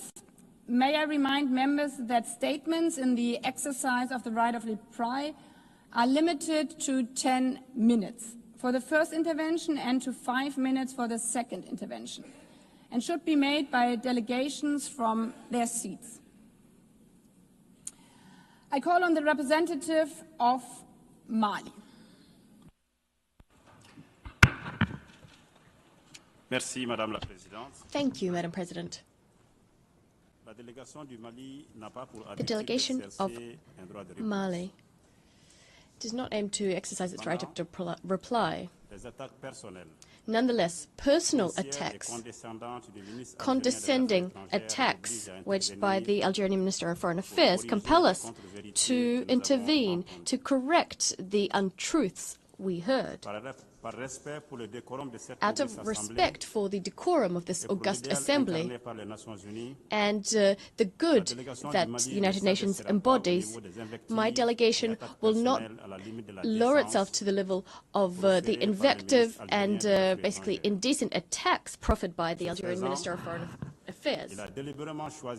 By doing this, Algeria deliberately decided not to mention at all the events which resulted in unprecedented tensions between our two countries. On our side, we would like to reiterate what Mali has said earlier. This is the statement delivered by Abdoulaye Maïga, Prime Minister and Head of Government of the Republic of Mali on the 26th of September 2025. He recalled that current tensions between our two countries are rooted in, first and foremost, in the unacceptable interference of the Algerian regime in the internal affairs of Mali. The Malian people decided to take charge of its fate and take ownership of the peace process. There were then disputes regarding the destruction by the Algerian armed defense forces of surveillance and reconnaissance drones of the Malian armed and security forces in the night between the 31st of March and the 1st of April 2025. A few hours after the incident transpired, the Malian government learned from the press of a communique issued by the Ministry of Foreign Affairs of Algeria claiming ownership for the destruction of a drone which purportedly violated Algerian airspace 2 kilometers. In order to conduct an in-depth investigation, the Malian authorities requested from the Algerian authorities to provide them the evidence underpinning their allegations. Over 72 hours later, no satisfactory follow-up was provided by the Algerian party. Following our own investigations and on the basis of scientific proof that was published on the 6th of April 2025 in a communique, the government of Mali drew a conclusion of which it is absolutely certain the drone of the Malian Armed and Security Forces was destroyed following a premeditated hostile act waged by the Algerian regime. This conclusion is underpinned by the following. First, the guilty silence of the regime in Algeria and its refusal to cooperate. Second, specific data about the trajectory of the aircraft recorded by our systems unambiguously proves that the drone never left the airspace of the Republic of Mali. What's more is liaison with the drone and location information, all of it is located on Malian national territory. As I'm sure you understand, these allegations of supposed violation of Algerian airspace are absolutely absurd in light of the above. After all, the debris of the drone was found within Malian territory, over 9 kilometers from the Algerian border. How could it have ended up there if it was within Algerian territory, 2 kilometers within? This violates the laws of physics. It's simply impossible. It's simply impossible for the drone to have ended up there. This is clearly an unprecedented attack, unprecedented in the relationship between our two countries. This hostile act, unfriendly and condescending, is further proof, if there was ever any need for it, of the fact that the Algerian regime is sponsoring international terrorism in Mali and the Sahel. Indeed, the destruction of the Malian drone clearly sought to undermine the neutralization of armed groups who have claimed terrorist groups, claimed that they've conducted terrorist acts. Faced with these attacks and a refusal to cooperate on the part of the Algerian regime, the government of the Republic of Mali decided to institute proceedings with the International Court of Justice. Regrettably, even though it's unsurprising, it's regrettable that the Algerian regime refused to recognize the jurisdiction of the ICJ. As a way of defending itself, the Algerian regime claims to respect this international jurisdiction. It's easy to see that this Malian drone that was shot down is a source of embarrassment for the junta in Algeria. Indeed, if the Algerian regime had any respect for the international system as it claims to have, it would have accepted to submit supposed proof it has in its, at its disposal to the ICJ. The Algerian regime, through its actions, is rejecting international legality. This attests to the fact that it is clearly guilty before the world. The lack of transparency on the part of Algeria vis-à-vis the ICJ is grist to the mill of the Malian government. That is the fact that the drone was destroyed. It's further proof of the fact that Algeria supports terrorist groups. The government of Mali deplores the fact that instead of responding to the facts we've established and documented, the Algerian regime has opted for defamatory invective to try and conceal its support for extremist groups, including the terrorist leaders that were targeted by the downed Malian drone. We denounce this flagrant violation committed by Algeria against my country in contravention of Mali's efforts to support the FLN and the support we provided to our neighbors, our brothers, our friends, the people of Algeria during their liberation struggle. Thus, the government of Mali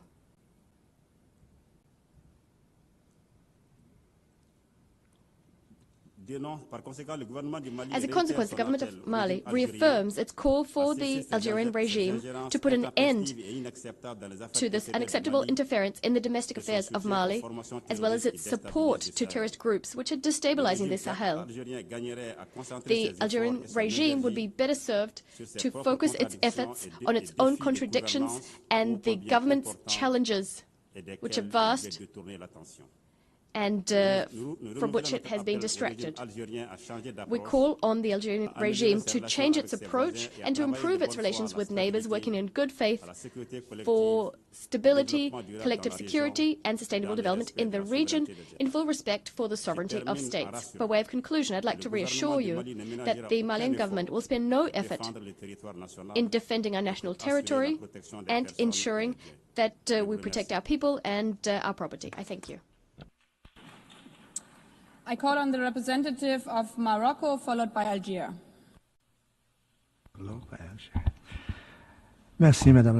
Thank you, Madam President. Morocco would like to exercise its right to reply following the intervention by the Minister of Foreign Affairs of Algeria this morning.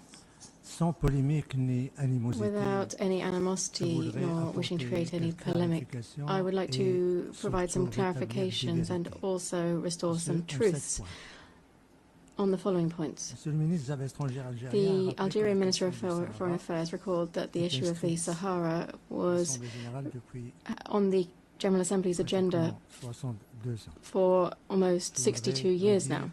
I'd like to say that history is stubborn. History will remember that it was Morocco that listed the issue of Sahara on the decolonization list. This didn't happen on and of itself, but rather thanks to Morocco's claims, which has continued to reiterate its claims since 1956. The minister also stated that the Security Council adopted its first resolution on the issue of the Sahara 50 years ago. That's very well, but I would have liked us to, for the minister to also refer to the General Assembly resolution, since we are sitting in the General Assembly. Indeed, in this chamber, the General Assembly adopted its own resolution 3458B. This took note of the Madrid Agreement that brought an end to the Spanish colonization of our southern provinces. 3. The minister stated that MINURSO was created 34 years ago. Very well, that's true also, but the issue of the Moroccan Sahara doesn't stop at the creation of MINURSO, nor did it start with the creation of MINURSO. It cannot be reduced to the establishment of MINURSO either. The history of the Moroccan Sahara must be integrated into everything that has happened around and what happened after the establishment of MINURSO. That is the decision of the Security Council to put to one side all of the resolutions concerning the Sahara as they related to MINURSO by proclaiming the political solution for the settlement of this dispute. That was 21 years ago. And above all, the Security Council has done ever since 2007, adopted a resolution over the last 18 years that reiterates the preeminence of the Moroccan autonomy plan, which it believes is serious and credible. 4. I'd like to thank the Minister of Foreign Affairs who talked about realities imposed on the Moroccan Sahara. The reality in Moroccan Sahara today is billions of investment, it is peace, it is stability, it is the longest bridge in Africa, a highway from the north to the south of the Sahara, it's universities in every city, hospitals, university hospitals, the deepest port in Africa, Atlantic port in Africa. It is freedoms, elections, a free culture, civic participation of the Sahara population in all political, cultural and economic activities of the region, and above all, the emancipation of young people who are just as active in the north and the south of Morocco in our political, cultural and economic life. These are the realities of the Sahara. And I just wanted to add, since we are in a diplomatic forum here, our reality is that we have 30 consulates in the Moroccan Sahara. That means that we also have some recognition. There is investment, billions of dollars of investment. And I'd just like to recall here that the United States have instructed their development agencies, their investment agencies, their companies to invest in Moroccan Sahara, because irrespective of the view that you might take on the status of Morocco, there is one right which is irreversible, that is the right to development. And the right to development means in Morocco that we invest in depth for prosperity, for development, and to ensure hospitals, schools, roads, security for our population. The right to development isn't just the responsibility of the state concerned, but also it is an international responsibility of our partners.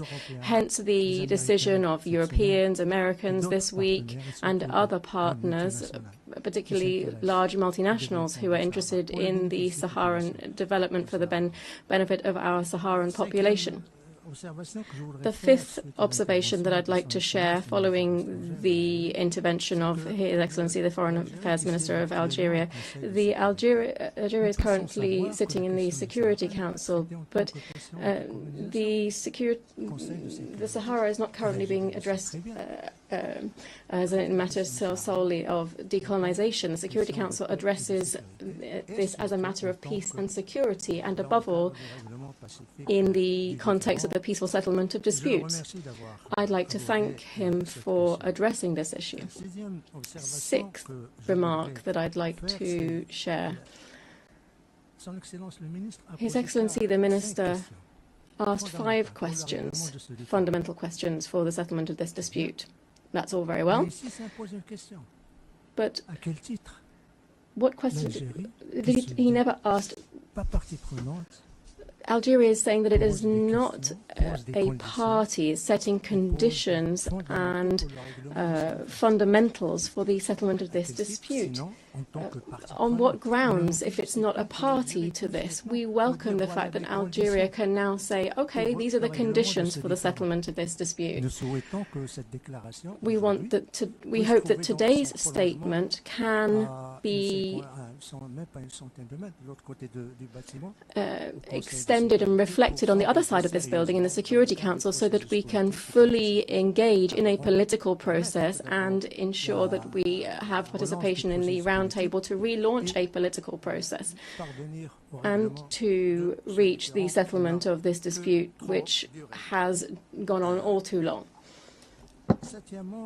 Seventh point. I'd like to say that I cannot conclude on a negative note here. I'd like to conclude in echoing the message of His Majesty the King that was stated on the 30th of July last, that was addressed towards our neighbour Algeria.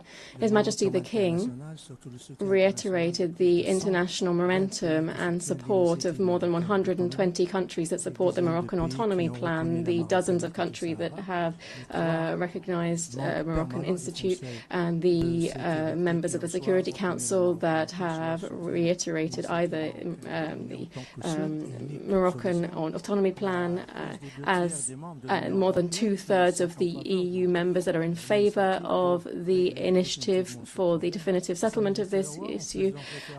His Majesty the King, when he referred to all of these outcomes, said, and I quote His Majesty the King, this is a favourable position towards law and legitimacy, inspires us. It pushes us further towards a quest for a consensus-based solution that would save face for all parties, where there are not winners or losers. That's the end of the quote of His Majesty the King. Thank you very much. I call on the representative of Algeria. شكرا سيدة رئيس. Thank you, Madam President. My delegation has asked for the floor to respond to the statements by two delegations in this hall as they exercise their right of reply. First, concerning Mali, we are surprised. This is our first comment. We are surprised.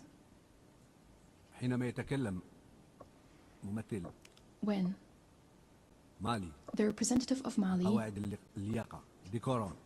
talks about decorum, he should rather teach decorum. The representative of Mali, he teach the representative of Mali decorum. The representative of the junta. Second, the representative of the foreign minister of Algeria. His statement was comprehensive. He refuted the claims, the provocations that we've listened to 2 days ago by the representative of the putschists in Mali. It was abundantly clear that the response of the foreign minister was addressed to the putschist junta in Mali. In addition, Algeria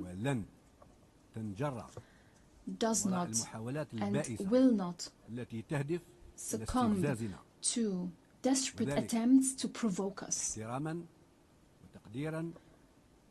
Out of respect, out of appreciation to the neighborly, brotherly Malian people, we do not and will not succumb to such distortions led by a putschist junta, whose representative, who came here to speak on the behalf of this junta, came here to talk from this rostrum to settle his personal scores with my country. Second, regarding Western Sahara, in response to the representative, the distinguished representative of Morocco, I would like to clarify, first and foremost, the following. The intervention by Algeria, delivered by the Minister of Foreign Affairs this morning, abided strictly by the historic parameters agreed by all at the United Nations, the legal and historical parameters, especially the decolonization agenda of the United Nations when it comes to Western Sahara. However, since the distinguished Moroccan delegation chose to exercise the right of reply to the Algerian intervention, it is an opportunity for us to present some points, or to respond to some points that the distinguished representative of Morocco has addressed. He referred to the Western Sahara issue being a decolonization issue at the United Nations. I have to recall some legal and historical parameters when it comes specifically to this matter. We cannot accept such claim. We cannot accept such claim. There is no such thing as regarding the Western Sahara as a non-self-governing territory. However, because adding a region to the list on the decolonization agenda goes back to the countries that are responsible for this particular region, according to Resolution 1514. This decision is adopted by the GA based on information provided by the administering powers. The administering power has the right to ask, can provide information according to Article 11 of the Charter, especially Article 37E. I recall and remind you of the decolonization agenda of the United Nations. In 1946, the first list was presented when 8 countries provided a list of 72 territories that are concerned with decolonization. And in 1963, the General Assembly approved revised list of 60 regions as non-self-governing territories. That includes the Western Sahara. I have the documents, I have the lists, I have the numbers of those documents, but I don't want to talk for too long. When it comes to Western Sahara, this issue was not part of Resolution 66 of 1946 for a simple reason, because Spain was not yet a member of the United Nations until 1955. It was the administrating power. In 1955, and Morocco was then still under the protectorate, the Secretary General of the United Nations corresponded with Spain and asked Spain whether it manages a non-self-governing territory. So in 1958, Spain claims that it does not have any non-self-governing territories. And the territories that it administers are Spanish territories. Spain did not provide any information on this territory under Article 73 until 1960, where there was a draft resolution in the Fourth Committee to consider the issue of Western Sahara. And I have the statement by the administering power, the statement delivered back then. Before the establishment of C24, the information provided by the administering power on Western Sahara, this information has already been sent to the Information Committee, which was a predecessor of the C24, and that was in 1961. When the Committee of Information was dismantled and the C24 took its place, the issue of Western Sahara was added to the list of non-self-governing territories that fall under Resolution 1514, the resolution on decolonization. This all to show that the issue of Western Sahara is registered under the decolonization agenda of the United Nations. And this leads me to another issue addressed by the distinguished Moroccan delegate, the issue of addressing Western Sahara at the Security Council as a matter of international peace and security. In all Security Council resolutions,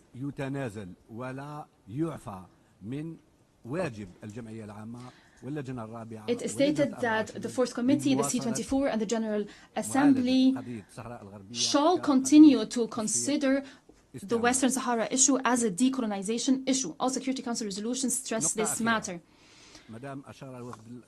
The final point, since the Moroccan delegation has referred to how Algeria considers the Western Sahara issue and why we even consider this issue. We are a responsible member of the United Nations. Algeria addresses all just causes. Second, Algeria is a neighboring country, and it is concerned with what transpires in neighboring countries. We must, it is our duty as a responsible member in the United Nations, we must respond, we must explain what needs to be explained regarding this issue and in other issues. If there is insistence to drag Algeria as a party to this issue, Algeria says the following. I repeat what the Foreign Minister has said this morning.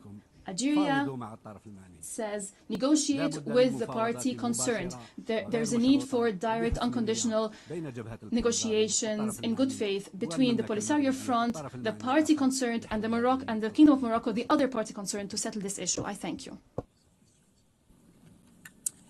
I now call on the representative of Mali for a second intervention. May I remind you of time to be 5 minutes. Merci, Madame la Présidente. Thank you, Madam President. Je ne prendrai pas beaucoup de temps. I won't take up too much of our time. I just decided to request the floor to say the following.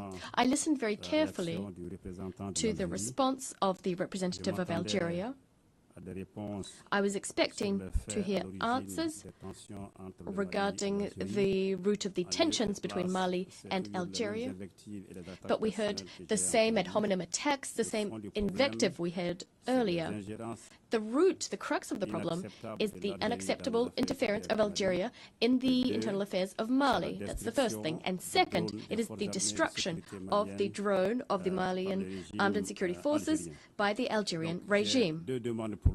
So I do have two requests for my Algerian counterpart. The first being for him to please tell his authorities to consent to our application instituting proceedings with the ICJ, and also to provide any evidence which was not provided to the Assembly. And my second request is an invitation for the Algerian authorities to stop their hostile acts against Mali and to opt for a constructive approach in keeping with the traditions of good neighborly relations between our two brotherly nations. I thank you very much, Madam President.